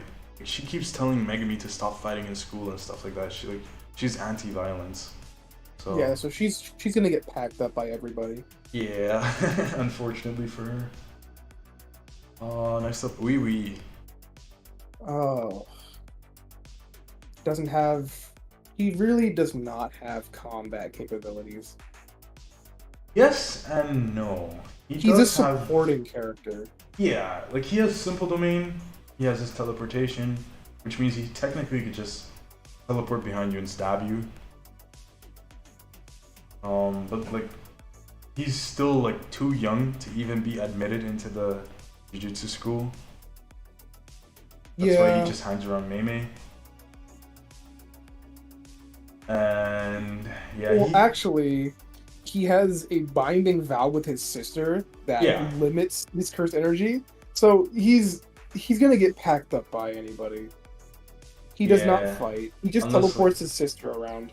yeah, unless like he's given permission to fight, he's practically useless. It's a weird binding vow to have like stuff, but That is a weird one. You can put him in like the bottom of E because he actually maybe in the future can fight, but if we're banking it on potential, he's E. But just now, I think he's like either top of F or like very bottom of E. He does not fight. But then again, neither does like anybody else in F. alright, we get the first cloning curse. What do you call it again? He makes like clones of himself. This dude sucks. He does, but he doesn't. Duplication. He beat a couple people, right? I mean, Wait, no, never mind. I remember now. He got beat up by the maid, yeah. Kuroi, but like he was faking it because he wanted to get information about where the star plasma vessel was. And then he gets tapped by Gojo. And Gojo at this point in the story is still a grade 1 sorcerer. He's not like special grade yet. Mm-hmm. At least in like terms of fighting ability. You know, special grade isn't about like how strong you are. It's about your potential. But in terms of fighting ability, he's grade 1. And Yeah, so this dude is he's a jobber. yeah, so like we have grade 1 at like the B and C tiers. Gojo would probably be somewhere in there, and he pretty solidly gets beat up. I want to say top of E. Top of V is fine. Yeah. That's fine. Another jobber. Yeah. Like I used to think he was a lot stronger, but then I went back and like rewatched his scenes. He's just like an assassin, and he doesn't actually do that much in terms of like feats and stuff. So. Mm-hmm. Next up we got the guy that fought Geto in the school. He's also another assassin, and he has like the rainbow dragon as a Shikigami, I think. And like a big worm, if I'm not mistaken. I don't remember. Or maybe Geto had the worm, I'm not sure, but... I'm honestly not sure about this guy. I have no idea. He also got packed up by Geto really easily, and Geto also at the time was still a grade 1 sorcerer. If you want to put him like right next to the bad guy, you can. Because I think it's fine. Because they were known as the strongest duo, so it makes sense that they're pretty relative in strength. Right. So if you just want to rank the people who have pretty much no feat but losing to similar strength people is fine. The thing is, though, do I think that he would win against, like, Chizuru Hari? I honestly don't think so. I have no idea. Like, Chizuru Hari has better durability feats. Like, he could just scratch him if he gets close, you know? That's true. Alright, coming close to the end of the tier list, we have Uraume. Yeesh. I think I Uraume think is... she's somewhat strong. Yeah. I want to say... She's pretty strong. Like, say like near the bottom of A, yeah.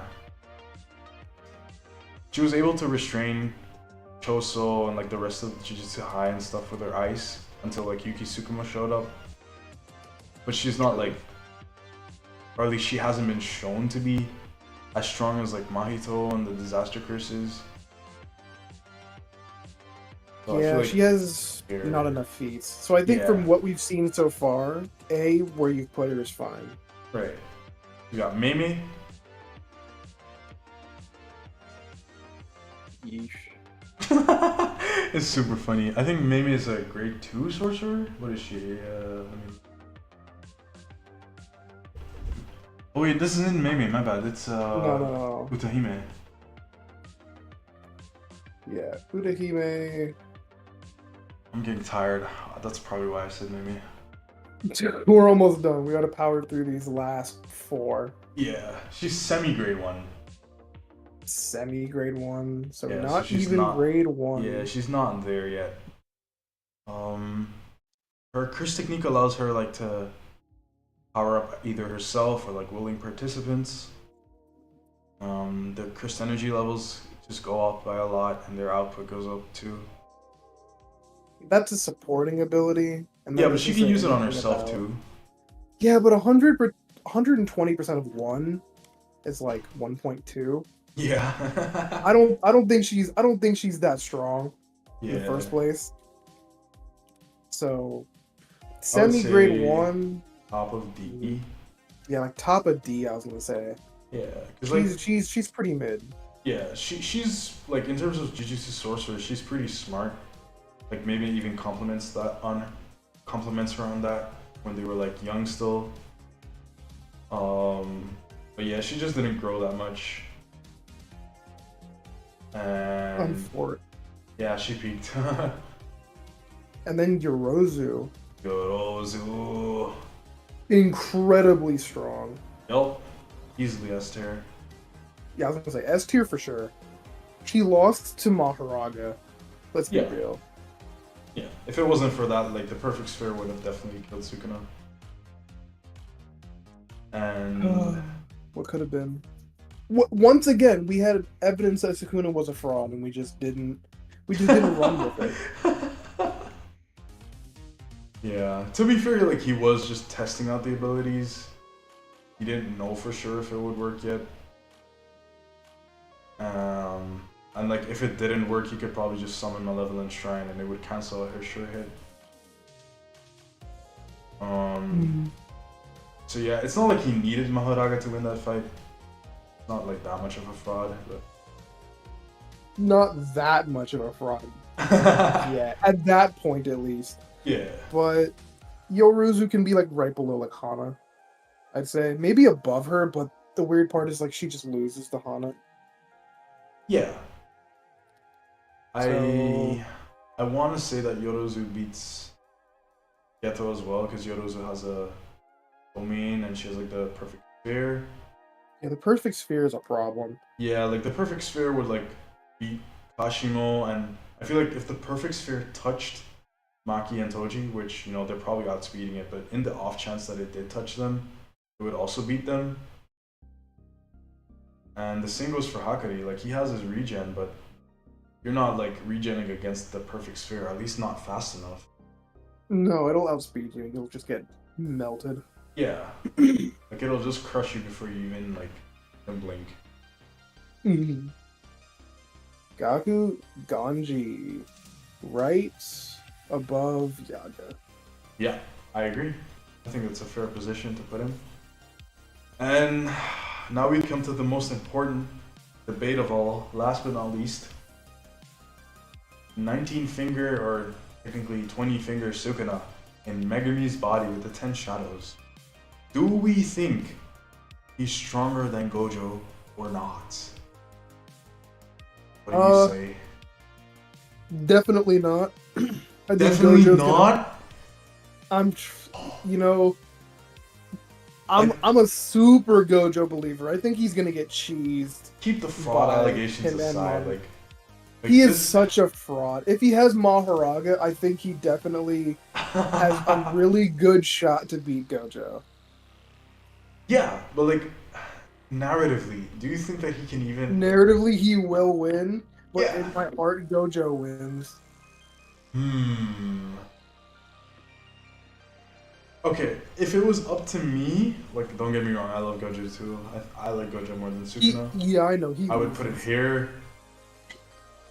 But I feel like some kind of how Gojo will come through. I feel like at the very least,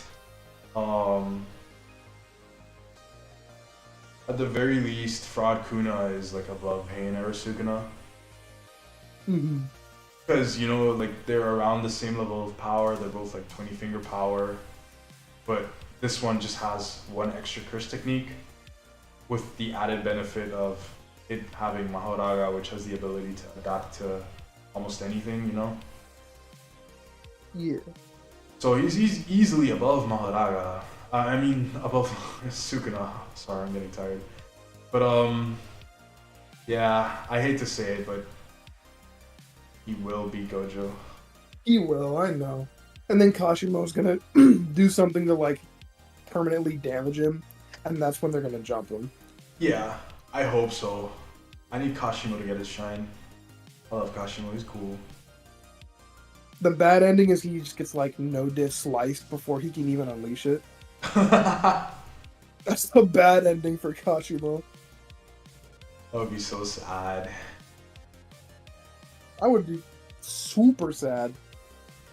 But Yeah. that is looking like to be the tier list.